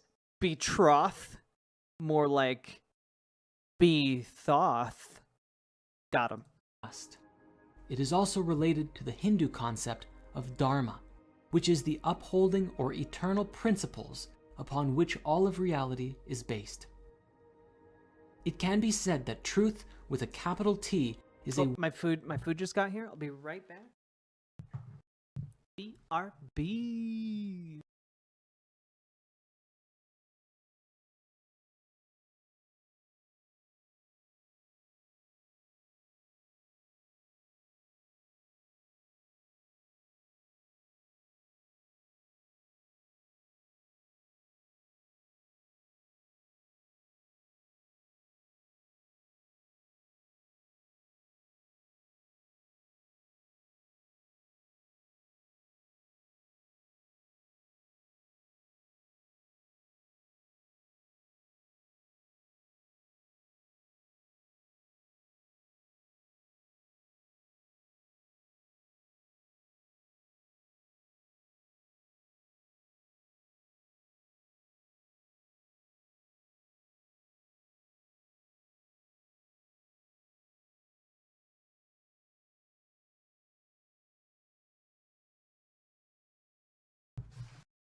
Oof. I return.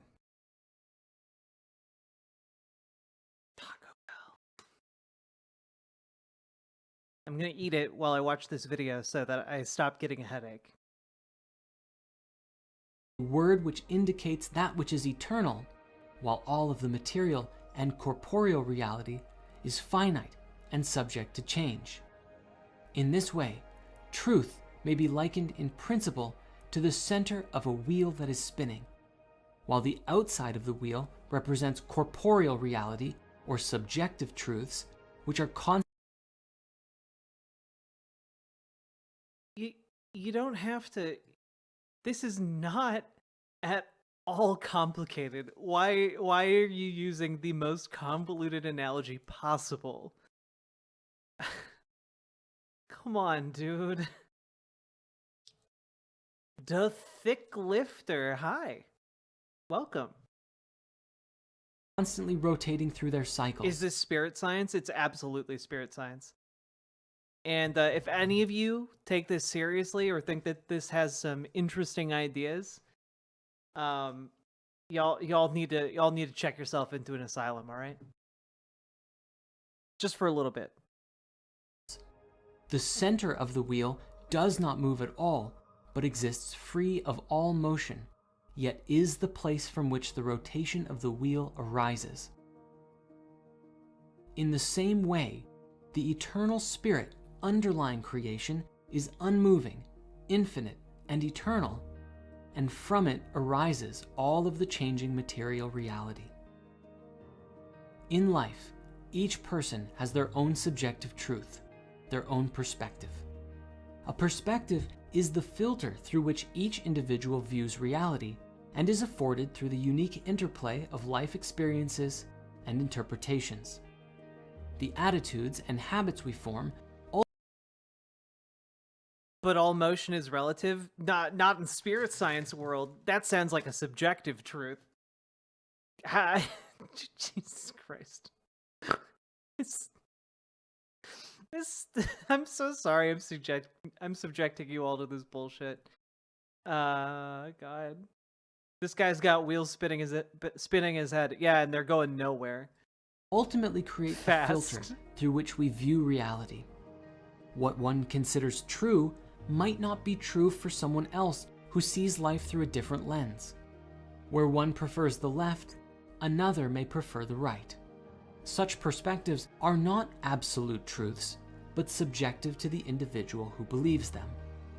As humanity probes even deeper into the nature of reality, we are brought closer to capital T truth. For instance, the truth about the nature of electromagnetism was not discovered until the 1800s, but the laws of electromagnetism have certainly existed since the dawn of time, irrespective of our awareness of them. Yet, once this essential truth was grasped, it changed our experience of reality fundamentally and afforded new experiences of life. Without knowledge of electromagnetism, we wouldn't have computers, TVs, radios, and so on. Though certainly, when the idea was first proposed, it was laughed at by those who couldn't fathom the concept of an invisible field. As you can see, this thing that wound up being true was laughed at. Ergo, if you're laughing at my idea, it must be true. Permeating reality. In the same way, emerging ideas about the nature of consciousness and how life is steered by thought and feeling are also mocked, but knowledge of our interconnected nature is becoming known, and one day the telepathic connections we share with each other will become commonplace throughout all of society. What telepathic connections? Say what? I hate how he's talking about that like that's an established fact that we have telepathic connections with each other. We absolutely don't.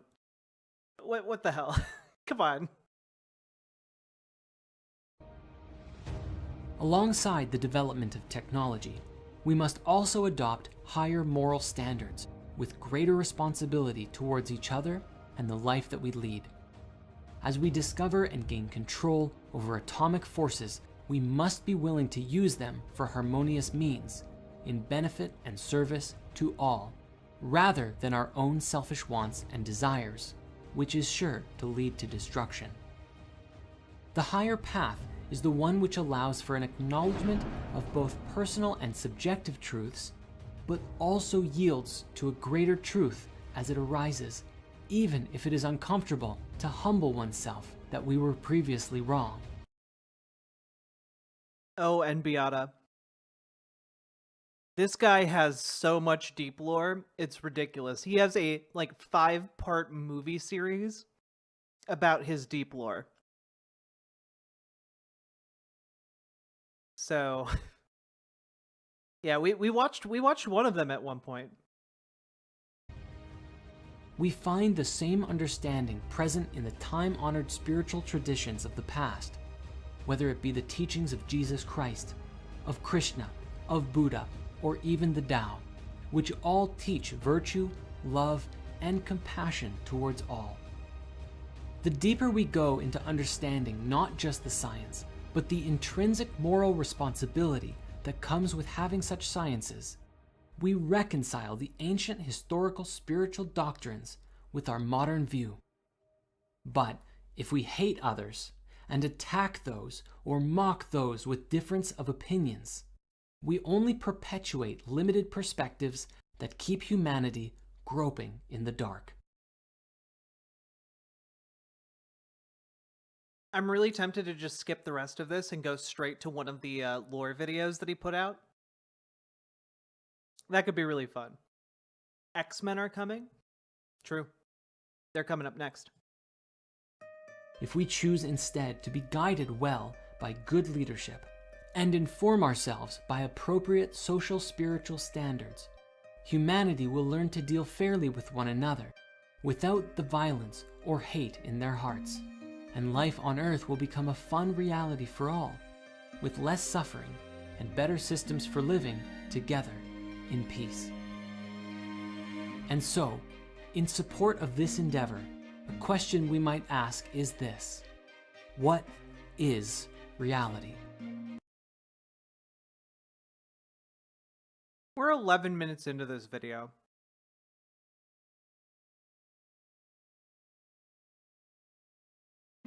Etymologically, the word itself means actually existing, having physical existence, or not imaginary.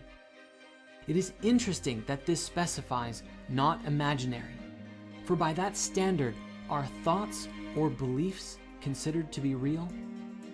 Beliefs may be understood as synaptic. Oh yeah, dog. Yeah, time to go full solipsist. Let's go. Let's go. You're a brain in a jar. Pathways that are entrained within us that thoughts flow through consistently. But are such pathways real?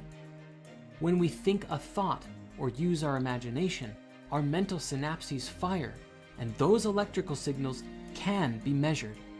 But therein, is the firing real, but the thought itself unreal? Or, if they are real, where are they real? When we consider the dynamic unity in the substructure of reality, we might consider that thoughts and feelings are real, but exist in different dimensions or areas of our body of consciousness, some of which are more isolated within us, and others that permeate into the outward matrix which is shared by all. This then does not invalidate one's inner experiences, even if they are untrue or delusive by nature, but affords each individual with the opportunity to hold their ideals within themselves and reconcile it naturally against the outer perspectives that they have. Each and every person has a part to play in the great unfolding of the human story. But if we fail... You all understand this is insane, right? He's cooking crack. Please, I need you all to know. I need to know. You guys know he's insane, right? I'm the only being in existence. That's unironically like one of the conclusions you could come to based on what he's talking about.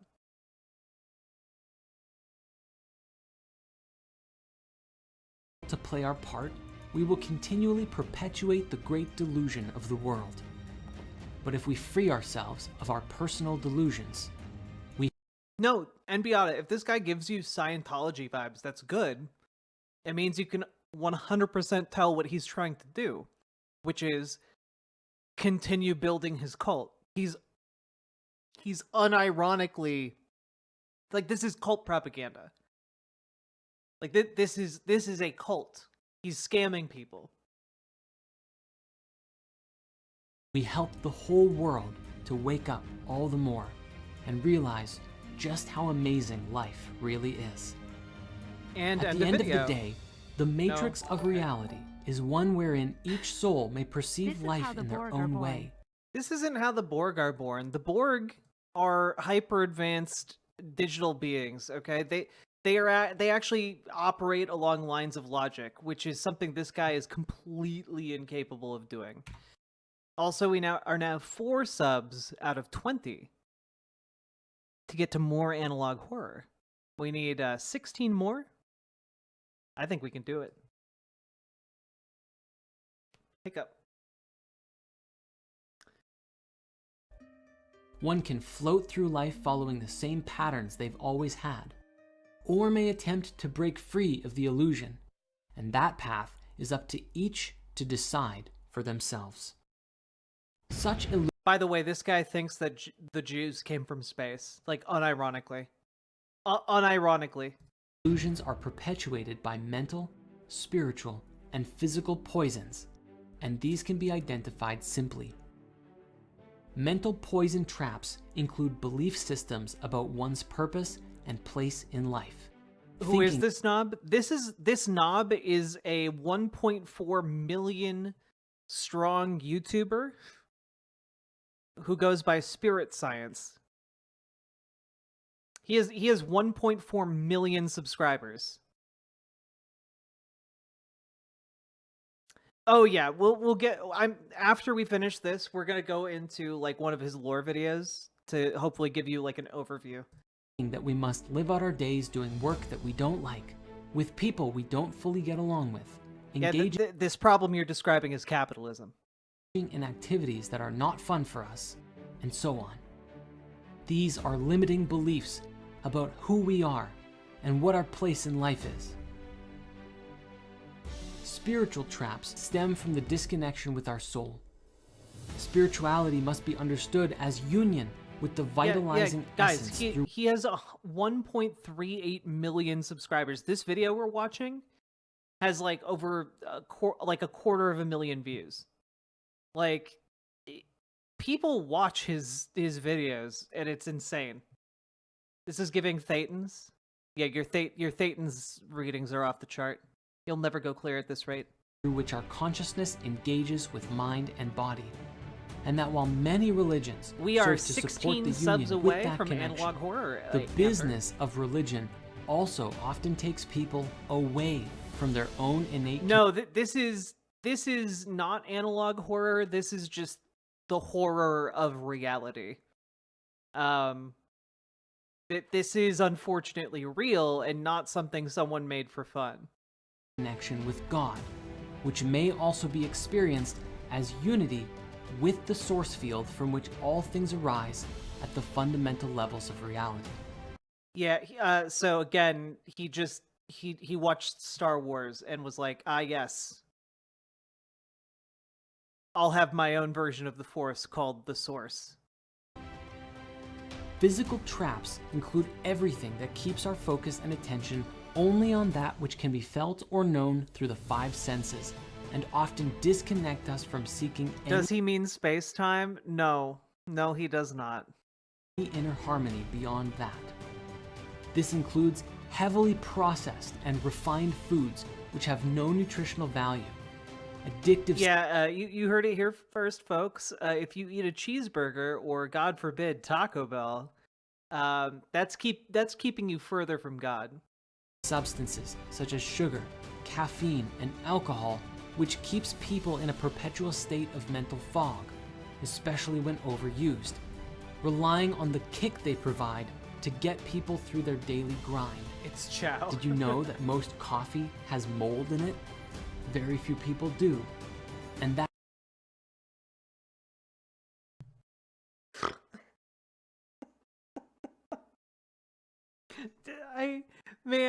Dude goes from talking about the existential questions of the universe with like 15 minutes of gobbledygook, and then it's like, did you know that coffee has mold in it?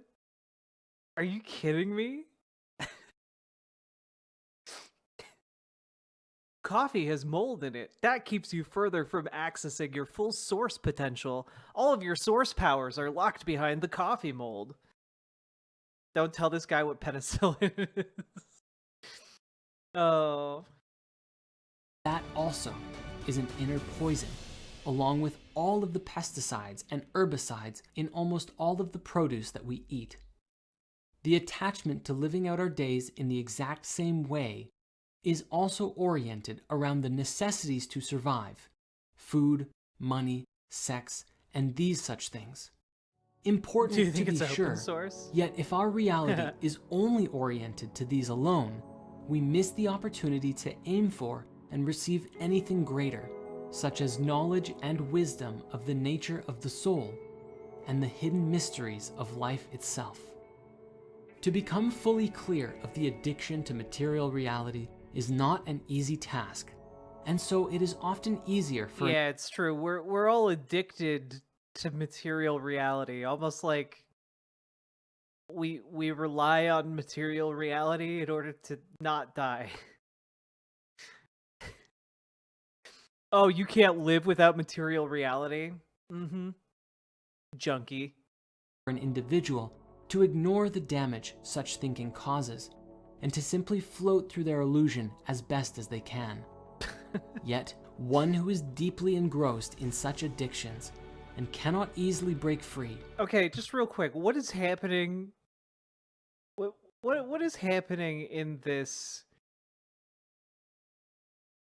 stock video? Right? This is stock footage, right? What is happening here?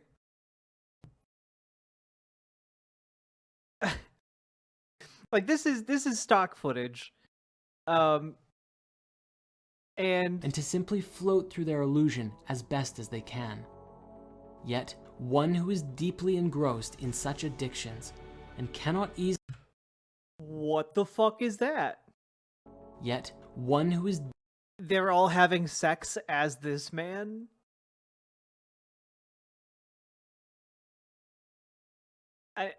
That doesn't make sense to me. I'm sorry. Yeah, wait. Is this guy frozen? Is this like a cryopod? What's happening here? Jesus Christ, dude. Deeply engrossed in such addictions and cannot easily break free deserves not condemnation, but compassion. It is not their fault that they find themselves in such a state. The system they find themselves in was designed to be entrapping, and the act of breaking free is the moving of one's frame of reference from a state of individual focus and behaving responsibly and appropriately in relationship to that which is going on around oneself. To the old paradigm of thinking, there is always something going on, something that must be done, or somewhere we have to be. But where are we going?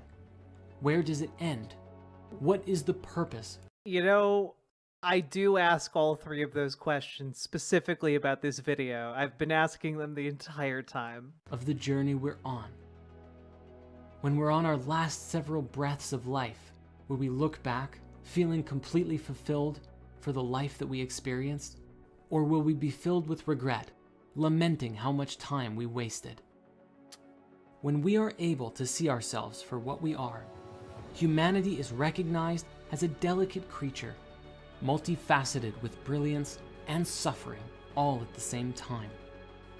It is okay that we are this way, for it is through our duality that we can recognize the unity at greater depth, and the miracle of doing so is far more meaningful than it otherwise would be if we didn't know such a depth of pain.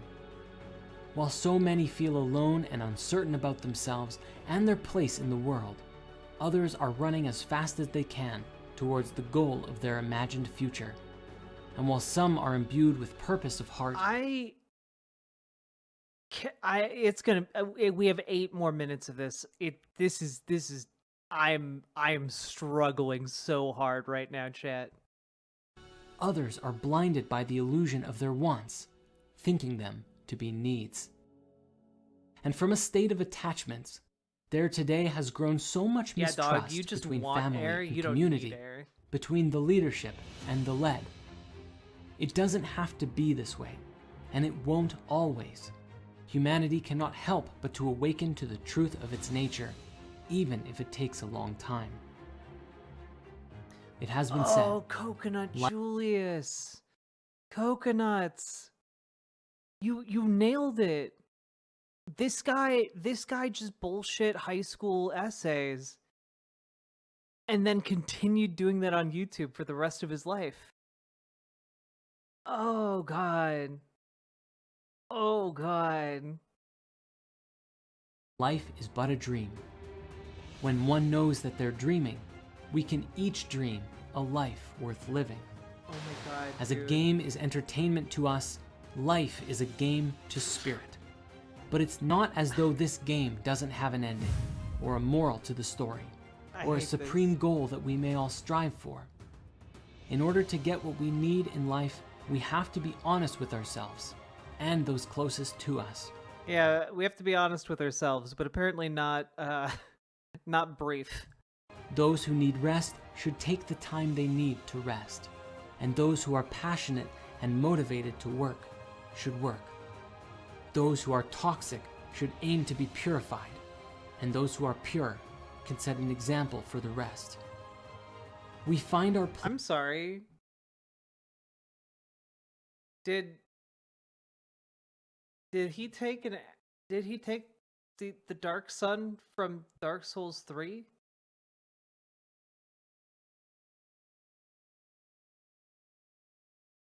Is that the am I crazy?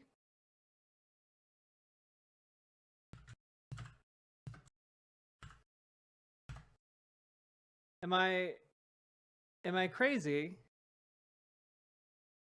Because that looks exactly like it.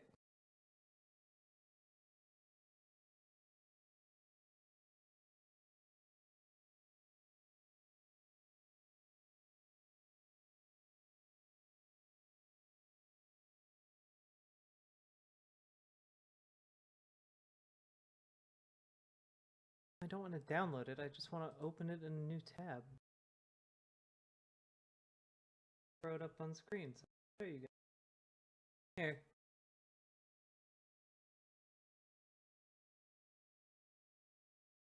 That looks exactly like it.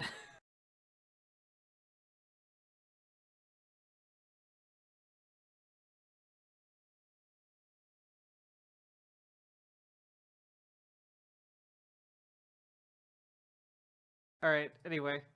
Those who are pure can set an example for the rest. We find our place and purpose in life when we slow down and become still. Slowing down affords awareness of the multidimensional energetic reality matrix that we exist within, and even affords a passage. It's good that in the interdimensional energy matrix that we all exist in, I'll still have boobs in the multiverse. My multiversal titties will go on. Way out into that which exists beyond what we can see and touch. While this cosmic essence of spirit underlies all things, our body of consciousness is built on layers upon layers upon layers of personality, societal structures, ego programming, habits, and dogmas. When it is understood who we truly are, we realize we can do anything. Human beings are genuinely limitless, and we are imbued from within by the same limitless We're human beings, genuinely limitless. Unless we eat McDonald's, in which case you got limits, buddy. source from which all arises. A peaceful state of being begets a peaceful reality. An active state of mind produces an active reality. An adventurous consciousness produces an adventurous reality. We must ask ourselves, what do we want most? Oftentimes, we don't know what we want until we lose it, and doing so teaches us. What is this stock footage, dude? Sometimes we genuinely don't know what we want. Stock footage of young girl who desperately wants to be saved from a fire. Us how to cherish that which we have. Yet at the end of the day, everything we have in life is He did used to temporary. pitch up his voice. We come here with nothing and leave it all behind when we go. And so all things in the material world are afforded as things to be used and enjoyed for a time, but not to be taken with us. It is the same as when playing Getting flashbacks to college where my team didn't prepare for our presentation, we just bullshitted. Oh no. a video game. The character we play as uses items along the way, but when we put the game down, What? those items remain in the virtual world. What?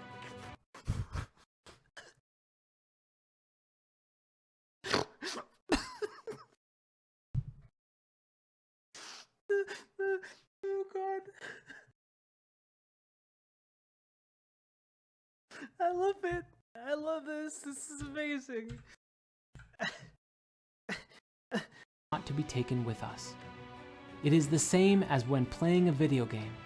The character we play as uses items along the way, but when we put the game down, those items remain in the virtual world. It is the little things that matter the most.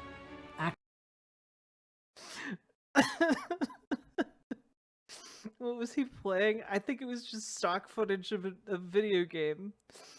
Video games now? Look, guys. If you focus on the material world, it's like collecting 99 basic potions in a Final Fantasy game. You know you're never going to use those.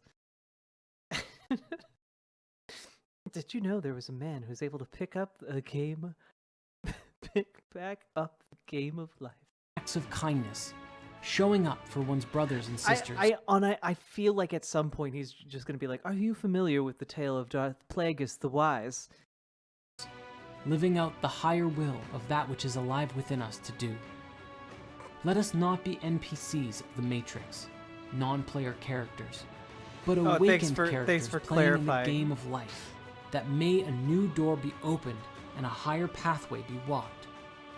May we set our sights on something. May you slide down the warp pipe of righteousness and play the magical flute of Source. And make your way to the 8th level of the reality matrix. Greater, that which is enduring and lasts eternally, that which is true. The heavy serves as the root of the light.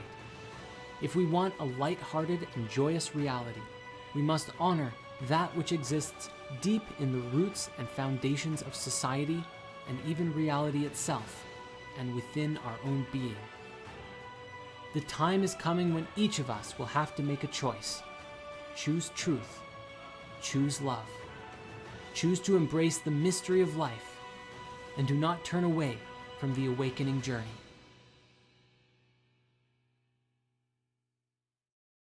Okay, video done, right?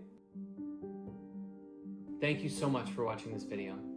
Everything that you just saw really reflects a great deal of internal transformation and changes that have taken place over the last few years, as I found myself going within and really becoming reoriented to a new understanding of While reality. you guys listen to him, and in doing here's so, his store. creating a new trajectory as to where it is that spirit science is even going at all. When spirit science first started out, it Wanna was buy a kind of like this $100 shirt? exploratory ship. You know, I had created a little boat with a light on it and set off into the wilderness, just exploring ideas and making videos about the things that I was interested in learning. Along that journey, many people saw that light on that boat and came on board. And Spirit Oh shit, guys. You can save $13 right now on your very own copy of the Emerald Tablets of Thoth the Atlantean, Aquarian Edition. Oh my god. One of the most thought after copies of the book. I'm sorry.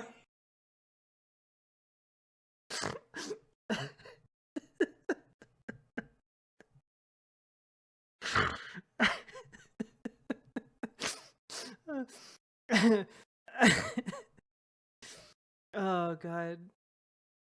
Oh yeah, do you guys want a $75 spirit science yoga mat? Oh my god, dude.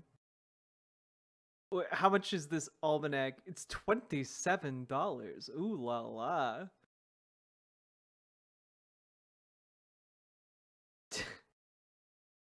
All right. Science transformed from being a little boat to a really big ship.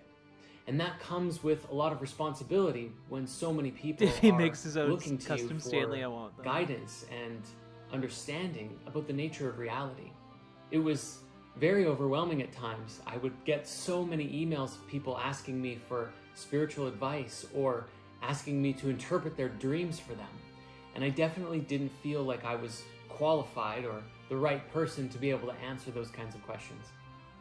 And so I did my best over the last 12 years of making spirit science, trying to come to understand what even is spirit science. Can one measure the infinite spirit from which everything comes? And is there a way that we can scientifically deduce a pure understanding, a perfect... If you've been wondering that the entire time, why the fuck did you name your channel Spirit Science? understanding of how everything works? And spirit science therein is not just about understanding dimensions or chakras or things of this nature, but the science of... I'm sorry, I'm fascinated by both this little gnome behind him as well as the what appears to be a Lego architecture set. I just alright. dimensions or chakras or things of this nature, but the science of self-mastery, the science of meditation and prayer, and how to go within and navigate these internal realms and transcend all of the limits of the human body and the attachments that come with being in a material, corporeal form. After all, as many people like to say, we are spiritual beings having a human experience. And so spirit science is transforming in a really beautiful way. We've got so much planned, and the last few years has been a bit of a hiatus as we went through some big challenges personally and professionally that led to it being very difficult to make a lot of content. Yeah, it made it pretty difficult to make content when you were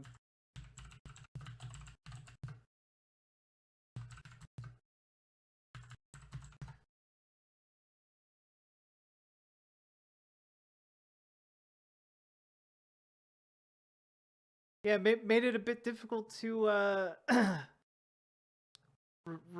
record and make content while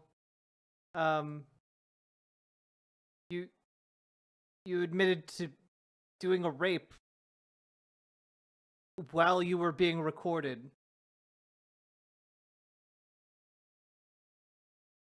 Yes, I imagine that would make doing your job a lot harder. Anyway. Content. But that doesn't change the fact that we never stopped caring and never stopped wanting to be in service to humanity in the greatest possible way.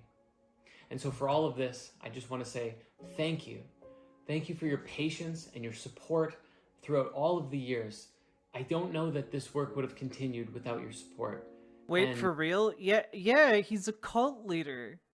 He's a cult leader, guys.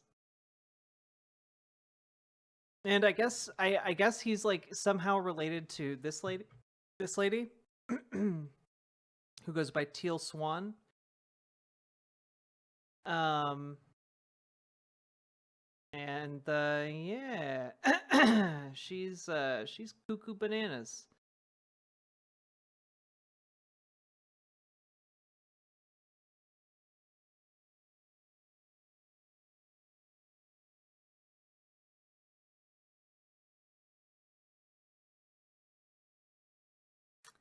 Yeah. Anyway. And even sometimes just words of encouragement has really gone a long way. And so with all of that... No, I think she's like the person he took notes from. I don't know, it's a whole thing. I'd like to also extend a special invitation.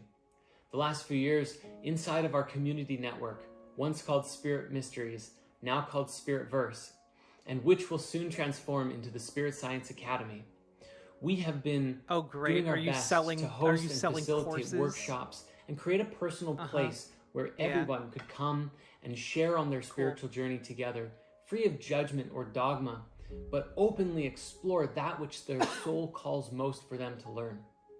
And once more, we are opening the doors to the Spiritverse and invite anyone who wants to come and participate in weekly accountability circles, meditations, or wisdom workshops, and I do so very much hope to see you there.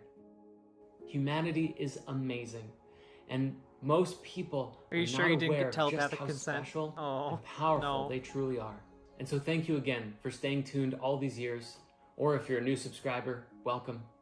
And I do hope to see you in the next video and in our Spiritverse community. Thanks.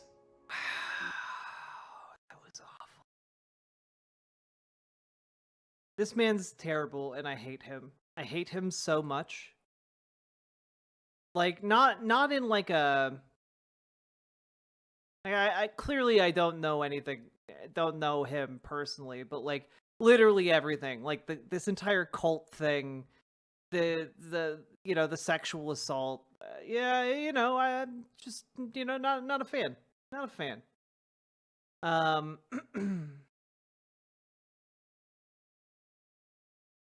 Let's see, let's watch the just real quick. I hope there's like a short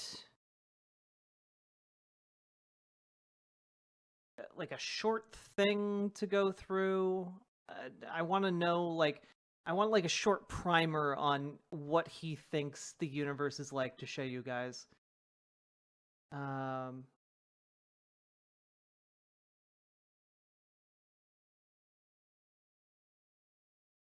Okay.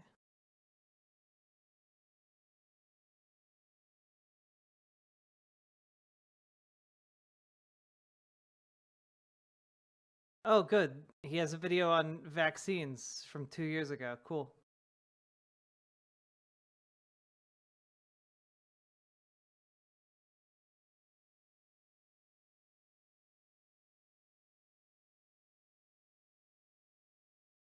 The secrets of DMT, the spirit molecule.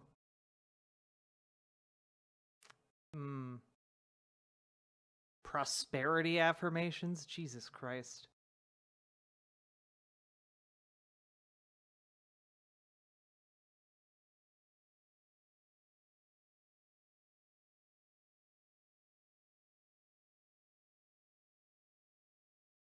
Maybe we just have to go to the Anunnaki video. Guess we're gonna do that.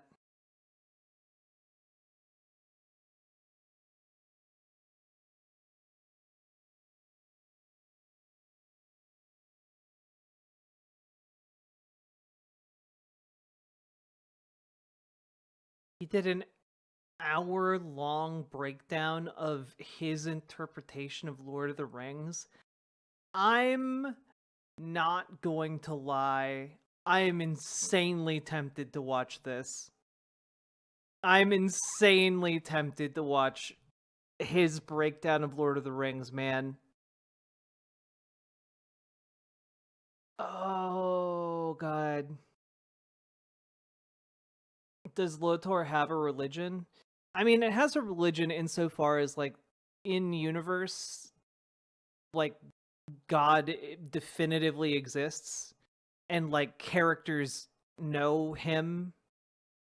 Like the wizards, Saruman, Gandalf, they literally are, like, basically, like, archangels sent from God.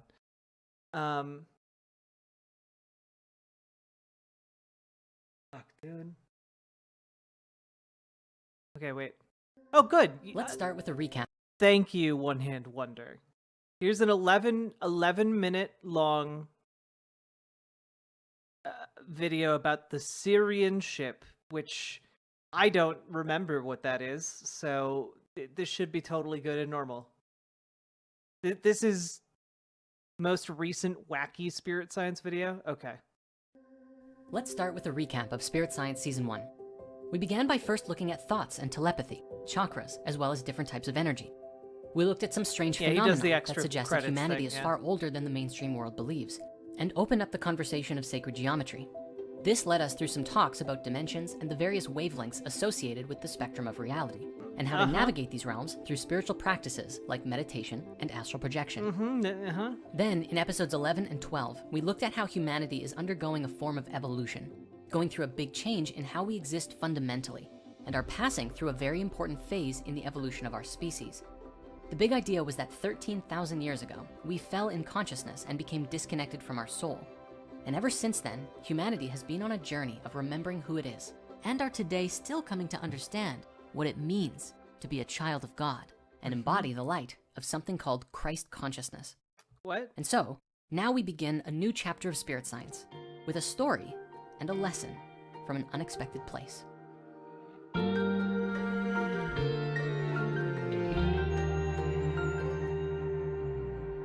Yeah, Sauron is basically like the servant of one of the minor gods who serve the creator gods.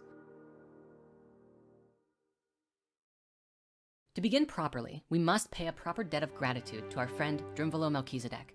A great deal of the wisdom shared in Season 1 of Spirit Science was all provided to the world by him in the ancient secret of the Flower of Life. We owe so much to Drumvalo and his work and these books that he's provided. And I just wanted to take a moment to express that for all of us. I mean, guys, Now, it's a literal here cult. is an This is a amazing story. cult. It's not cult vibes. Early it is on cult. his spiritual journey, Drumvalo was visited by two angels. These glowing beings appeared to him and This is like a summary of what he believes runs the universe. revealed that they were manifestations of his higher self and would be guiding him to different teachers and wisdom. And it was very important that he listened closely to all of the instructions that they gave. Over many years, they guided him, and he met with over 70 different spiritual teachers. But on one particular occasion, they brought him somewhere that he wasn't expecting to go. They told him to go into a quiet room where he wouldn't be disturbed and enter into a meditation. Then they lifted his astral body from his material form and they headed into outer space and eventually passed a spherical membrane of energy that is about 440,000 miles away from the Earth, which is a particular field relative to the life force of our planet in space. Once they passed this membrane, he saw something unbelievable. A huge, motionless vehicle that was about 50 miles long. It could not be detected from Earth due to the technology the beings on board were using. He said that it looked like a big black cigar, perfectly seamless, except that on one end, there was a huge opening pouring out with light.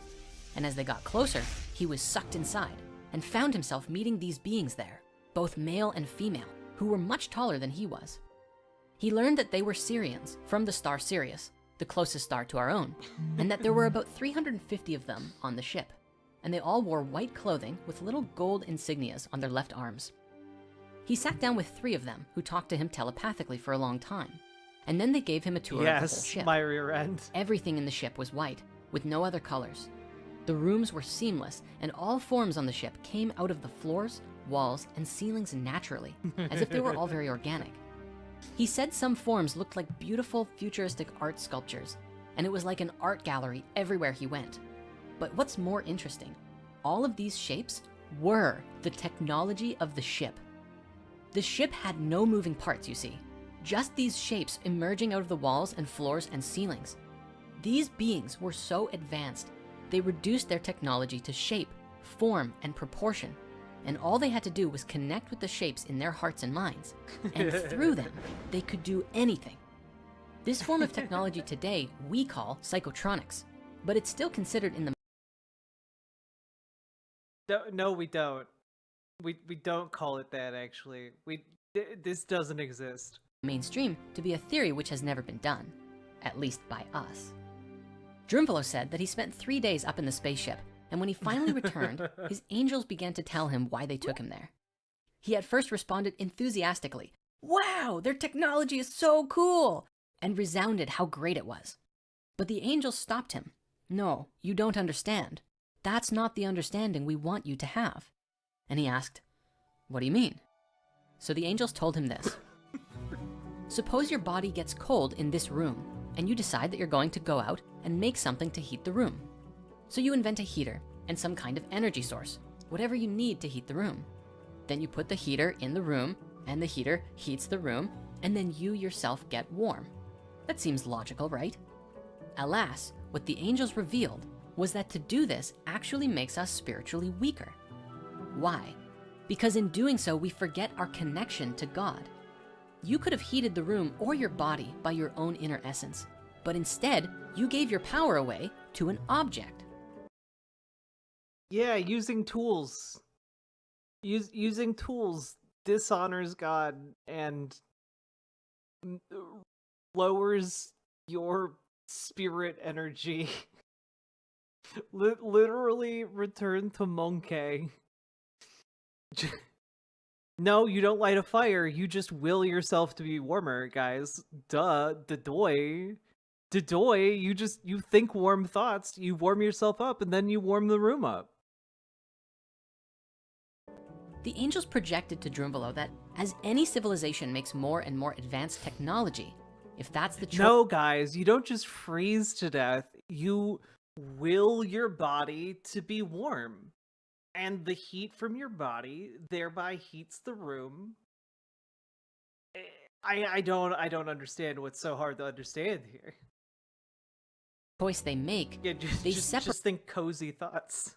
separate themselves out further and further from the source of life and actually become weaker spiritually because they become addicted to their technology. They need it in order to survive. In other words, the Syrians were actually spiritually weak, and Drunvalo was instructed not to look at them as a super advanced race, but as people who need spiritual help. The bottom line from his experience, he said, was that the angels wanted him to focus less on technology and concentrate on pure consciousness as a way to remember God. After this, the angels disappeared back into the higher dimensions of his own body of consciousness. He then got up and left his room.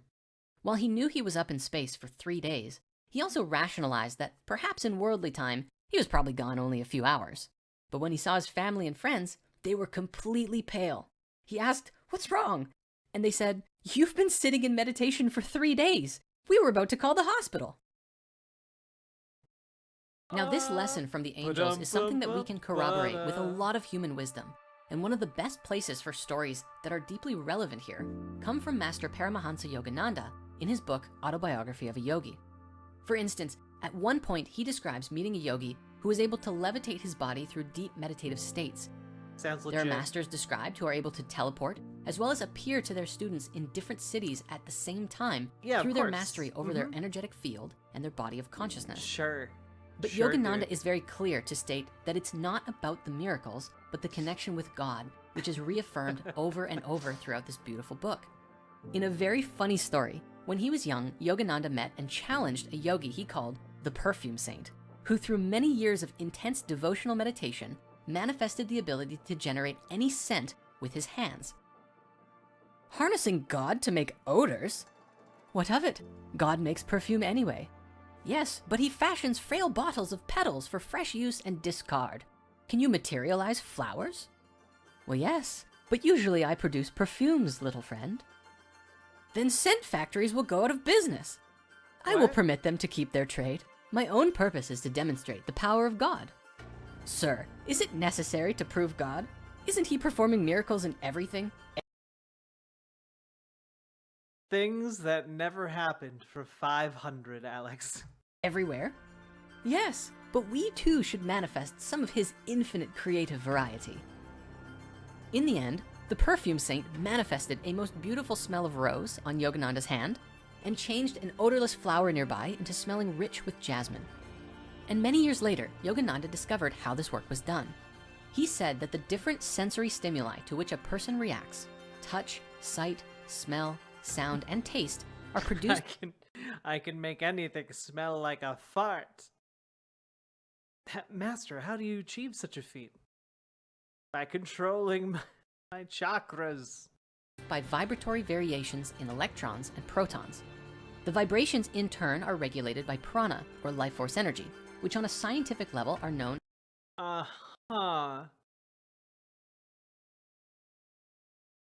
I I don't think this is actually how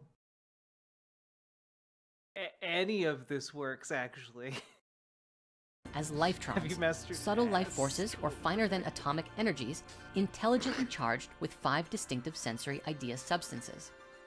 This perfume saint, named Ganta Baba, Lifetrons. attuned himself with the pranic force of yogic practices and was able to guide the lifetrons to rearrange their vibratory structure and to objectify the desired result. His perfume and other miracles were actual materializations of mundane vibrations and were not inner Lifetrons. sensations hypnotically produced. He Now, controlled Autobiography of a Yogi Lifetrons, is chat. filled with stories like this, demonstrating the power of God within reality, even greater than any Motherfucker, I want you to open a science textbook accepted by any major university in the United States. I want you to point to me any instance of the word lifetron in any of them. I challenge you to an intellectual duel. anything technology can achieve.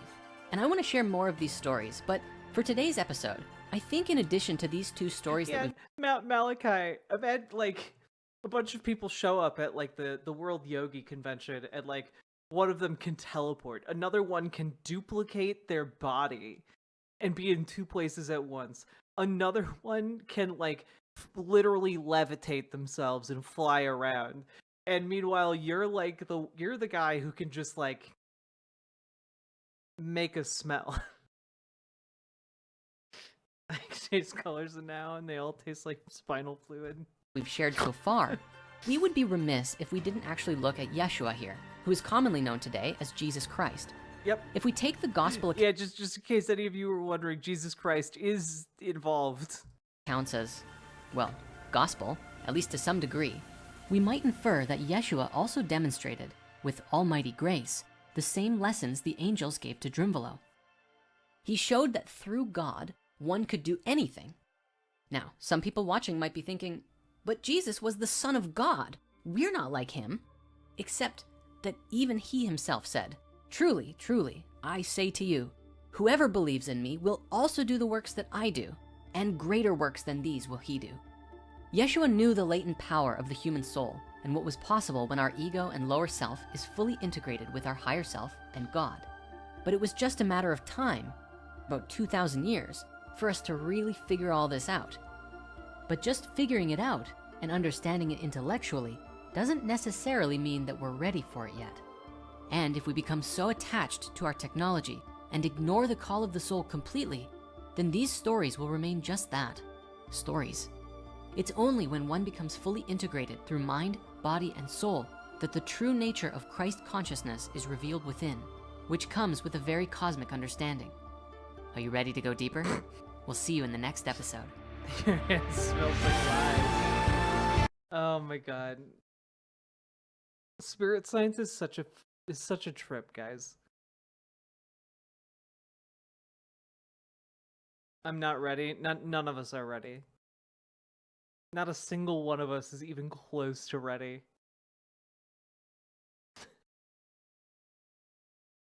And Jesus said, "It is finished."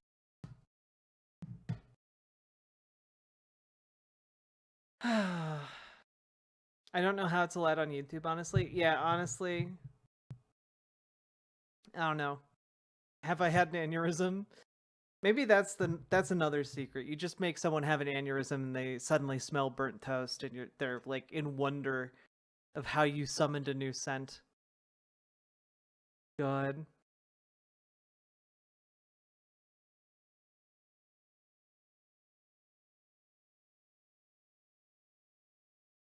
The unending platitudes from this, just ridiculous. Just ridiculous. Dude literally ran a sex cult, raped a lady, and now is back making videos about this. It's crazy. Satan's fur. We just did we just did a little bit of a dive into spirit science, a 1.4 million subscriber channel on YouTube that is a front for a cult. and run by an alleged rapist.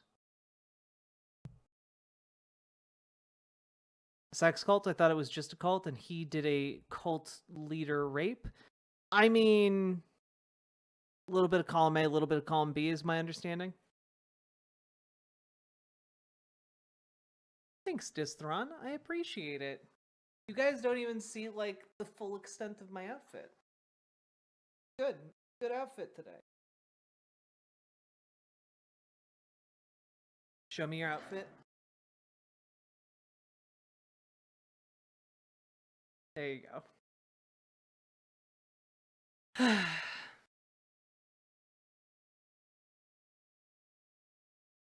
Cults are weird. There's a cult where I live that is that runs some of the most delicious vegan restaurants. I feel weird eating there, but it's good food. I mean, don't feel weird eating there. Just don't drink any of the Kool-Aid.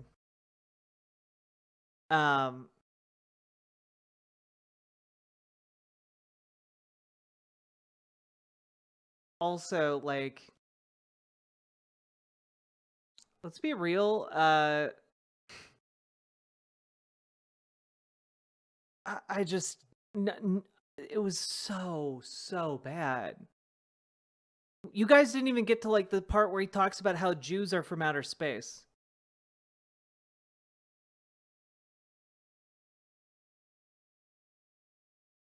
Hot, maybe that's how you can defy thermodynamics. What? Oh yeah, no, he thinks Jews came from space. Also, yeah, I'm not joking. But we're not watching the 2-hour-long movie that does the deep dive into the lore. Yeah, quite literally, he believes that men are indeed from Mars. Like, men, as in, like, male humans, are from Mars.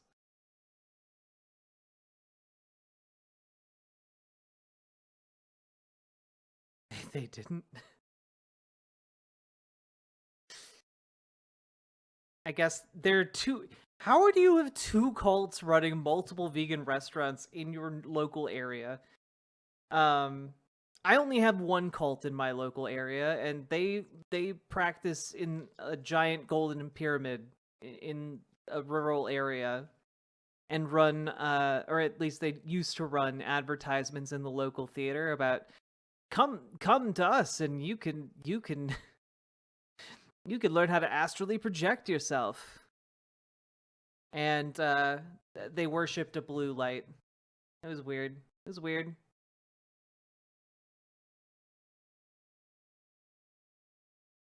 The Falun Gong ones? No, the one I'm talking about is the Temple of Ek. The Temple of Ekankar.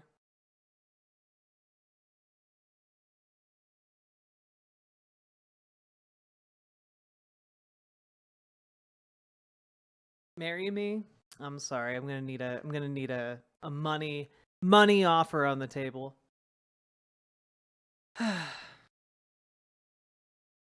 Blue light keeps you awake. It's true. True. Also, folks, we've been going for 6 hours now. And I would love it if you'd hit the follow button over on Twitch, hit the subscribe button on YouTube, hit the like button on the YouTube stream, and consider dropping some subs or donos, because if we get to 20 subs, we will be doing an analog horror series, and that will be fun. Oh yeah, Shenyun is run by the Falun Gong, I believe. Like the goddamn stream, you ingrates.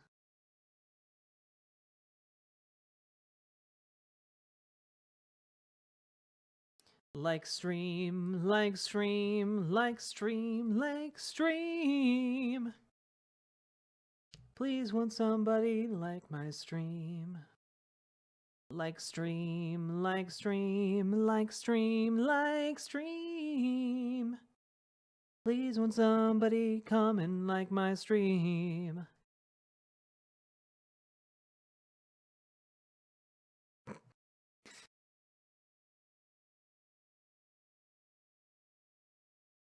We're close to getting 100 likes on the stream, so that'd be cool. That's the goal, hitting 100 likes. Forgive me, I didn't like on both of my accounts. That's what I like to see, Sweet Myths Music. Juice those numbers.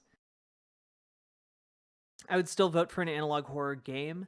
I want to come up with like a good list, and there was one I had in mind that I cannot find at the moment. So, nice singing voice. Thank you. I used to do some singing, some song singing on stream. Maybe I'll do that again at some point. Hey, Danny.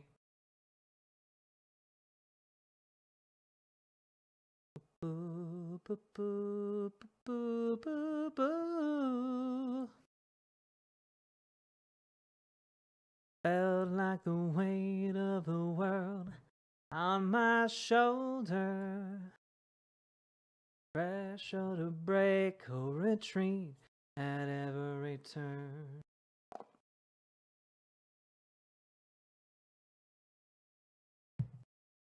Try to walk around, it was stumbling so familiar.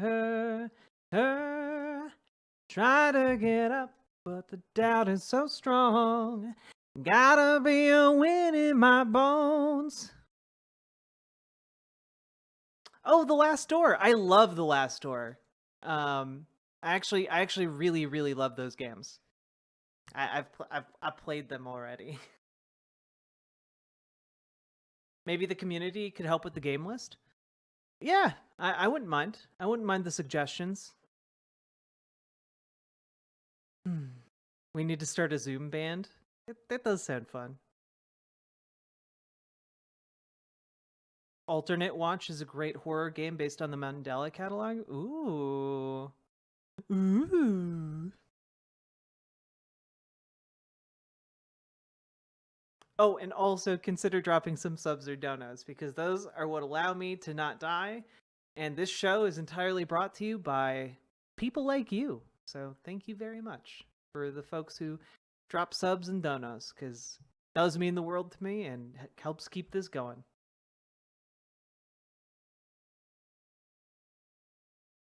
You were a paying supporter of it back when it was coming out? I loved that game. I played it back in the day when it was coming out too. And I only recently got around to season 2, and it's a really fun ride. I do still have to watch over the garden wall. It's true. I'm sorry.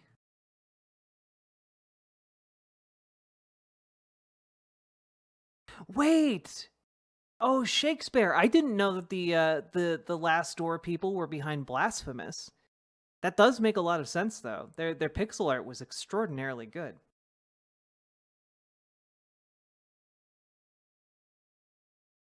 I have played Blasphemous too, and I just didn't make the connection.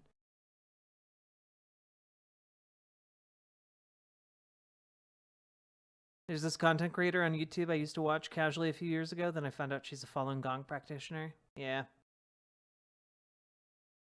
Bye, Hapsley. Good luck with your homework.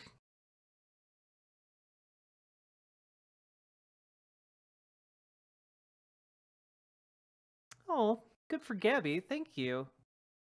I appreciate the compliments, especially considering I'm like pretty self-conscious about my voice.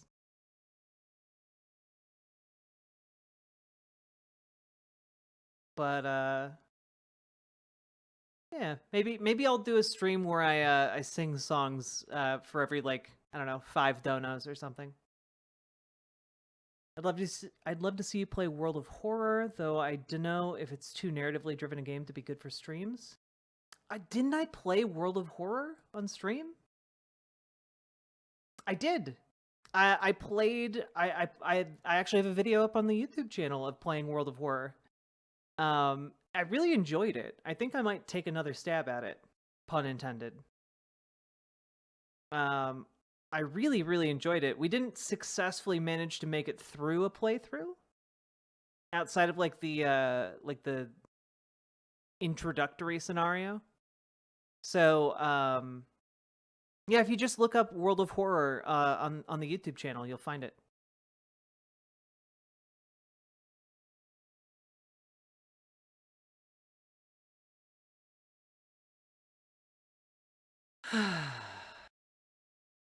Hey, Hypno Amber. Good morning, Ivy Nova Red. How are you doing?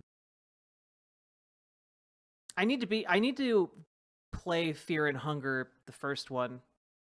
It was just so openly hostile. I had to be done. I only got like a few minutes in.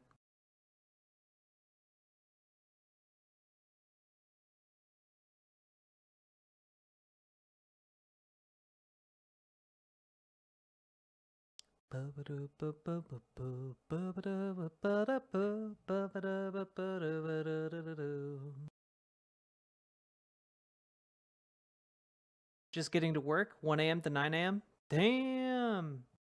Do I know Chaos Head Noah? I do not. I do not know them.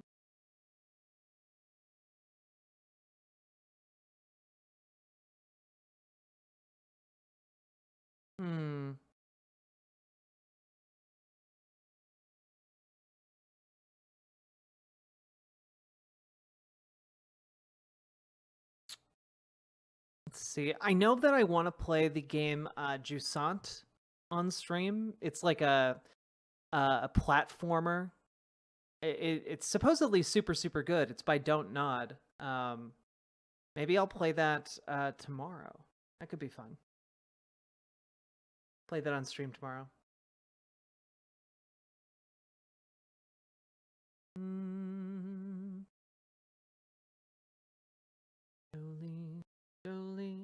Jolene. Oh, Fenry. Maybe I'll play Cult of the Lamb on stream too. I did enjoy the integration with Twitch. Can you play Fear and Hunger on stream with all the occasional PP being shown and all? I genuinely didn't know that PP was being shown in that game. So maybe not. Maybe not that one.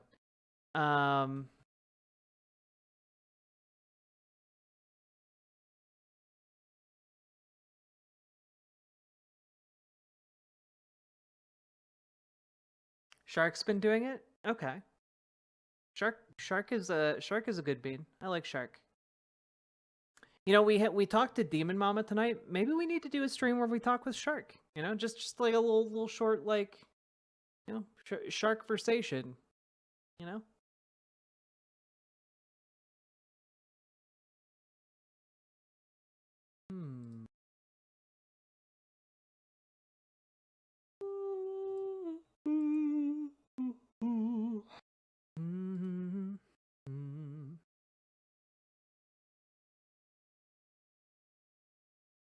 I know that at some point I'll want to play Pinstripe on stream. I have a special relationship with the video game Pinstripe. It was one of the first games I ever played at E3, and it's good stuff. I really liked it. Yo, there's a streamer mode for Fear and Hunger that censors out penises with a pine cone. That's adorable. I like that.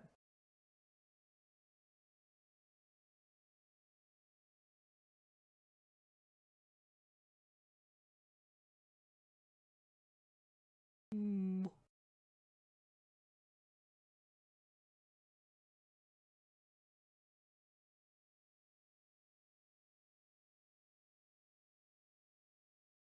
getting tired, but the chat is so fun, right? Well, I mean, honestly, you guys are just all good eggs, and I really appreciate that the community we've built together is just good, you know? It's just a good bunch of goobers. Chaos Head Noah, it's a visual novel in the same series as Steins Gate? Oh. Interesting. Yeah, we got 420 subs. Let's blaze it. I'm just gonna look up.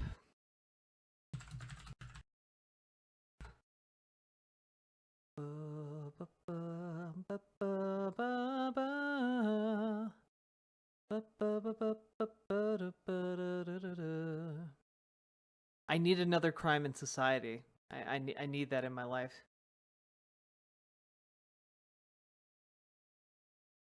Part of the problem is right now, my brain really, really, really wants Dithron. Here is a little extra for the Please Don't Die Fund. I hope you're having a good one. I am having a good one today. Honestly, I came in very cranky to stream, but I'm feeling a lot better now. It's been a good time. And thank you for the $20 dono. That is incredibly generous of you. I very, very much appreciate that. And that brings us to 8 out of 20 subs. Right? Yes, I did the math right. Let's go. So we're almost halfway there. Oh, living on a prayer. Thank you so much, Dithron. I've but recently joined this past week, and I'm find y'all's online company to be quite good. Like it here. I appreciate that, Shakespeare. I also just really like your username. It makes me happy to talk to say, you know. Almost living on a prayer. Beer Bash Johnson, thank you so much for the raid over on Twitch. Welcome, raiders. We're just chilling. I was just about to talk a little bit about what my brain is trying to get me to do. But first, folks, go follow Beer Bash Johnson over on Twitch. Excellent content creator, leftist. Boy Meets Mini came in with you. And folks, you should also go follow Boy Meets Mini over on Twitch. The world's very first critical racing theorist. And just a really swell lefty content creator, especially if you like racing games. Yeah.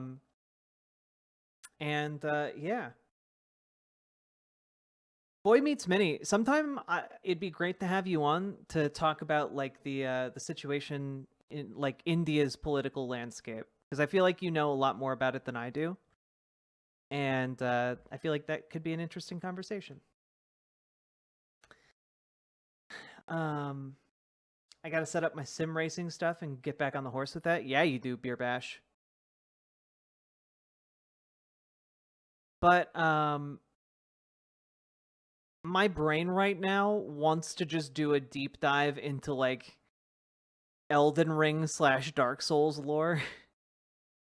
For those of you who don't know, there's a YouTube channel called Tarnished Archaeologist, and it's easily one of my favorite YouTube channels.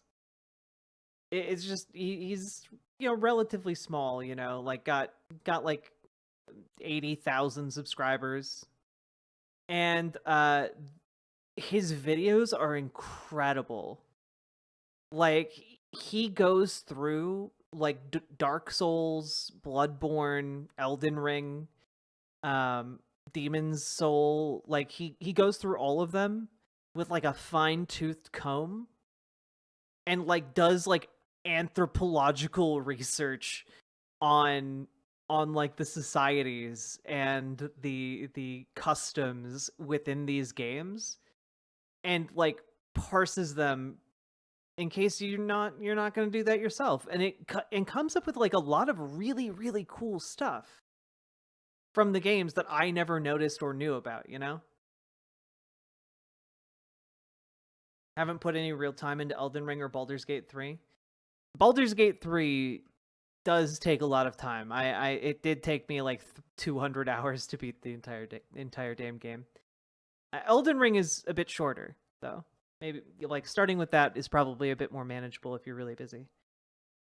Will you play the DLC for Elden Ring on stream when it's released? Yes, I will. I think maybe I know I started like a fresh playthrough of Elden Ring not that long ago, but maybe I'll just restart that file and play through the DLC.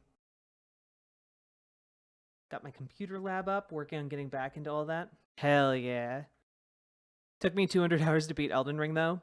I'm not gonna lie, it felt amazing to play Elden Ring for the first time, not figure out how to level up, make it all the way to Stormvale Castle, and defeat Morgoth on my first try. Still couldn't figure out how to level up though.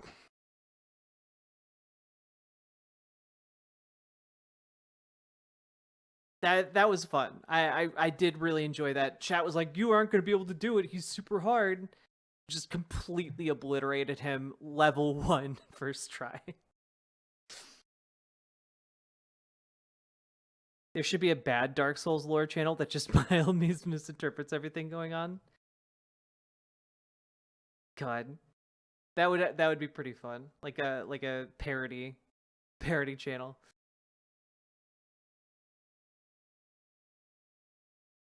The Adept is ridiculous.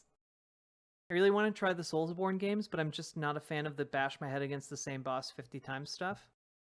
Well, so one thing I would suggest, Fenry, is if you want to get into like the Soulsborne games, play them co-op. It's one of the most fun ways to play through those games. Like grab a friend who likes playing through them or hasn't played through them before, and like double team it, you know? Have I ever played Stories Untold? I feel like that name rings a bell. Let me look up to see if I have.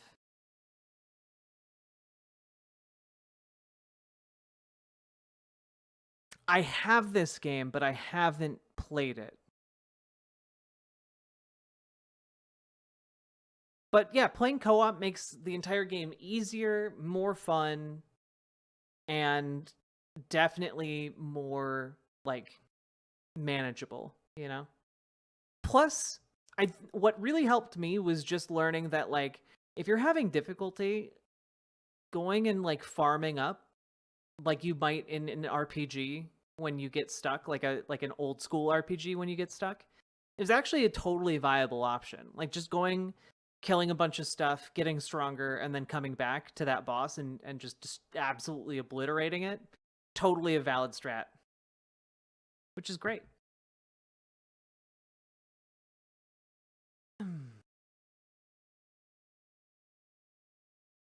I beat Dark Souls 1 at soul level 1 years ago. Damn.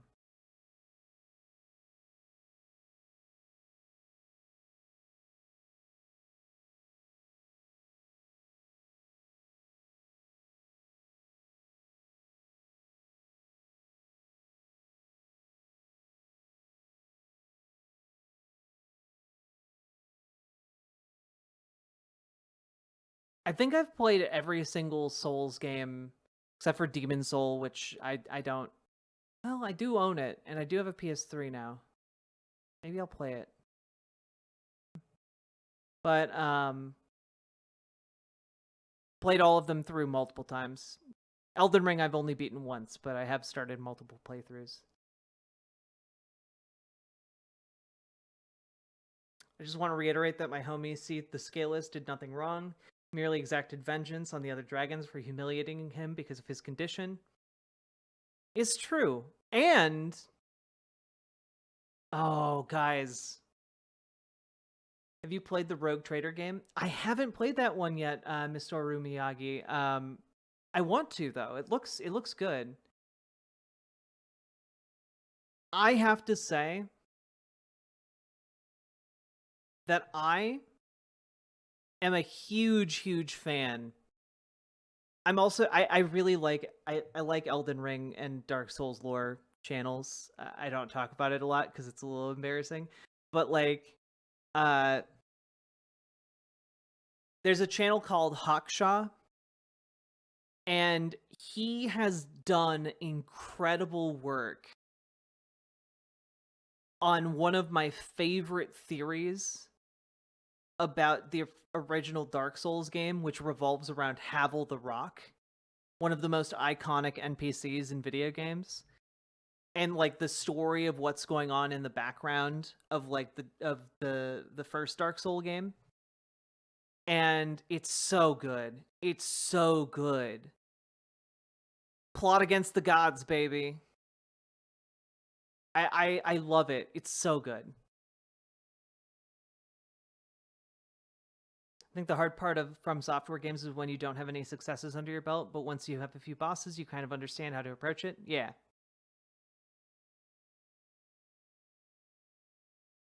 I don't know if anyone else cares about the lore of Dark Souls, but I do, and Havel is a gangster confirmed. Dude like fell in love with a lady and then became disillusioned with the gods after she was kidnapped and killed, and like basically was like, oh yeah, these people suck, they're not doing anything to help us, and also they're just consuming humans and like souls essentially to prolong their own lives and power their magics. And you know what? That's actually bad, and I've been alive since the dawn of time. I'm gonna do something about it. And then he assembles like a small army of people, and they prepare. They manage to help the rite of kindling be stolen by a necromancer. They get betrayed. They get slaughtered en masse, but Havel the Rock manages to escape. At which point he fakes his own goddamn death by allowing one of his acolytes to be sealed in a tower in his place while he goes around like trying to hunt the people who betrayed them, namely Seath the Scaleless, as well as other dragons. It's such a metal storyline.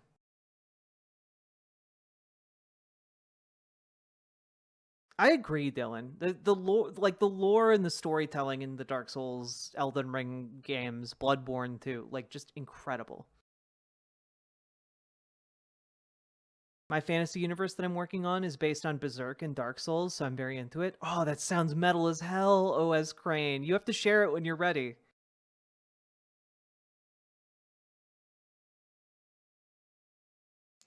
My favorite bit of Souls lore is the Witch of Izalith and her daughters, though. My favorite bit of Souls lore is just that demons are actually real chill and cool guys. Demons just want to live in hell and be left alone, and people keep fucking with them.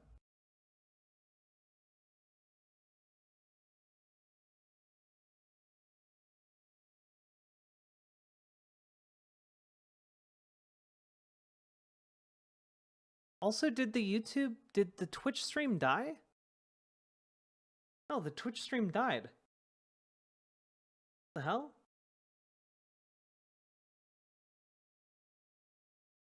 Is the Twitch stream still going? It is not. What the hell? That's bizarre.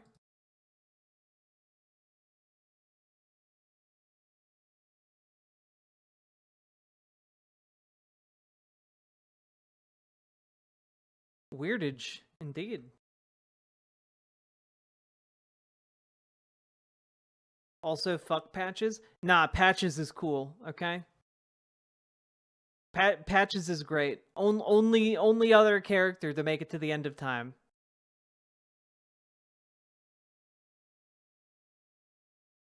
Wait, so if the guy in the tower wasn't Havel, where is Havel? That's the question. The thinking is basically that Havel managed to escape the ambush. Everyone else died, and Havel went on like a solo quest to exact revenge. And that's how you find that's how you keep finding either Havel himself or his acolytes across time and space. Hey, Berserk Jazerk. How you doing? The stream just like weirdly stopped. I don't know why. I don't know why Twitch is being such a silly Billy. Sorry about that. But the YouTube stream is fine. If you guys want to keep watching, feel free to come over to riverboat.gg or youtube.com/riverboatjack. My favorite Souls character is Sif. Sif is a good character. I like Sif a lot.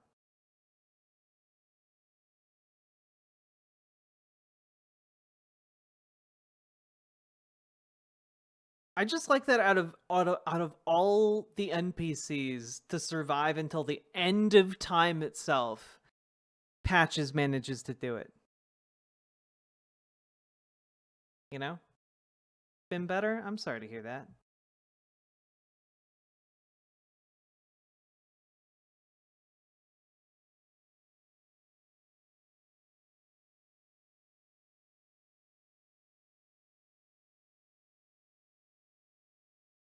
This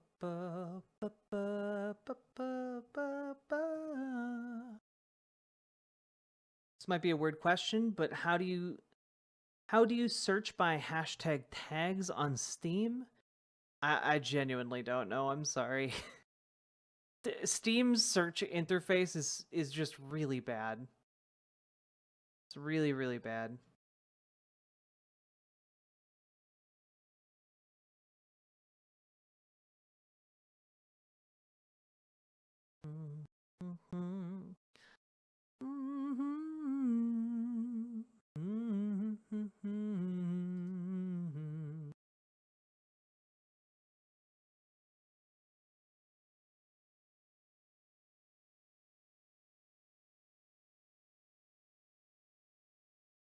All these lesbians are here and nobody mentioned Lucatil. I like Lucatil a lot. It's just that I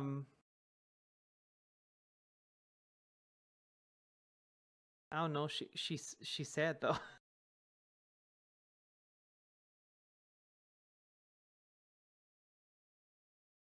Ivy Nova, welcome back. I'm sorry the stream crashed on Twitch. Didn't crash anywhere else though. So it took me a minute to notice the stream went down on Twitch. Let's see.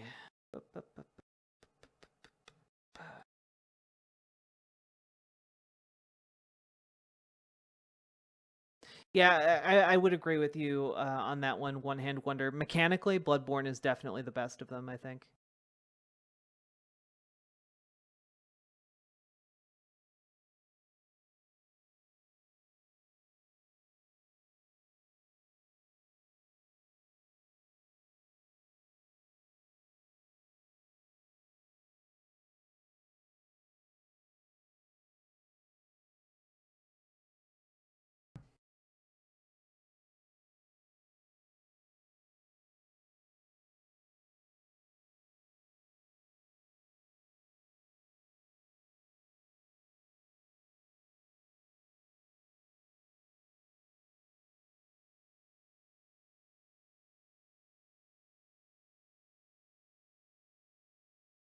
Tried Bloodborne. I did not like it. It definitely requires an adjustment in playstyle, especially if you were a shield user in the Dark Souls games.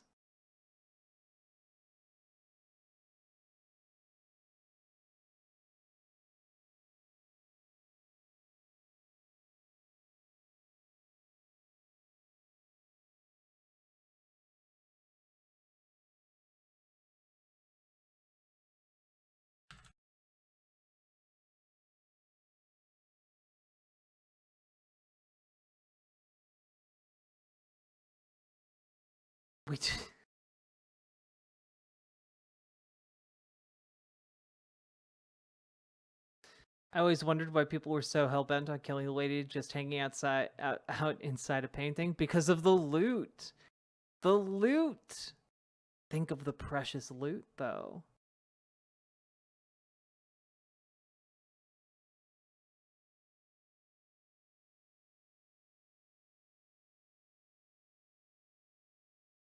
I don't think I managed to kill anything. Well, the did you manage to get to your weapons? I know some people struggled with that. You would not be the first.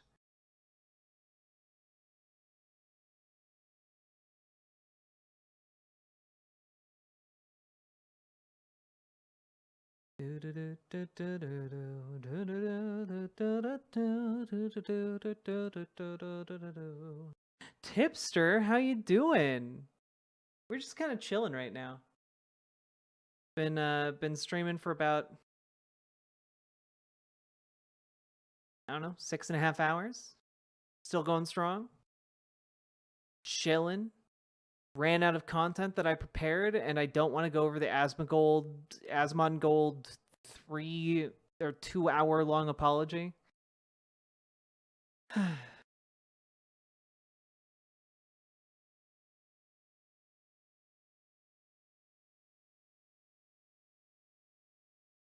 Chilling in my dark house. The power's out. Oh, I'm sorry. Well, if anyone would like to help entertain Tipster, we're 12 subs away, or their dono equivalent, from watching an analog horror. He made a 2-hour-long apology. He did. And by 2-hour-long apology, I hope you mean 2-hour-long I did nothing wrong and I'll do it again video. I hope that's what you mean. Because that's what you got. And oh, you know what? Fuck it. I'm gonna start it. We're not gonna get through this entire thing. We'll see how much I can do. There's no way this is gonna justify a 2-hour-long runtime over him getting roasted for a 30-second long clip. But you know what? Here we go. Who did that? Asmongold? bro, like, fuck, I was up late last night, and I was reading some of the posts about myself, obviously, and some people are fucking pissed. Oh. Like, I feel like I made people more mad today than I have in probably like a month. Which is, that's a lot. Probably even... Why? Big situation today, right? A big situation with a lot of people mad. Like, we're talking about 19.7 million views on this fucking tweet. Like, we're talking about 5 million views on this one. Like, almost 20 million people in the last 24 hours, less than that, have seen this fucking post. This shit has blown up. A lot of people are watching it. And there's a lot of people that have messaged me that are like, oh, I'm so sorry. I should probably play the original clip here.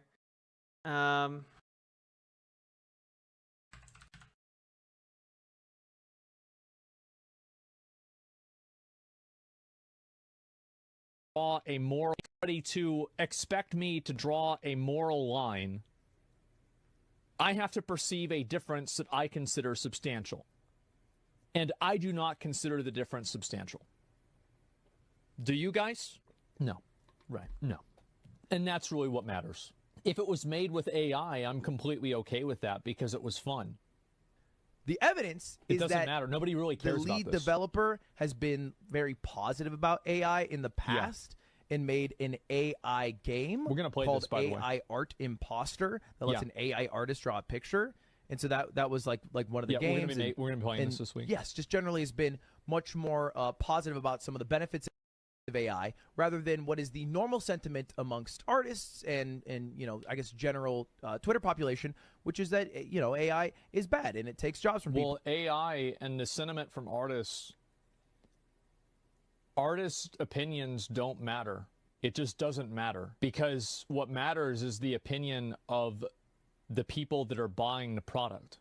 Like, it doesn't, like, your opinion on it, like, just because you do it doesn't, like, nobody cares. No, he's talking about the video game Pal World. Like, it's not relevant. It's like whenever one of these, like, you know, really well-respected and really respectable directors talks about how bad Marvel is. Shut up, old man. Shut up. I like watching the Thor movie. It was cool. So yeah, nah, he got a ton of flack. I mean, like, this is up to 50 million, 42 million views now. Yeah, and basically people have a bee in their bonnet because Pal World looks like it like ripped off a bunch of Pokemon designs, and the people who run Pal World, the company that runs Pal World, you know, has used AI art in the past. But as far as we know, Pal World itself doesn't use AI. But like, what he's getting flack here for is basically saying, who gives a shit if they used AI? I don't care if artists are having their work ripped off, as long as the end product is fun, you know? So, yeah. And anyway, here's now two hours of talking about that clip and the response to it. Sorry, you know, so many people are angry at you. What the fuck? What, guys? Guys, of course nobody likes for people to tell them that they're wrong. But this doesn't fucking matter. It's a fucking tweet. Who cares? Chill out. Everything's fucking fine. Yeah, part of it is that this guy has like millions of people who follow him and care what he has to say. So like, got food. I went to Shake Shack. It was really nice. Spent some time with my dad. Like, this is not like guys. I don't need to be protected. I don't need to. Everything's fine. Okay, I'm good. So we're gonna watch this first, and also like I wouldn't have it any other way. Like I said this on a public platform. Now this dipshit did cut it a little bit out of context, but and people will see the truth of what I said. And the best thing about it is that I can prove it. And that's the good thing about the truth, is that I don't have to bully people off. Like, I can read arguments from people that disagree with me, and I can prove them wrong. These people can't prove me wrong. They can post a picture of my room and say my room is dirty and so I'm wrong. Sure, you can do that, but I'm still right. You can say I'm a loser. I mean, you're not making something that is definitively right or wrong. You're saying you don't care if it was made with AI, and that's fine, but that's not a statement that can be proven right or wrong. Like the issue and what people are objecting to are not whether you're right or wrong. What they're objecting to is the fact that, like, when you say you don't care, and that, like, it doesn't, none of this matters, and that, like, you know, etc. That's literally like shitting on countless people that make the things you like. You know, that are making the things you have built a career on. You know, like, that's why people are angry.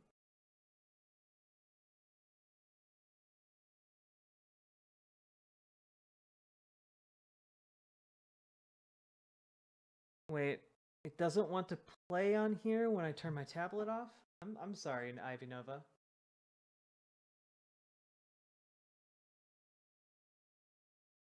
Sounds like I had a convo I had with a conservative about Andor and how it wasn't leftist because of what he thought of it versus what Tony Gilroy said it was. I mean, Andor is like about as explicit as it can be about being a leftist piece of work.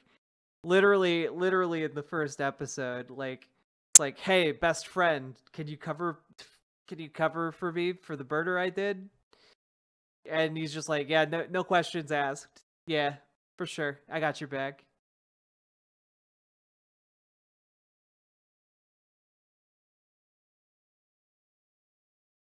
Glad you survived your blood test. I didn't have a blood test. What confuses me by this is, what does Asmongold think he does? Does he think he's immune to AI? There are already AI Twitch streamers. No, he like, people in Asmongold's position definitely believe that they're fine. You know, his wealth and influence will protect him. You know, it's not a real problem to him until it comes for his job. You know, loser, you can say I'm ugly, you can say I fell off, you can say anything that you want, but that doesn't change the truth. And that's the best thing about it. I watched the first few episodes. It doesn't matter I haven't watched all of it how yet. mad you get. It still doesn't matter. It still doesn't change anything. And so I want to talk a little bit about what I said again, and I'm going to go through it. Is that T1, Michaela? I guess it is. Let me go back. I'm going to read this real quick. The people that are buying product. That's right. It doesn't, like, your opinion on it, like, just because you do it doesn't, like, nobody cares. The one thing I would say about this is that, like, in order to have the perspective that he's showing here, he needs to only care about the product. You know, this is a very end, you know, you're the end user type situation, right? Like, to him, it's not produced by people. It's not art. It's just a product. And there's a difference between art and a product. There was a clip I was going to show on stream by a screenwriter.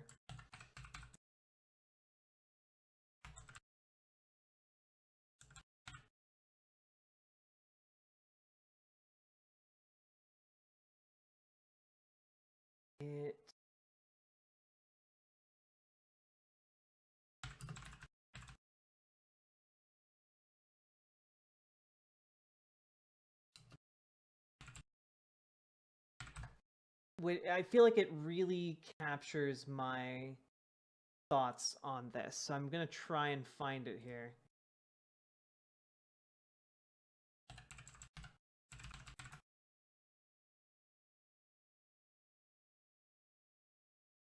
I find it. Looking for the thing. Looking for the thing. Looking for the thing. Just a little interview thing.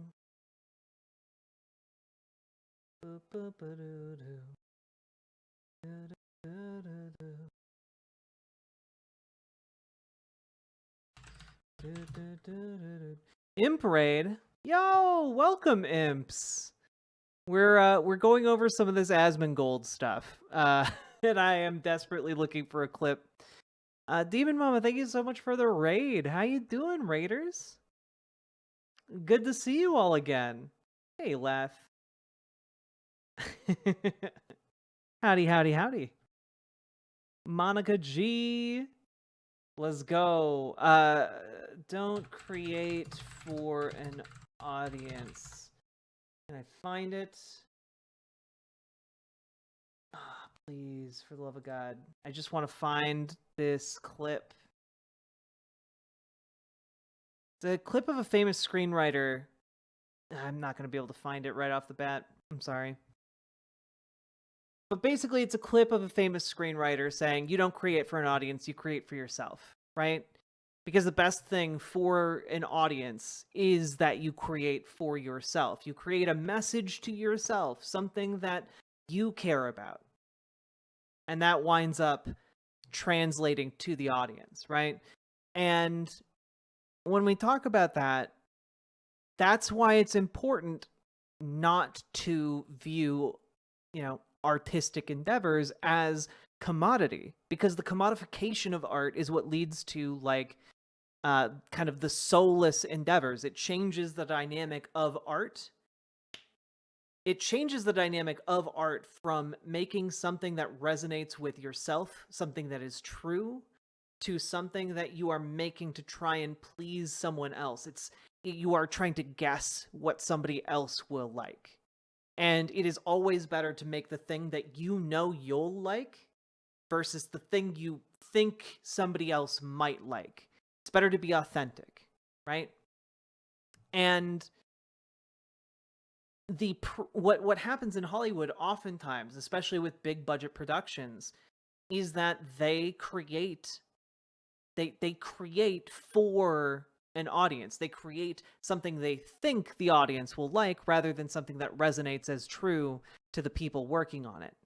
And that in turn creates a glop, a glop product. It's just slop. It's glop for a general audience. And this is part of the reason why Marvel movies have been largely seen to be not clicking lately, So it's frustrating here when he's like, well, what matters is if it's fun, if the audience likes it. And it's like, that's not really what matters, actually. What matters is the integrity of the art. What matters is the art itself. The commodification of art is actually where the problem really takes off. Asmongold is just the average person's view on art. It's just escapism and power fantasy for a lot of people. Thus, because it's entertainment on artist labor, it isn't really valued at all. Because it's entertainment and artist value isn't really valued at all. I have so many family members and friends who have this view and then are confused when I explain how the original trilogy is very political and how many One Piece fans flipped out on Hassan's take on it. Or how Vosh said a lot of people just want gruel slop. See, that's the thing. I don't think a lot of people want gruel and slop. They think they want that. But what actually sticks with people are those authentic pieces of work, you know? Like, I mean, I dislike the prequel movies of Star Wars, but one thing you can definitively say about them is that they had vision. They had an authenticity, they had a purpose and a message to them, even if it didn't work all the time. And I admire that about Lucas. I admire that about George Lucas a lot, you know? And frankly, as time goes on and, like, you know, we see an aging and decrepit republic falling to fascism, it seems more and more prescient and in ways that I really don't like. But yeah. God. I mean, I can at least play the so-called Gruul games. I can't play Dark Souls, so it holds no meaning for me. That is fine.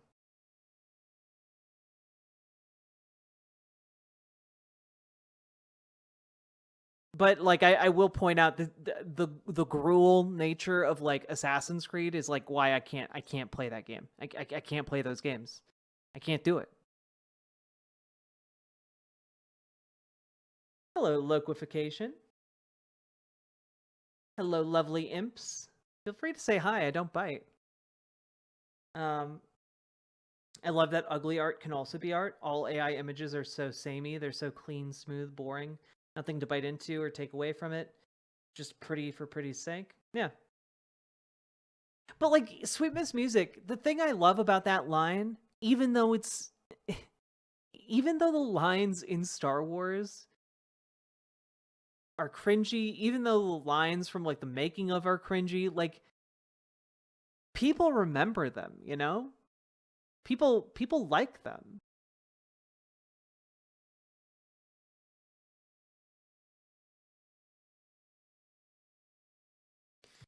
This run, I think that maybe part of how you can get into the Dark Souls games is changing your perspective on how to play them.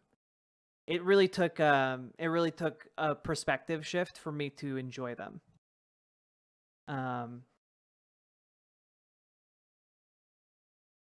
Which in and of itself was very interesting. Yeah, the fun art on art is that bad, messy art can have intent, and that makes it interesting. Yeah. Also, like the stream, true. We're close to 100 likes on the stream. Let's go.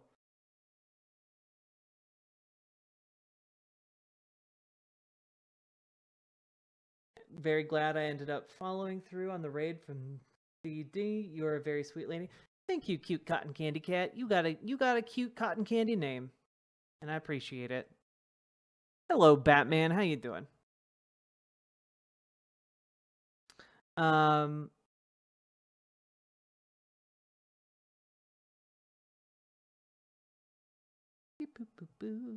Also, again, there's nothing wrong with liking Gruul. It's just that, you know, it's why people get bored of those movies.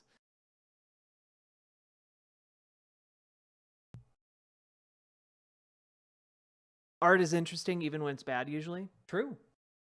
Sometimes especially when it's bad.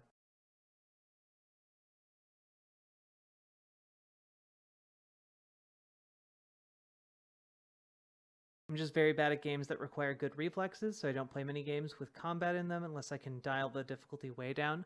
That's fair. That is very fair, I think. Some games demand a lot, and that can be very frustrating.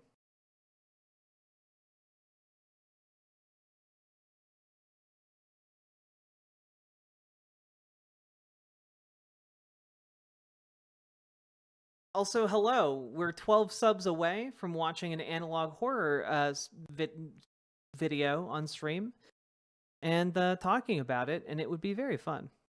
Has Asmongold come out as openly right-wing? I don't know. People are telling me that he's openly transphobic and homophobic, so maybe, probably. That's probably what that means.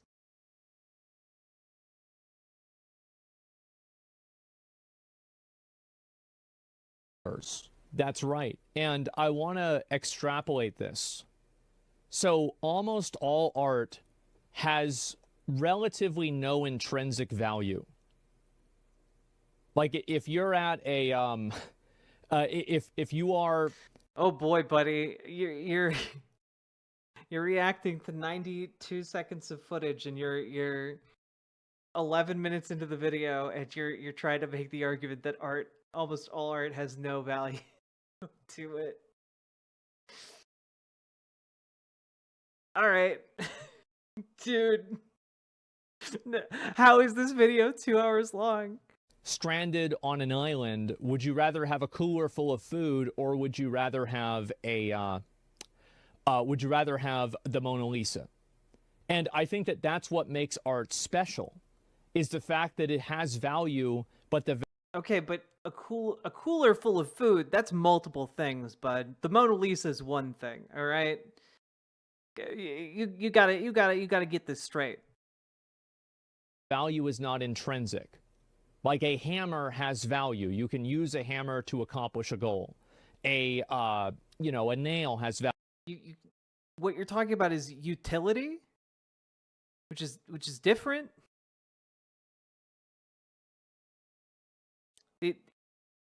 Utility and value are two different things. And also, there is utility for art. It's just not necessarily a utility you might need in a survival situation. Obviously. Value. You can use a nail to hold something in place. And so in general, and this isn't true all the time, okay? I'm making... Also, let's be very clear here. If you had the Mona Lisa on a deserted island, they would absolutely spend infinite amount of money to try and locate that painting and rescue it, and thereby yourself. So let's be real here. If you somehow wound up with the Mona Lisa on an island, you're getting off that island pretty quick. Making a general statement that's not always true, okay? So just please hold your exceptions. Please.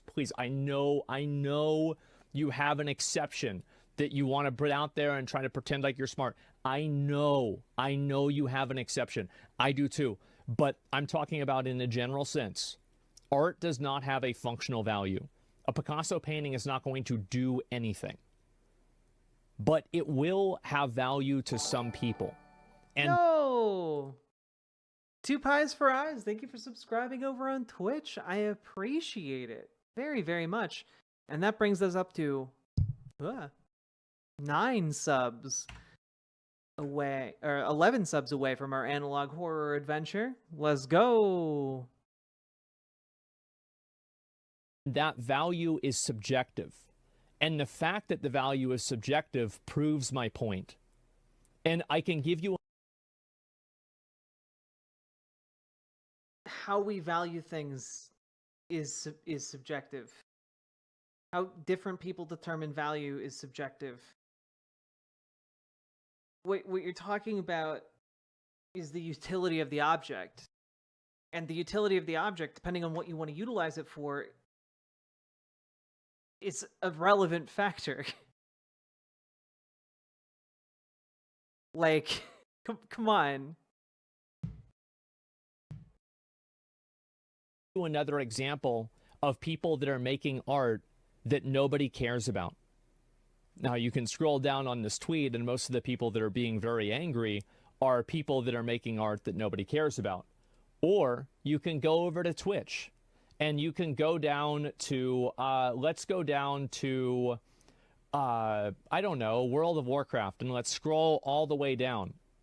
And you're going to find people that have 1, 2, 0 viewers, and they're streaming the same as everybody else is. But nobody cares about them, and it doesn't really matter that they're streaming. There's no value to this stream. They're not going to make any money. Now, maybe they will in the future. But whenever they do in the future, the reason... This argument is terrible. There's no value to the stream. Yeah, there's no value in it to you. But to the person doing the stream, they might be having a lovely time.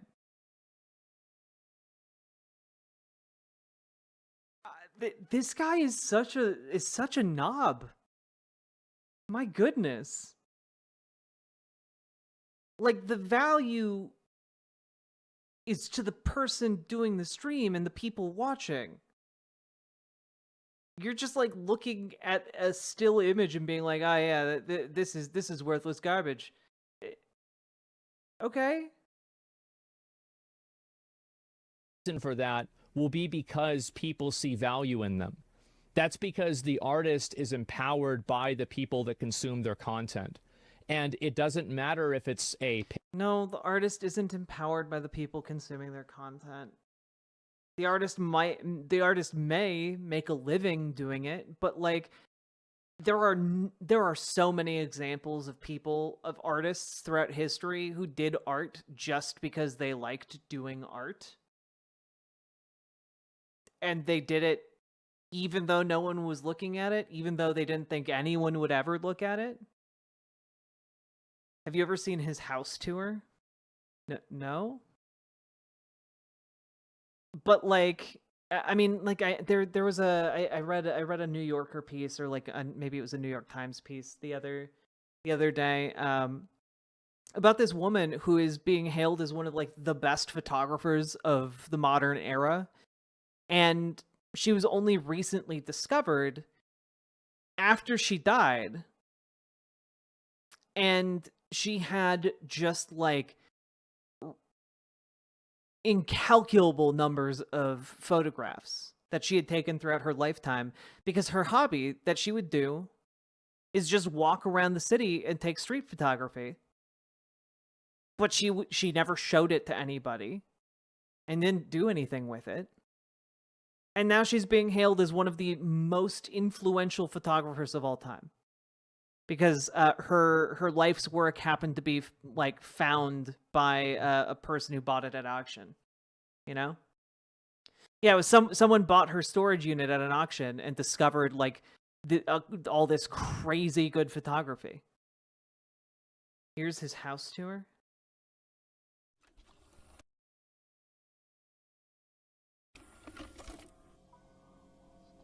That's the circle of life. Damn. What the fuck? It's cool because like the more I breathe air in here, it makes me feel like slightly sicker. Is this real? That's a big ass cricket. Wait, is that real? No, it's not. I thought that was real. It's not. Wait, you have soap.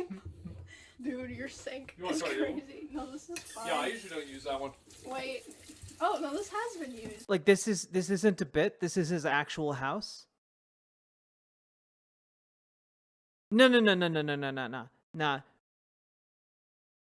I live like a slob. I leave my clothes on the floor sometimes in like unseemly piles. This is disgusting. Yeah, I use it pretty regularly. Like he has straight up like shit all over the inside of his sink. Doesn't Asmongold make like crazy money? Asmongold net worth. Yeah, he has an estimated net worth of like $2 to $5 million. Higher? Oh, this was in 2019? I don't care. If your house is this bad and you are a successful streamer and you're successful enough to be interviewed by like people about your house, go get someone to come clean your house professionally, dude. This is gross. It gets worse? How?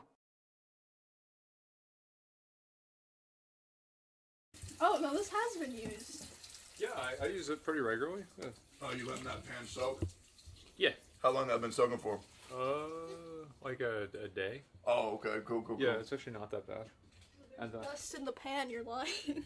Is this the same kitchen you cook in?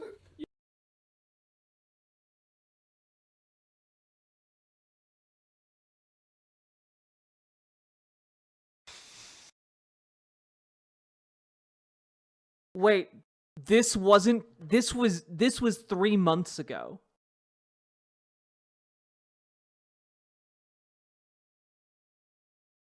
Oh my god.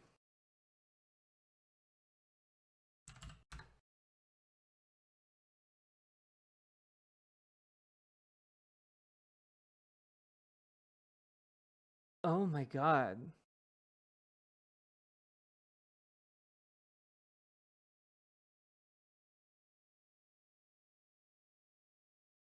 I'm upset.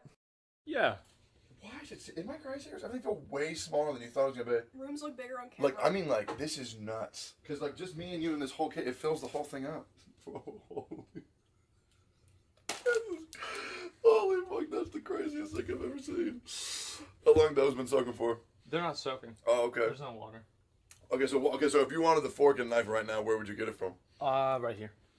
Sick. I have these. Yeah, I have these right here. That's crazy. Ooh. Oh, you've got cream soda, bunch of condiments. Those have been there This for like a fridge long time. actually I is wouldn't pretty recommend clean. eating those. Okay. Oh, dude, what about No your way. spicy ketchup? That's clutch. Oh, Yeah. the Trix yogurt, too. How old are these? Oh,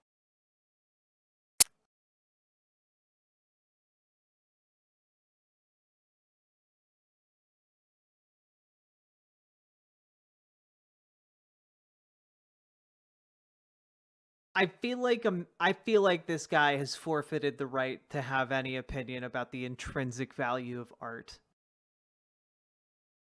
That's got to be at least like 15, 20 years. Oh, you got your dried blood on top of the ceiling, too. Look at all that. See that? No, No? that's not it. That could be some wasp poison, because there used to be wasps that would get up there and I'd spray them down. Oh, this is a TV. My ex-girlfriend left here. Works totally fine. I just don't know what to do with it. These are pillows that had mold on them, so I threw them out of my room. And that's my bathroom. It was actually... Yeah, you really want to take use value statements off of this guy. This guy has good ideas on the concept of use value. Can't even be bothered to throw moldy pillows in the garbage. They're just sitting in his hall getting mold on everything else. This guy is gonna be like his house is gonna collapse on him and he's gonna die and no one's gonna be able to find him. So bad that I did clean it up. That was the only thing I actually cleaned up before you guys came over here. It was actually that bad, so that is cleaned up. This is my other room. This is like my room as a kid. And this is my bedroom. This is generally where I sleep. yo, the nest. It's real. Well, I actually had to get rid of most things out of the nest. That's because they were moldy. They were moldy. Do you actually sleep down here or you just sleep upstairs in your room? I go like this. Just like this. How do you let it get so bad that the place you sleep is full of mold, dude?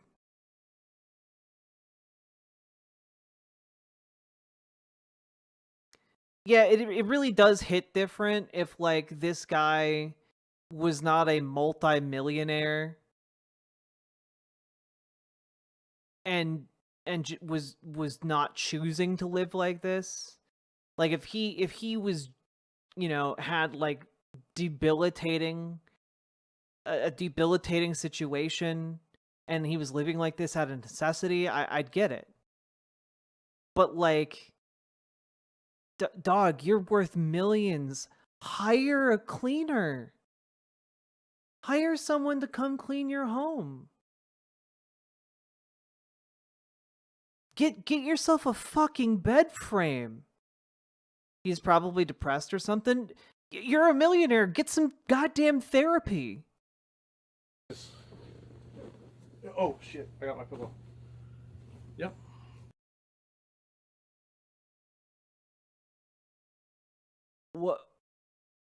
What is this wall situation?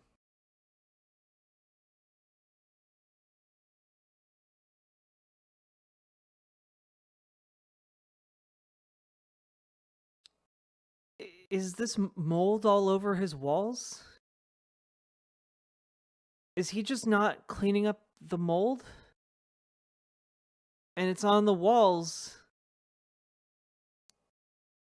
And instead of doing anything about the mold, like hiring a professional cleaner, he's just letting it mold all of his stuff. That's dried blood from what? Was there a murder? It's bug spray? Bullshit. Bullshit, that's bug spray.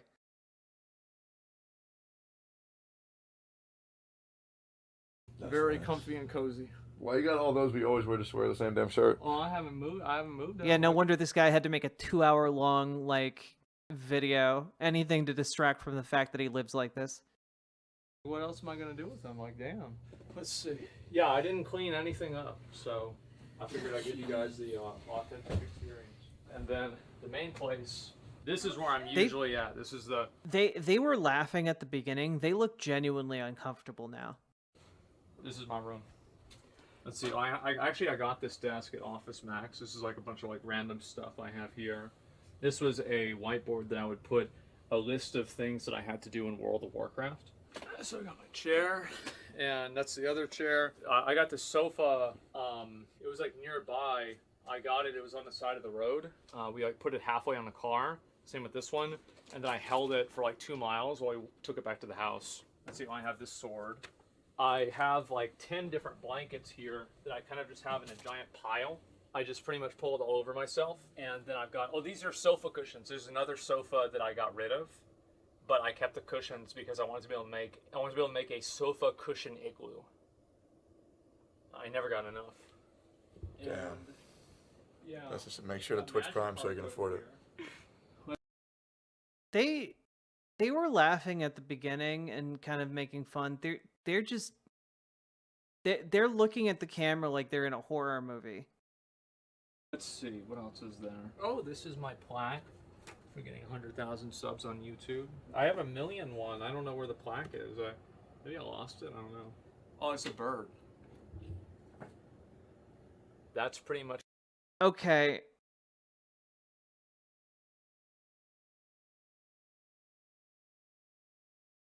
I think there is something has to be wrong with this guy, right?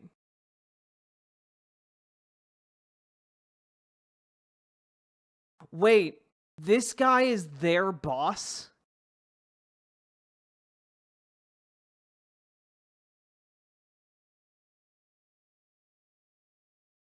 That girl does look like she wants to cry, Goblin Toes. Also, hello, Goblin Toes. Missed you.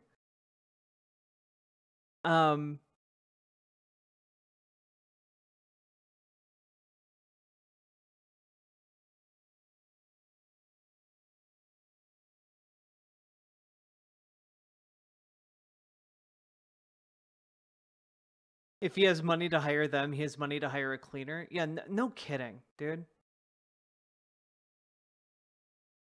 They're signed with One True King. He's one of the owners of One True King. I guess that makes sense. Is that Mizkif? I don't know. I mean, yeah, this is hoarding because like he's not even throwing out like moldy pillows, dude.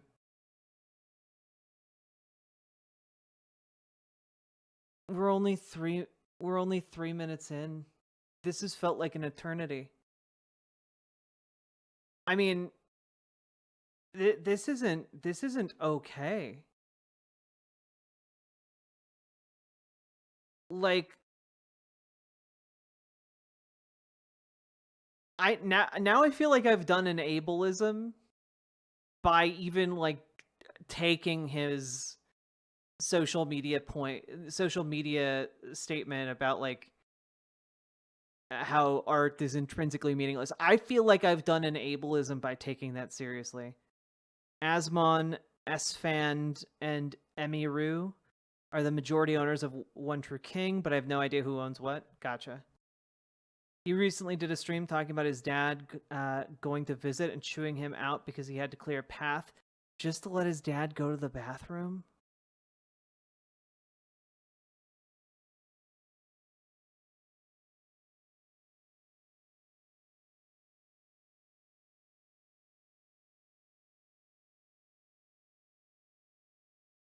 Oh my god.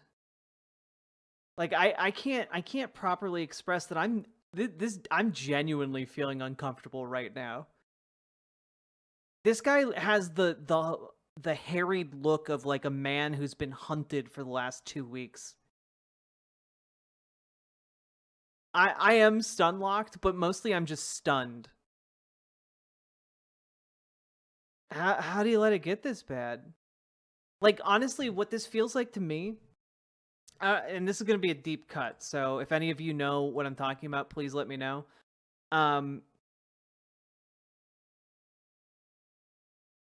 There is an old comedy routine that Donald Glover was in. And it's about like the hip hop life, you know. And he plays like an aging hip hop artist from like the 90s, the 80s and 90s.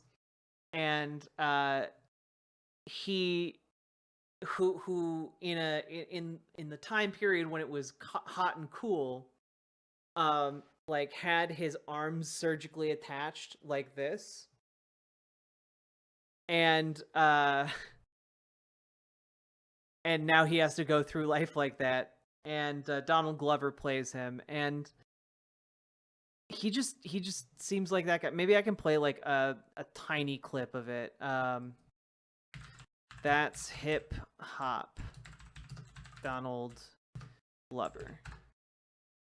Yeah, let's see. Yeah, the B-boy stance. The B-boy stance. Just gonna skip ahead real quick.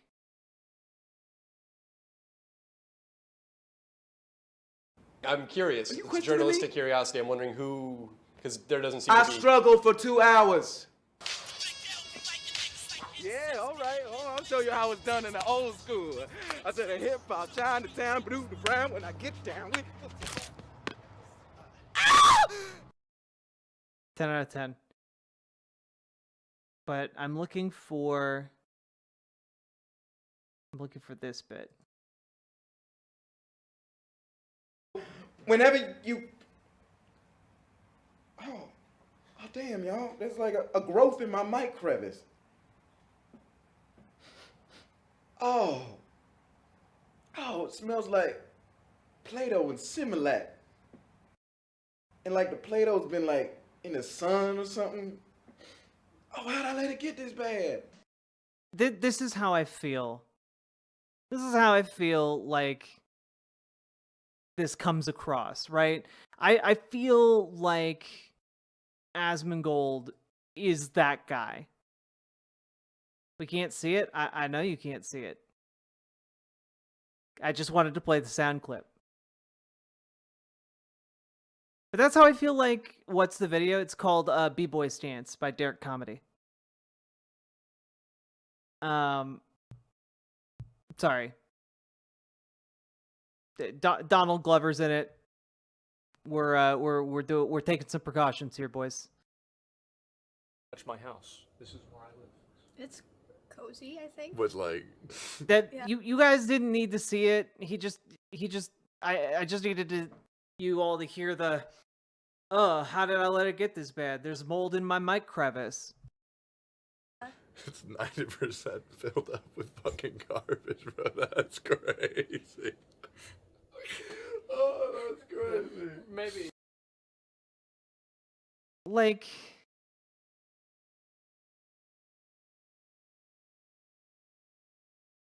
he realizes his employees aren't laughing at him and saying it's crazy in a good way, because none of this is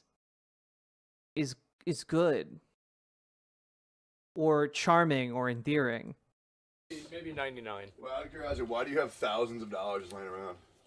I did that as a visualization. It's fake money. I'm gonna burn a $20 bill every single time I do a 10 pull, just to show how many of them I waste. Jesus Christ, I mean, chill, bro. I just opened No, that it. shit's happened like 10 times. What the?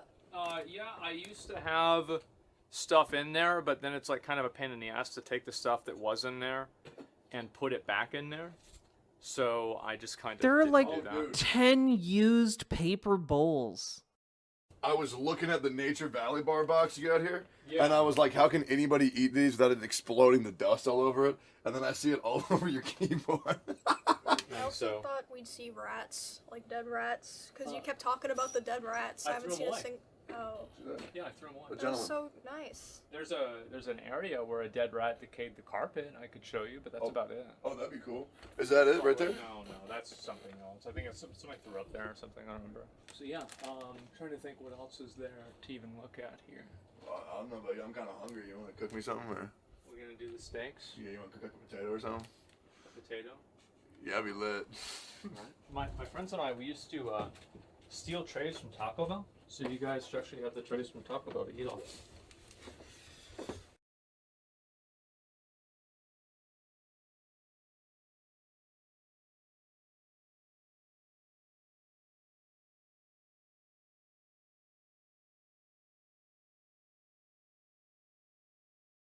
Yeah, we found the rats you were looking for.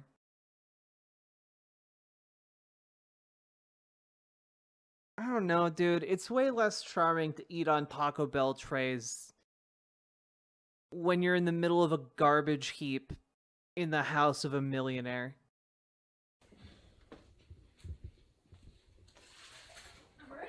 Oh my god. Well, it smells like old house, I guess. Like, yeah. I didn't smell like trash or rotting anything, honestly. Yeah, no, I don't have any trash in the house. I mean, yeah, I do. Like, Bro, the cameras are rolling. We know that's a lie. We know that you're lying about their You just showed us moldy pillows in the hallway, dude.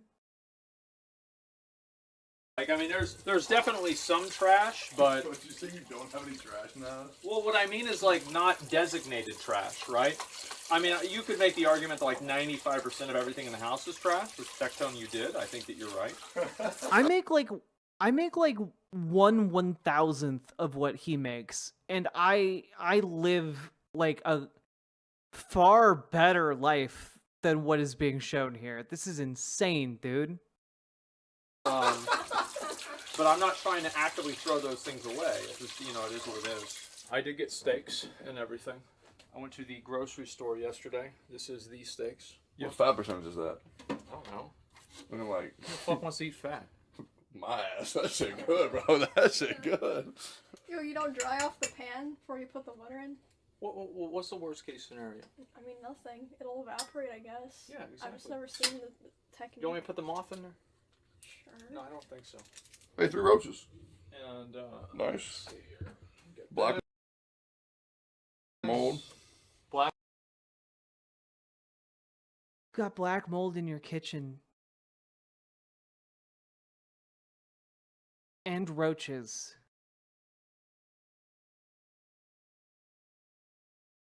Like, you guys are inhaling black mold right now.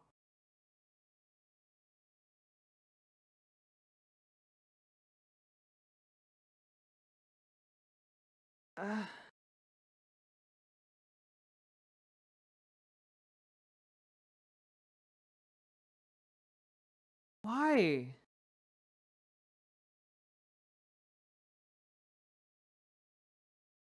Black mold where? That shit right there. Oh no, that's there was a like a possum or something that came in through the light. Oh yeah, there's a hole in the Oh, ceiling. what the Yeah. fuck?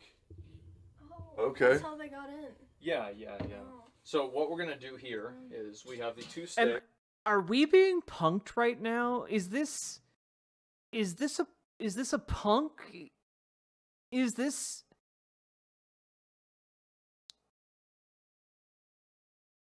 This can't be real. This can't be real.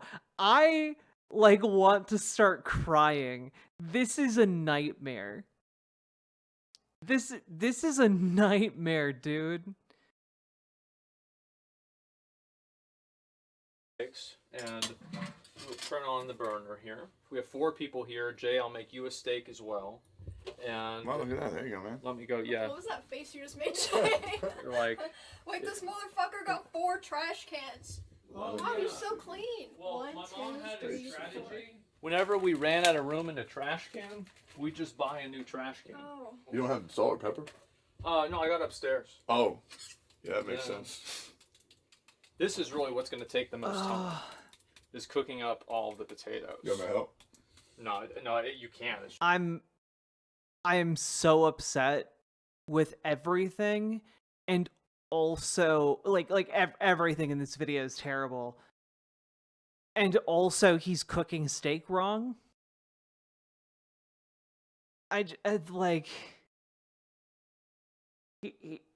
This is. I have no words, dude. This is leaving me speechless.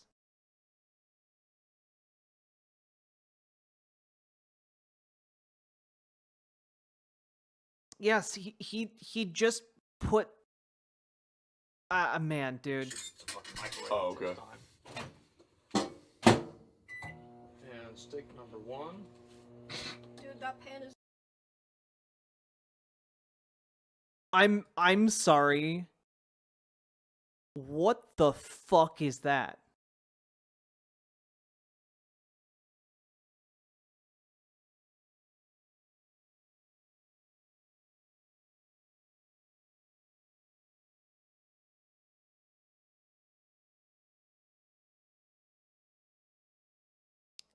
That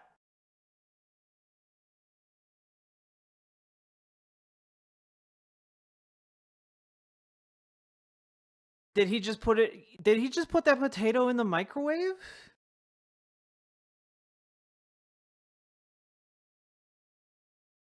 No, this is steak. He's not putting the steak in the microwave. He's putting the steak in the pan. He put the potato in the microwave. But like this isn't the steak.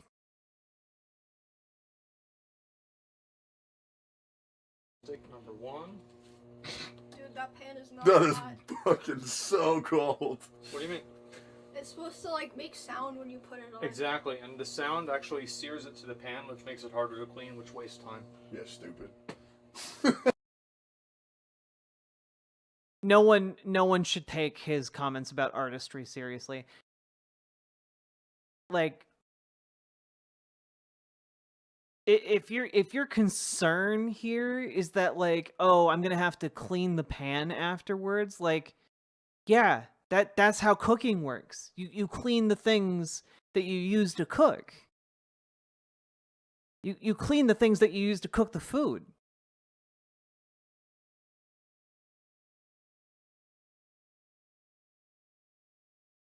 Like, one, I have no idea how you would cook those steaks because those things are cut so thin they're basically sandwich meat.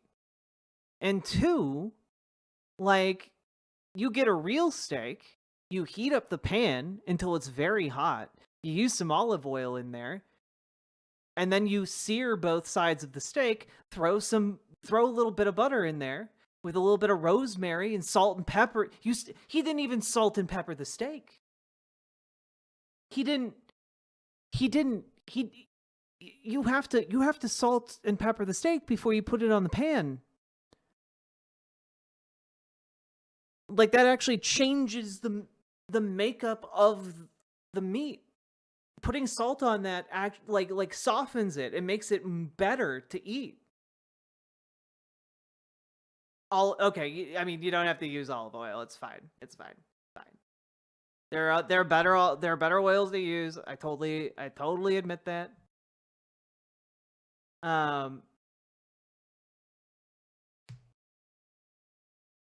But like, always put salt on during the cooking process. Ideally, you want to take the meat out, like let it warm up to room temperature, like, you know, about 10 minutes or so. And while it's doing that, you want to like have it salted and peppered, and that gives the salt time to help break down some of the meat. Makes it softer.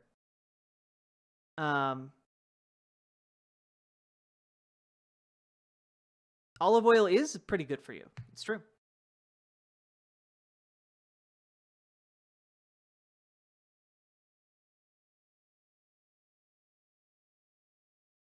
But then you put in a little bit of butter, and then you spoon the butter over the steak as you're cooking it, and that in turn like gives like a bit of juice to the entire affair. It's the like Gordon Ramsay has like a 1 or 2 minute long video on cooking steak, and it's basically all you need to be able to make good steak.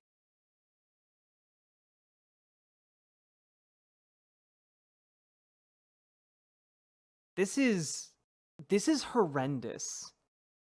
I don't know how they're both like laughing about eating. I think this lady knows that this is all awful and the food is going to be awful too. Also, he has an oven. He knew they were coming over. You bake the potato before that. Also, it doesn't take that long to bake a potato. It doesn't take that long to bake a potato. Bake it while they're there. They can get the footage, you leave, you come back at the end of the video. Oh my god.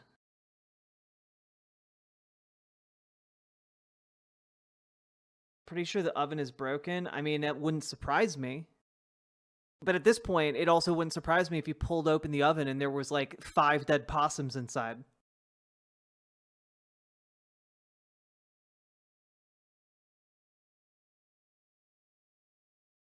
Microwave potatoes aren't bad, but like if you have time, do it in the oven. If you have the time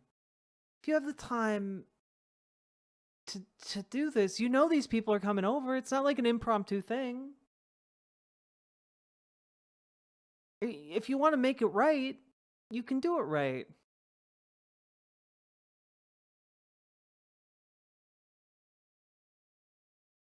It's in a cooking video he made. This man makes cooking videos? Why? Why would anyone watch that? Air fryer is also acceptable. Air fryer, oven are the best ways to make potatoes. Yes. What's up, boys? So I've wanted to do this for a while. A lot of people have asked for it, and we're finally going to do it. Today, I'm going to show you all how I cook a steak. I know how to cook one meal, a steak. And today, you're going to learn how to do the same thing. Now, I would say that steak is the most important meal of the day. Usually, whenever I get up around 2 to 3 p.m., I start the day off. I eat 1 to 4 cookies, maybe some gummy lifesavers, maybe go down to, I don't know, McDonald's to get some food, and then towards the end of the night, and this is about where we're at now, it's about, looks like a little past 1 a.m. Is this a meme?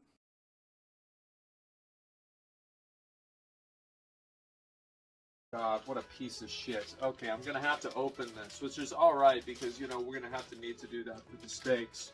So, I'll show you guys how much my steaks are, and this is a meal I usually make for myself multiple times a week. $7. So it was $7 for 4 steaks here. And I get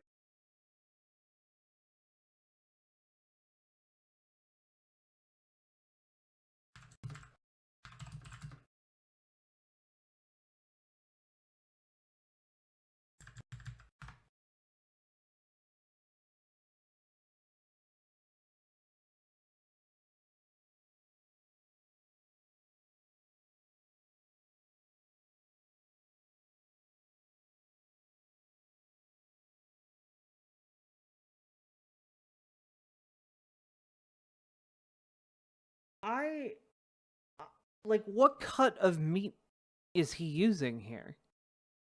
What cut of meat could he possibly be using that is that thin?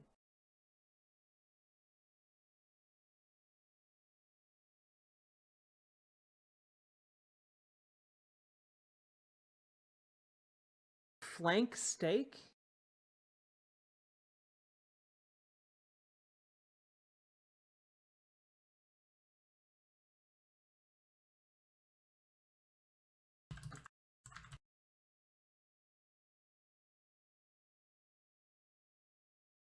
Flanker skirt? It's horse steak. But like, if you're gonna make a flank steak or a skirt steak, marinate that shit. Otherwise, it's no wonder it's gonna burn to the pan. Oh my god, dude. This is like the worst thing I've ever seen in my life. Get these, as I said, This all was uploaded a year ago. the time. They're delicious. I have no complaints. I have no problems. I like to keep things simple. I like to keep things cheap. So next thing is you're gonna need. Why? Why? You're worth millions of dollars. Why?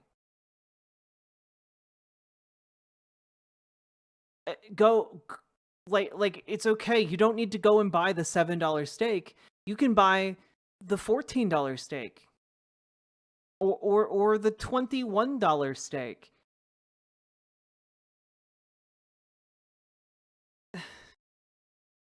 You know, the things that will be actual steaks.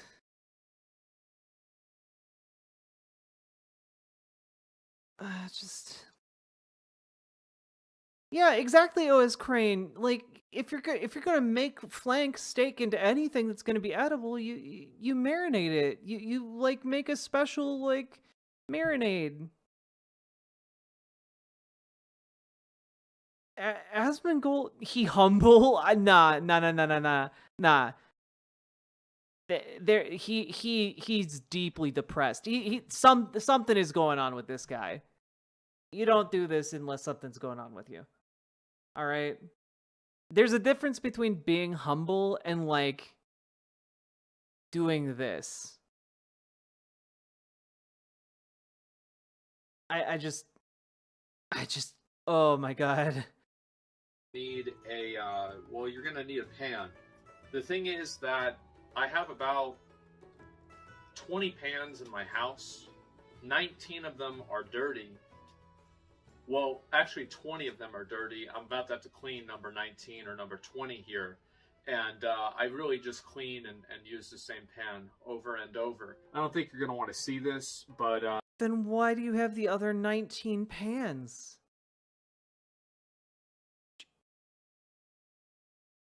That's not cute. It's not cute to have 20... Just clean. Just have the one pan. Do people find this charming? Yes, Annie Bow. Annie Bow.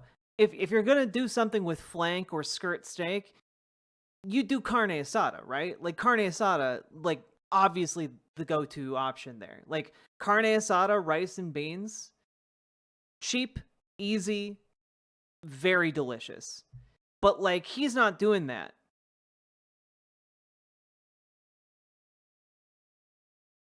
Basically, I had this problem with my sink, and basically the sink wouldn't fucking like drain. The sink would... Hire a plumber. I can't emphasize enough. You have millions of dollars. It was like black of like water, and that was a fucking problem for like 2 months. And so I got a liquid plumber and I fixed that. And so now it's not a problem, but it was. And but anyway, so let's go ahead and it was a problem, but it's not anymore. So wash your goddamn pans. And I'm gonna go ahead and clean this. So you see right here, there's these little flies. I don't know why they're here. It's just fucking bullshit. And so the first thing you do, like obviously I hate washing dishes. I only use paper plates and plastic utensils. I think that sometimes I have to use a real fork and knife for this. There is no silverware that is clean in the house. That was not that I don't really do that. And there's a lot of dirty silverware. And then every 2 months or so, I have this like kind of I'm trying to think like what to put it. It's like a midlife crisis. It's like a mid-month crisis because it happens all the time. Basically what I'm taking extraordinary amounts of mental damage from this. Like I don't understand how people watch this and they think it's like charming or whatever, or entertaining or funny. Like this is a one long prolonged call for help. Do is I clean up like 3 things in the house, and you know, maybe I don't drink soda for like 5 hours, and I think to myself, like, I'm going to turn my life around, and I feel such an overwhelming sense of pride and accomplishment. I figure that, you know what, I've earned myself a little bit of a break. I crack open another cold one and you know, throw the garbage back on the floor. And so that's generally how things go. The handle of the pan, it's like falling off. You can screw it back in, and I tried to screw it back in with a kitchen knife, but I need a screwdriver, but it's been like a pain in the ass for like the past 6 months. And it's just been fucking annoying. The screwdriver's out in the garage. And anyway, so number one, we have the pan. Now, also, we have to have, as with any good steak, what do you eat with the steak? Great question. You eat a potato. Now, I only, as I said, I only make this meal. I do this all the time. You have 1 potato. Now, okay, give me a minute. This is really annoying. Now I've got to clean a fucking fork too. All the forks are dirty because I was eating steaks with them. I tried doing it with a plastic fork, and the plastic fork melted onto the pan. And so No, not non-binary, like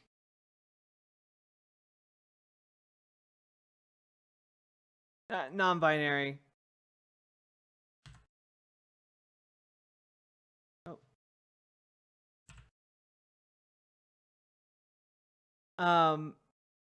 Not non-binary. If you're a millionaire, even if you have money tied up in investments, you can afford to go see a therapist for your mental issues.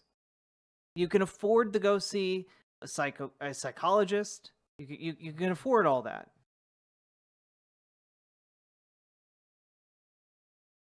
You can do that.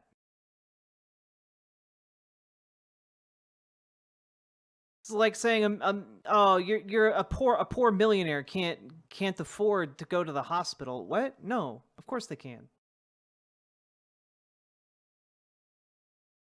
Like I go to therapy every other week. It's like $75. You can do it if you're a millionaire.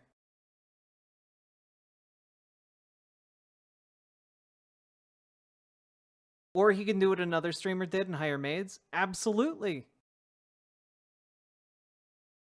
But I mean, like, I don't think just hiring maids would solve the problem. Like, it needs to be like in conjunction with other treatment for the underlying whatever this is.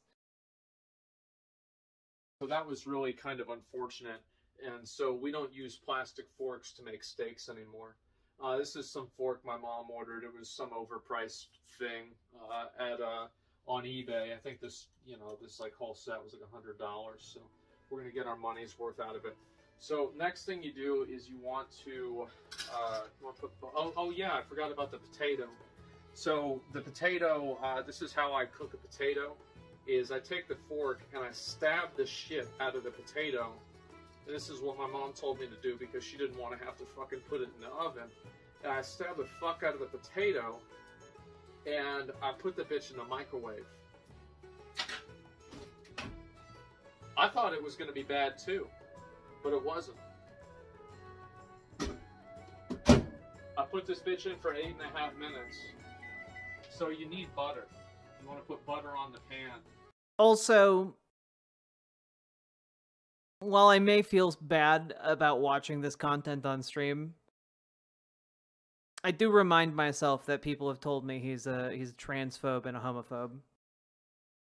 Is that true? Is that true? Asmongold transgender.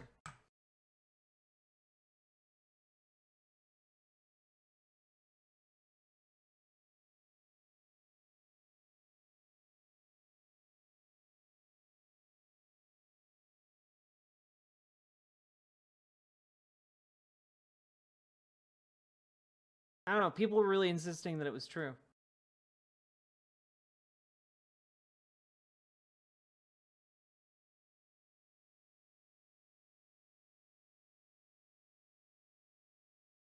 Let's see.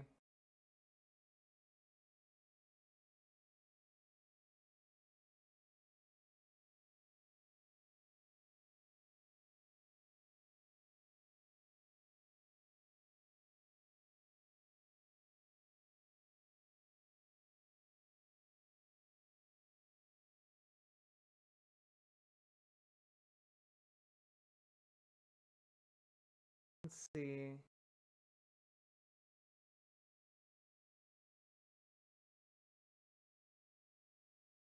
What was his original comment?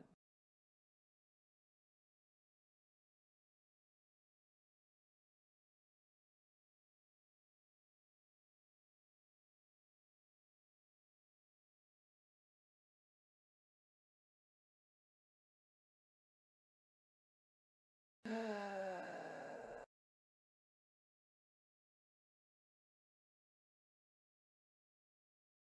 guess he went on like a rant. What is this? What the hell?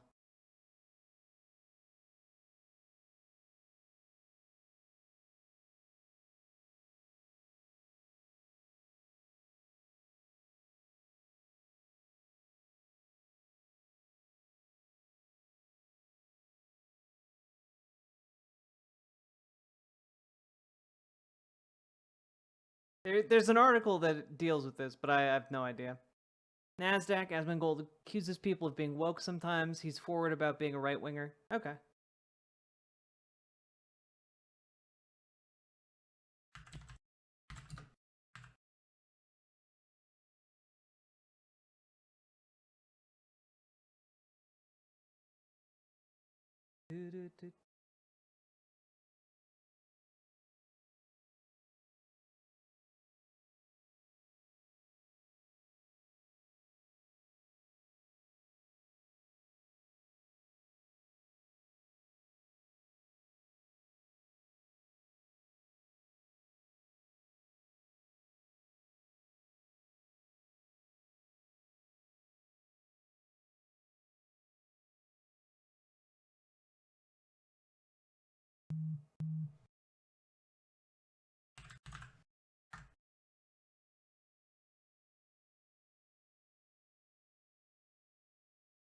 Yeah. Okay, I don't care enough about this. Let's show me your steak recipe. I don't even know why you do that. I just see other people doing it. I really have no idea. It doesn't matter. Yeah, well, anyway, let's go ahead. I'll just put it over here. And I'll just put the butter. I mean, you guys can fucking believe that I put the butter on the pan, right? Like, I don't have to fucking bring you guys over here. You can believe that? Alright, good. So anyway, you put the butter on the pan, and you turn the pan on. And so, usually leave it on for like maybe a couple like 30 seconds, a minute or so. And then we're going to go ahead and get back into the steak situation. So I have three things that I put on my steaks. Let's go ahead and talk about them. This is Worcestershire sauce. The reason why I do this is because my dad does this. They were out of the Kraft Worcestershire sauce, which is like literally like way cheaper. So I had to buy this shit. It's all the same. Who gives a fuck? And so also, this is steak seasoning. Salt Lick is a place here in Austin. I went there one time for some fucking thing, and it was pretty good. So I decided to get the steak seasoning. Okay, at Steak least he seasoning's puts pretty good. at least he puts some kind of salt on there beforehand. And also we get lemon pepper. And so those three things, those are that's the steak ingredients. So now, as you can see, I was gonna say, as you can see, you can't see it because I'm too lazy. I don't want to put it over here. But yeah, there's like fucking butter in like the pan and shit, right? And so every time that I cook a steak, so like, you know how like women take pictures of like their food. You know, like you go on Instagram and it's like some girl, She's taking a picture of her food again. I'm a man. I don't do that. But I do take pictures of every single steak that I cook. I cook the exact same steak every single time. And I take a picture of it at the end. That way I remember how good it was. So let's begin. We've got a steak right here. This is a good one. Oh yeah. So it's not a big one. This is a nice little small meal. I'm about 6'3" or so, and I don't know if we want to double up on steaks today or not. This is definitely a smaller size steak. It's fine. If I'm hungry later on, I'll just eat another cookie. And so this is, we'll just go ahead and go with this steak right here. It does seem like he misgenders trans people, which is not great. So, have been able to confirm that. I stabbed the steak a little bit, get a little, that way I get this shit in there on the steak. So I'm gonna go ahead and take you guys, I'm gonna move you a little bit over here. And so you gotta shake this bitch up, right? And the reason you do that is because on the back of the bottle it says to do it. And so next thing, go ahead and open this up, and I'll show you guys what we're doing here. This man would not use a wooden. Man, I used like the tongs or something, guy. You didn't even heat it up. I know he said in the other video that like if you get it too hot, it'll stick to the pan. Yeah, if you don't have anything down like some kind of oil that would help not do that. Here, we get this. Oh, I'm fucking up. So you guys messed me up. I gotta do these. I swear, chat, watching this is radicalizing me. I'm gonna make my own steak cooking video. Okay. I'm gonna do a steak cooking live stream. I'm gonna grab my phone, get like a little phone stand, and I'm gonna make you guys watch me make a steak. All right? First, I think the seasoning's better. Now it's cooking, and now I'm getting stressed out.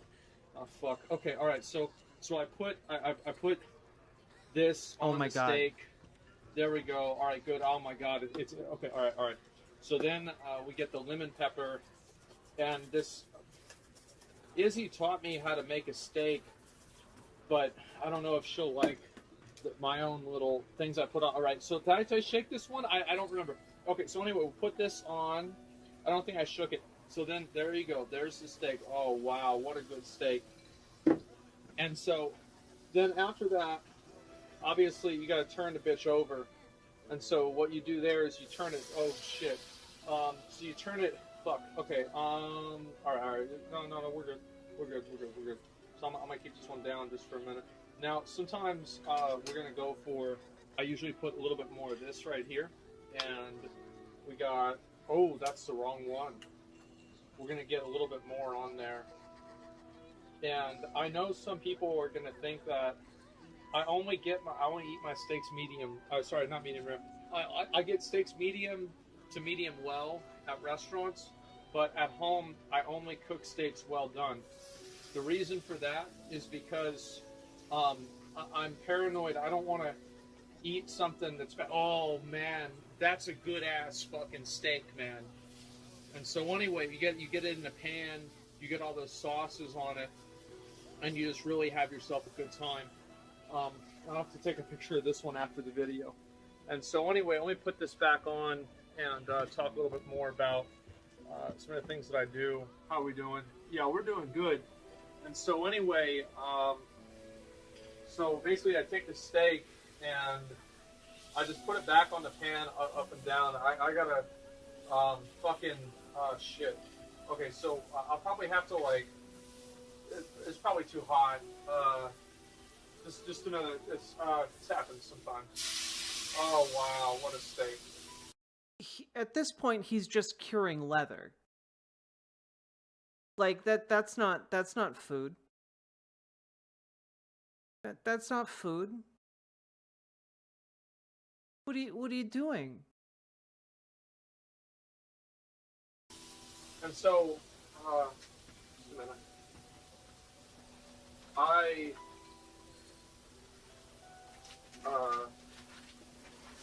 One time I tried to make something else that wasn't a steak. Now I only make steaks. I'll put this back in the refrigerator. The only thing I have in the refrigerator is cake. I get cakes at the grocery store and I eat them. So the steak's pretty much fucking done at this point. The good thing about these steaks is that I get them and I cook them about the same time that the potato is getting microwaved. So this is a good quick meal. Now, usually I eat steaks about 6 times a week, with like one day being Chipotle. Actually, that's not true. Maybe 2 days being Chipotle. Oh Some no, days that I no! But Lady Raincloud, you haven't seen the steaks he's cooking. They're thin as they're thin as sandwich meat. This is horrifying. I do have Chipotle and a steak at the same time. Oh yeah, I was gonna say, yeah. So I'm a pretty tall guy. I'm like 140, 145. I'm getting a little fat, to be honest. I don't eat a lot of food. Basically, I'm not a big food eater. So this might not seem like a big meal to you, but to me, this is delicious and it's great. The bigness of the meal isn't related to how delicious it is. The reason why I like steaks so much is because of the fact that I just think that they taste really good. I'm actually really glad that they're easy to make, because if they weren't easy to make, I would never eat them. Until sometimes they'll take me out for like a business dinner. I have seen Gordon Ramsay making the grilled cheese. You order like a $200 steak and it's on the company cards. I will say that this is inspiring approximately the same amount of horror in me as Gordon Ramsay trying to make a grilled cheese sandwich. So, but besides that, I mean, we're talking about $7 steak packs. ooh, Laura in office. I that'd be kind of fun. Usually I go to the grocery store, I get steaks, I get potatoes, I get cookies. Oh yeah, there's these new Dr. Peppers that have like real sugar done. I don't care. And I watched the first episode. These are the high quality. People ask me like, what do you do now that your stream does well and you make money? These paper plates is only like 30 of them, and it was like $5. So these are the hard, real. These are the steak paper plates. These are the paper plates I eat steak off of. So he's a millionaire, you get the dude. paper plate here. You put the steak right there on the plate, and then let's get the fucking potato. So you put the potato right here, also on the plate. And do I have a knife? Oh yeah, I need to get another knife. I'm running out of battery on my... Yeah, Fortnite. Important context. This man is worth millions of dollars. He has like 2.5 million people, 2.37 million subscribers on YouTube.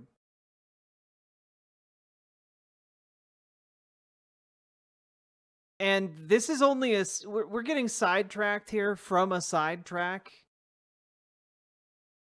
I just want to see him eat it, I guess. Oh man, look at that. And so you see this right here. This is what we eat pretty much every day. I've never gotten sick. I've never had I've never gotten sick after eating a steak. I've never felt bad after eating a steak. I'm a simple man. I live a simple life. I like steak and fucking potato. And I don't care if it's a cheap steak, it's a good fucking steak. And it's good enough for me. So anyway, Before I usually leave the kitchen area, this is the pan here. As you can see, it's dirty.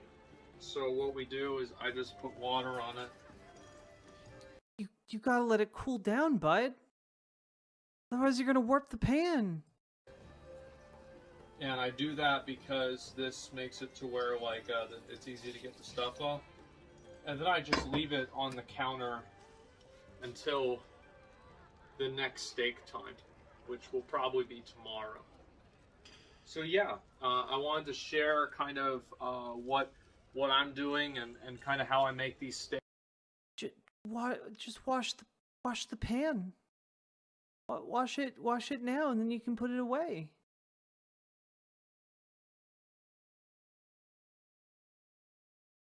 All right, back to the house tour. Now we know how he makes those steaks. Time to see the rest of his house that is full of dead rats. Ha ha. My bad. And then after I get them both in the pan, stab the shit out of them. Get this one here. You want to know how this hasn't been opened in months? You're stabbing the shit out of them to make them more dry. You have to stab the shit out of them to make sure that the meat is even more dry by the time you finish. Why? Why would you do this? You see the shit. I will say, credit where credit's due. Yeah. This shit smells good. It does. The potato smells. That smells stupid good. And we'll do the other two steaks after this. We'll do a little bit more butter. Man, good thing your employees are the ones going through your absolutely shithole house. Yeah, that's a drawer full of stuff. Oh, birthday candles. Birthday candles, yeah. There's those. I got hammers. Yeah, rubber bands. Incense. Probably a bunch of other crazy shit in there. And then I don't know if there's anything in the oven. Oh, those are brownies. Those are from like last Valentine's Day.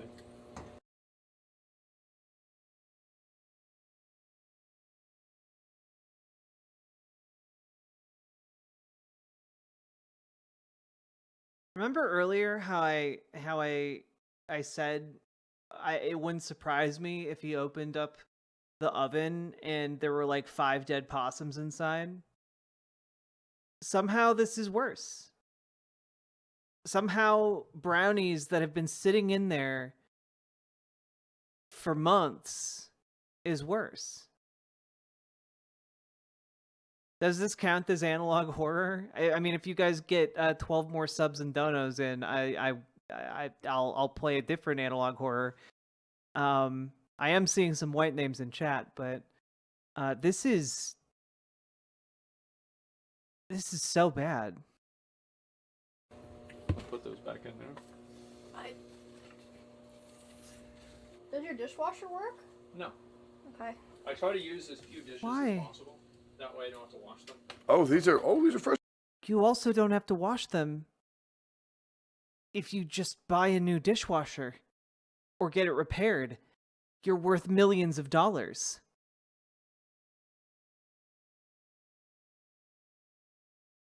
Has Jack not seen the roach burrito before?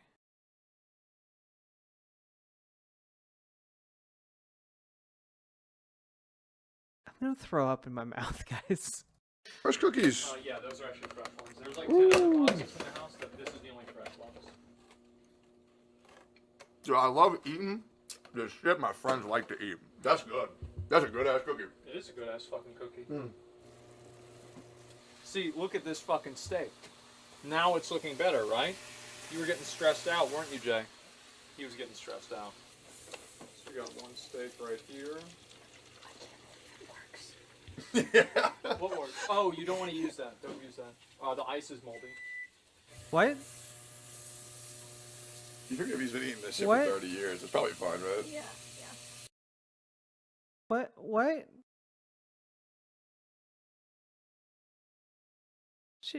She just wants to drink water. The ice is moldy. How? Get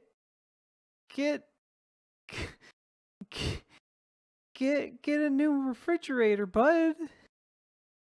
You're worth millions of dollars.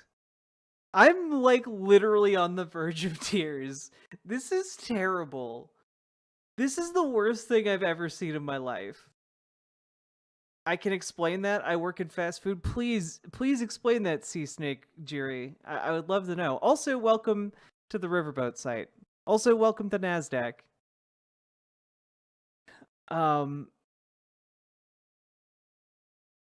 Is this guy MAGA? I mean, he's a conservative for sure. I just went over an article about how apparently he went over Mr. Beast's friend Chris coming out as trans, and like I guess he was misgendering Chris like crazy.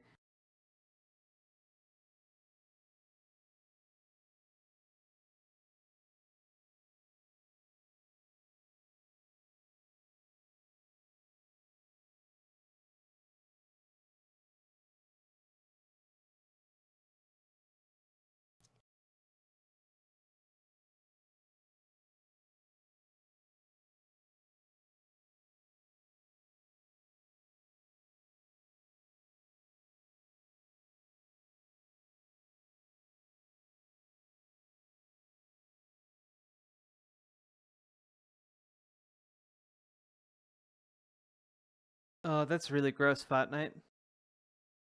We actually sanitize and clear out the giant ice machine once a week to avoid ice clots and mold. It's from the uncleaned equipment getting moldy and putting it on the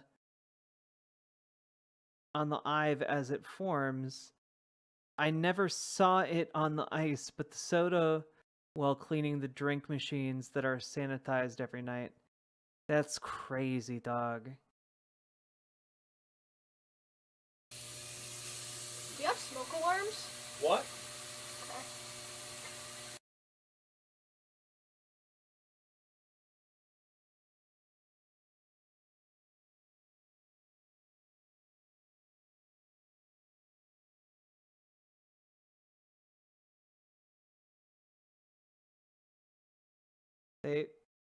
He doesn't have working smoke alarms. Chat, he lives in a Tinder trap and he doesn't have a working smoke alarm. That's insane. That's insane, dog.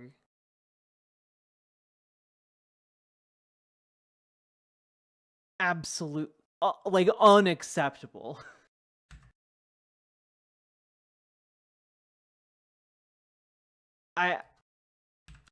This is the guy that was trying to talk about how art is inherently like is worthless because it doesn't have a proper use value, and like dude is living in a house without smoke alarms,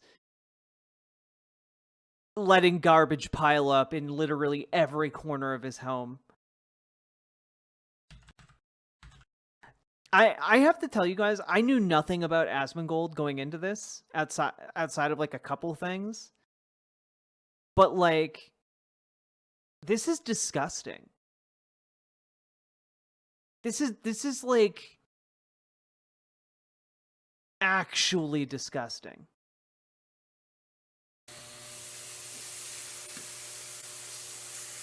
And we've got one more potato after this, and then we'll have everything. I'll go prepare the table outside. Yeah. Yeah, that way we can eat like a family. Okay. Do you want like paper towel? Yeah, I'm sure that's the only reason he wants to eat outside. What did you need that for? You're literally wearing pants. This is pretty much good to go.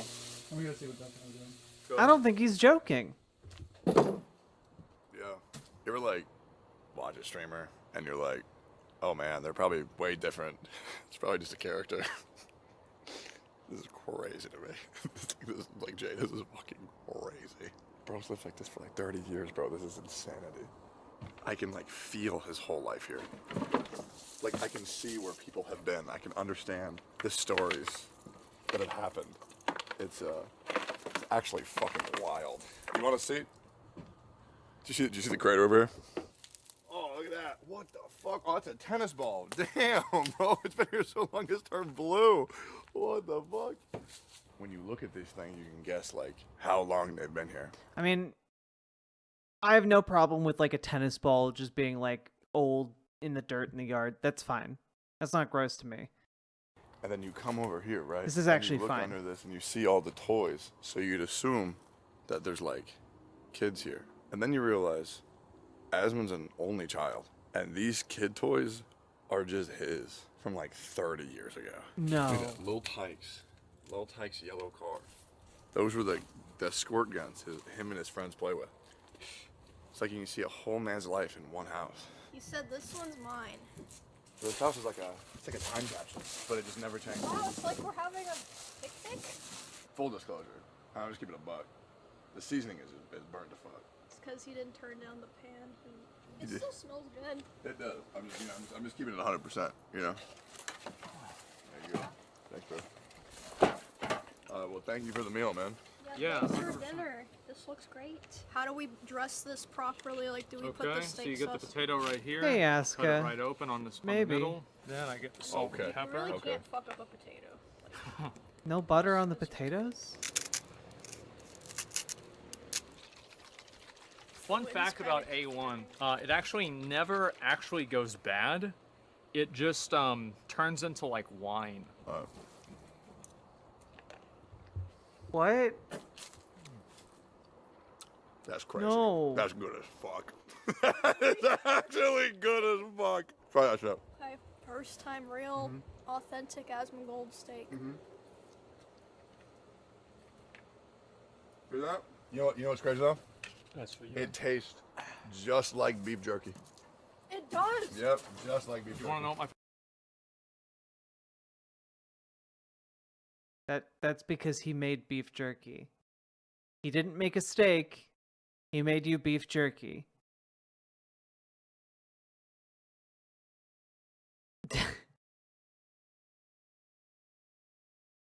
I mean, beef jerky is good. Just don't call it a steak. You know, like, don't. I'm gonna make you a steak. No, that's not what that is. favorite food in the world is? Beef jerky. That's right. Yep. That's right. You know, like, it is a little dry, but it's not, supposed to be it's not dry. bad. But it's dry, and then that sauce. Because like if it's fixes it. dry, that means there's nothing bad, any bad mold or anything like that. It's gonna get through. What the fuck is wrong with you? Why would there be mold in the steak?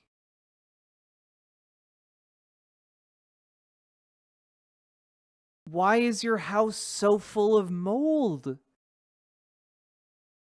Call a goddamn cleaner to get rid of the mold and then hire some maids to come help you clean. Get a working dishwasher. Get a working dishwasher, then you don't have to do dishes. You know, or the maids can put away your dishes and do the dishwasher for you.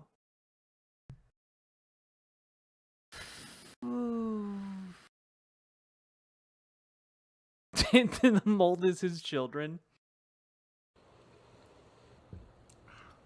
I honestly can't tell if he's like purposely fucking with them and like this is like he's doing a bit, or if this is like this is genuinely him. I can't tell.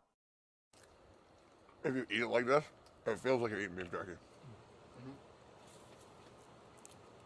Okay. It's literally just beef jerky. I mean, shit, it makes sense. You've refined your recipe for what I'm assuming is over like 10, 12, 13 years. That's about it. There's no way some guy's gonna sit there and eat shit for 12 years. That's good as fuck. I mean, I assume not. There are Haha, don't fire us. Ha ha ha. people that go to Whataburger regularly. Yeah, that's true. Yeah. I expected it to be a little bit more bland, like not like in an inedible way, but I mean it has a lot of flavor. That's what put in. Yeah, a she bunch seems of real seasoning excited on about does. it. I'm also, I'm not a big eater, right? So it's like for most people, it's not a lot of food, but for me, it's perfect. You ever want me to clean like a room or something? What? We want me to like pick up a little bit sometime or no? For what? Just in case, you know. See how it feels. Oh, just don't look at it. Alright. I get why you don't move.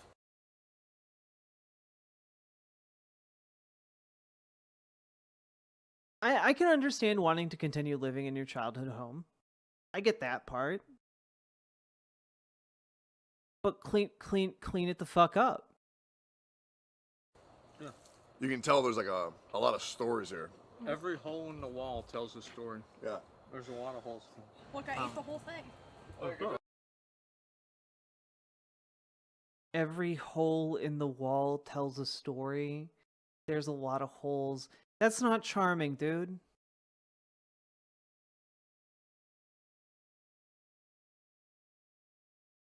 You literally zoomed in on a hole in the ceiling earlier that a possum came through.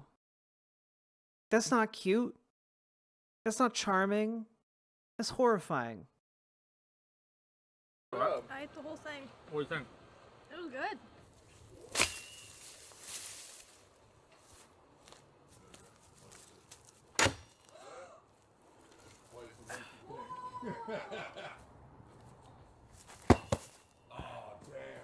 Right on the tip. You got the shit. Oh shit! Wait, Wait, you do that's it? some good aim. Yeah, he hit it, but it didn't skewer. Oh yeah, you got it, bro. Clean through. Yeah, there it is. There's the mortal wound. That's just dead as fuck. It also smells terrible. You smell that? Smell that. That smells like somebody shit in that ball, bro. What the fuck? Wait, you said this is a mattress? Yeah. Dude, it's got like chicken wire. It used to be so nice. I used to wake up at 11 p.m., go to Wendy's at midnight, eat food, pass out on this mattress, wake up at 2 a.m., and stream all fucking night. See? You look like you want to try it, Techie. Nah, I feel like I'm gonna break that shit. I'm afraid I'm too fat. I won't bounce, bro. Can I see your magic cards?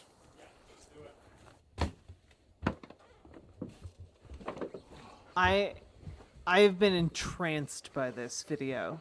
I have a lot more, but Jesus Christ, dude. here are these. You got Sacred Foundry in here, but that's like $30. Yeah, damn, some rare shit. Oh, Slivers too? Oh, Darksteel Colossus. That's my buddy's favorite card in the game. That's the good shit, though. I'm telling you, man. If you play Magic and you say, oh, it's too expensive, bro, just write the fucking name on the card. What does it say? Stomping Ground. Yeah, you need 4 of them things. Yeah. Bro, this card is obnoxious. What is it? Sensei's Divining Top.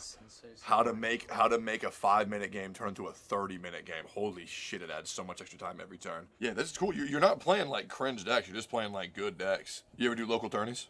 I got enough DCI points. I have my DCI card over there, actually. Oh, what the hell? And I got enough points to compete in local. I just... Ah, man, dude.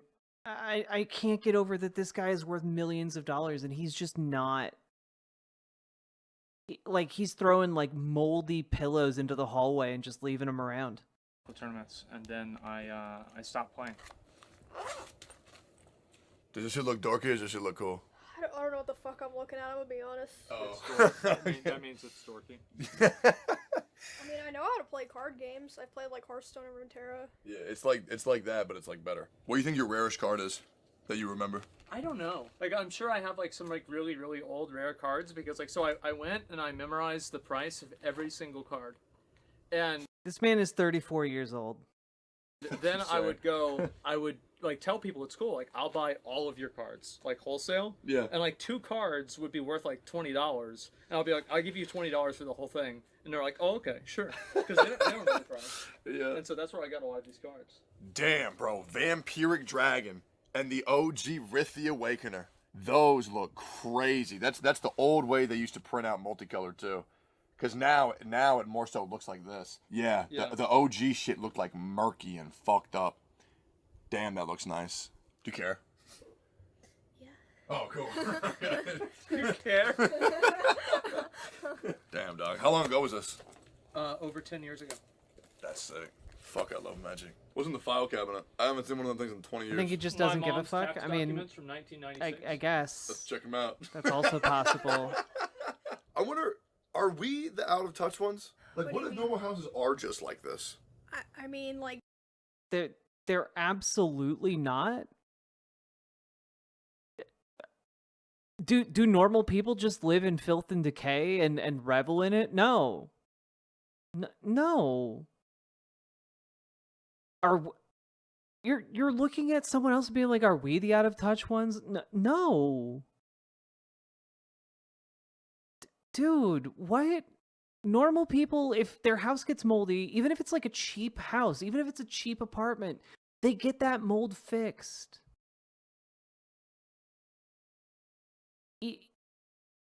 If the mold is like spreading all across their belongings, they get it fixed. They clean regularly. They do their dishes. How is that even a question? The design, but I mean, like, look around you. Like, what the fuck is that? Wait, what, that? Yeah. What the fuck is that? Oh, yeah. So there were ants, right? Because if you look at, like, all the gray stuff, that's ready-made concrete that I put up in there so the ants don't get through. This is like a what? support beam, right? Yeah, it is. Is that a crack? I don't know. Can you show us you laying down in the nest, like in the how you would like if today sucks? How There, so many things. Why would you plug up holes with concrete in the ceiling? What? Why are you not more concerned about the fact that the main support beam in the roof of your house appears to have a giant crack in it? Fix your shit. Clean your shit. This isn't rocket science. how you would roll yourself up in the nest? Yeah, literally, if you're like, oh, well, I can't be bothered to do it, then just pay somebody. You have money. It's not like you can't do it because you don't have money. I was literally just doing it. So I have this. This blanket, by the way, is Mitch Jones' blanket. That's actually his ex-girlfriend's pillow, too. So yeah, I get right in here, and then sometimes I can get some more of these. Like, so if it's like really cold, then I can put as much of this on as I want. I used to have a cardboard box, but then I got rid of it because I got a new monitor. You telling me that's not the fucking life? How can you have a bad day when you get to retire to that? Yeah. Cozy. Right. It's very, very cozy. You know, it looks. Okay,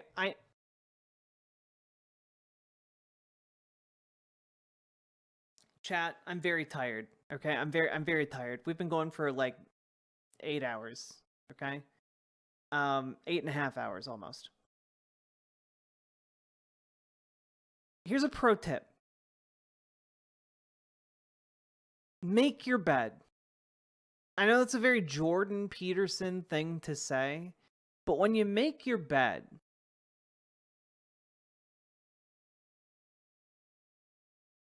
it helps you not feel sad when you look around your space. Like, genuinely. Because it declutters both your space, it helps you, like, clear your mind a little bit, you know. It helps you establish ownership over your space. If you're just rolling into bed and making like a nest for yourself, that can be cozy sometimes. But as like an everyday thing, it also helps serve as the first accomplishment of the day. Exactly, Lady Raincloud. But like, if you're just like rolling together with like your dirty laundry and like random blankets and like your bed covers are all coming off, like, that's not great. Like, even if you manage to get comfortable, that's not great. When you wake up in the morning, it's just going to be a massive knot of things. And by not sorting that out,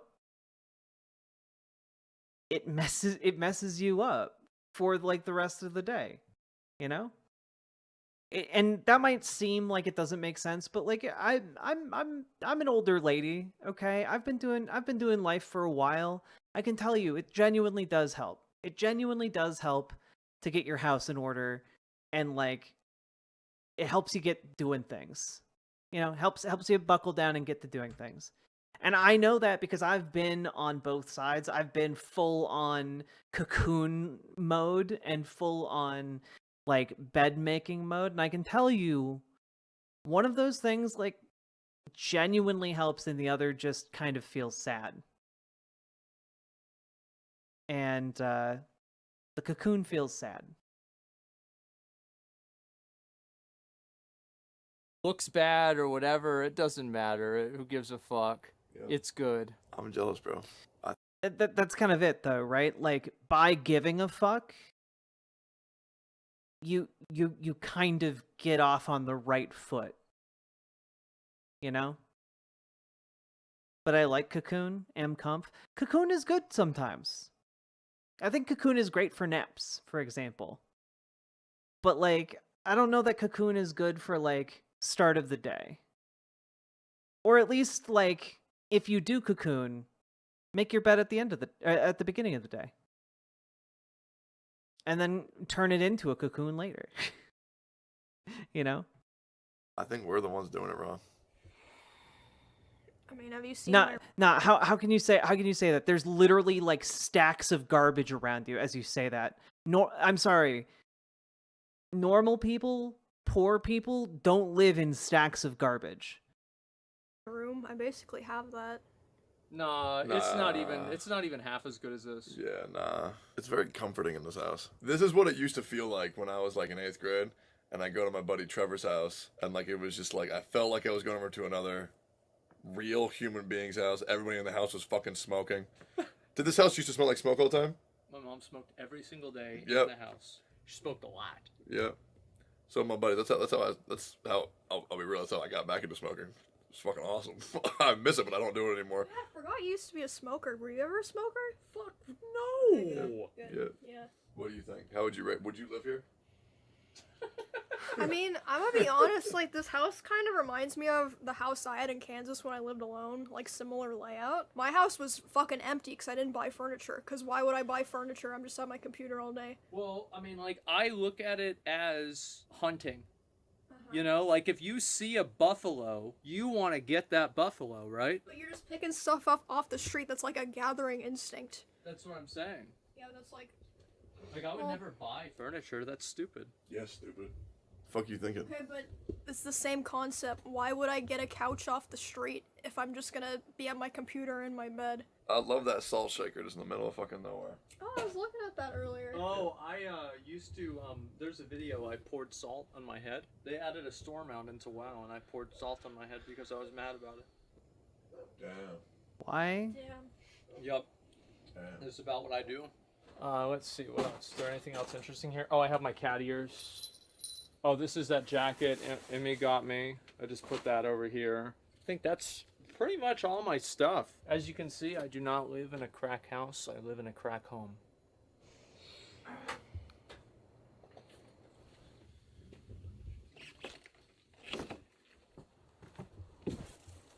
I feel like I've gone back in time by like 20, 30 years. Because like other houses, they don't feel like this at all. I said it earlier as a joke, but it actually feels like a time capsule of like how shit used to be like 20, 25 years ago. I never replaced the TV is what you're saying. Yeah, that too. You guys had fun? Honestly. I had a lot of fun. Did you guys sign the disclosure thing about like if you get a disease or anything like that, it's not my responsibility? That's not mine. I'm not worried about it. Oh, okay. Sorry guys, this is probably gonna be the last video Emmer's ever in. Oh well. Yeah. Who cares? Well, thanks for showing us your house, man. You liked it? Yep. It was good. Thanks for letting us come over and making us dinner. All right, well that's pretty much about it. Yeah, so that's this is my house. Those are the steaks. That's what it is. She wants to go so badly. Please set her free. Yeah, thanks a lot for watching, guys, and we'll see you in the next one. Peace. Summer is ending and fall is here, which means a new OTK apparel drop. This is one of our largest drops to date.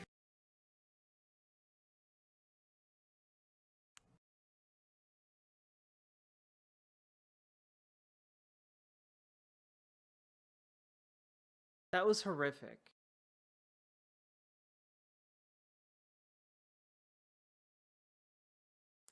Cockroaches in the kitchen, ceiling hole for possums that fall through, dead rats everywhere.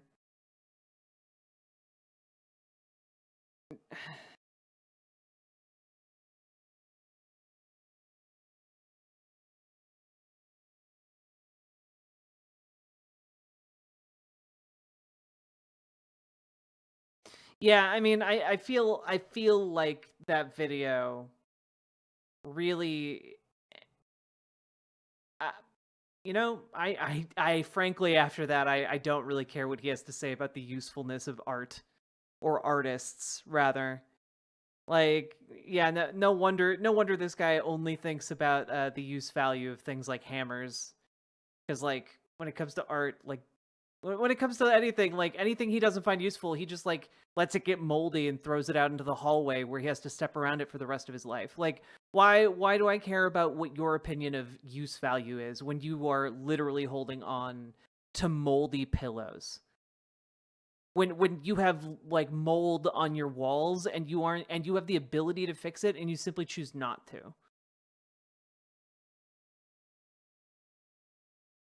He didn't find a screwdriver useful, even though it would fix his pan. I need to clean my house. Be back later. Yeah, good. Honestly, great wake up call. My house, by the way, is pristine. By the way, cleaned before I left on my trip to New York, and now it is mostly been here, so it's still clean as hell. He will cease to exist soon. My art will live forever. I've already contributed more to society than he ever could. OS Crane, can you tell, maybe sometime you can tell us about some of the stuff you've worked on, because I'd love to know. That was awful. That was awful on so many levels.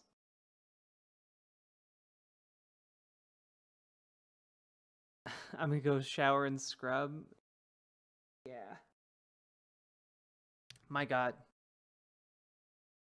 Well, if you got anything useful out of that, I have no idea what possibly you could have found useful about that entire section of stream, but if you found anything useful, entertaining, what have you, hit the follow button on Twitch, hit the subscribe button on YouTube, like the YouTube stream, and please consider dropping some subs or donos. This stream is brought to you entirely by viewers like you, and without you guys, I would simply cease to exist and die penniless and alone in the gutter. So through you, your donos and subs, anything is possible.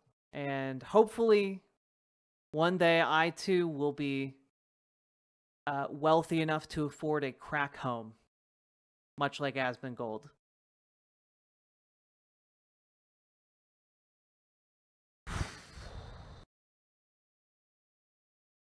I hope that guy gets help. I need to wash all of my bedding. Yeah, no kidding.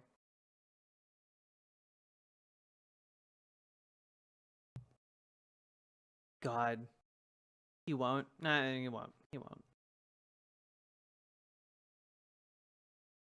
Also, hello, Maro Cat. How you doing? Welcome to my YouTube chat. Homes are expensive. It's true.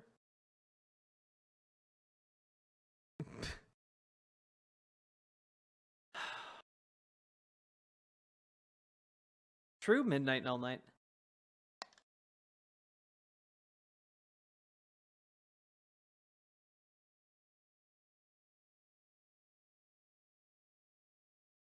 It's literally called a screwdriver, like screw it. Yeah, no kidding, right? Yeah, I think I'm going to be going to bed now. That was a lot. We didn't quite make it to the next analog horror, but, you know, maybe we will on a new day. Wow. That was disturbing, to say the least. Ugh. Eat well, sleep well, everybody, and Asuka, hope you come back. NASDAQ, hope you come back again real soon. And Sentient Waffle, hello, thank you. Maybe in the future you'll be around when we have some Oilers in chat who can gift you some subs. Good night, everybody. I'm gonna raid you all into Doodleburb, a wonderful non-binary VTuber whom I love and adore. And I'll host Doodleburb over on the Riverboat site. So if you're in the site chat, just hang tight. We'll be hosting a new streamer. And I'll be back tomorrow. Sea Snake Jiri, thanks for stopping by. And I hope to see you in chat again real soon. Leth, hope to see you in chat again real soon as well. He needs a Moltesona. God damn it. Bye, everybody.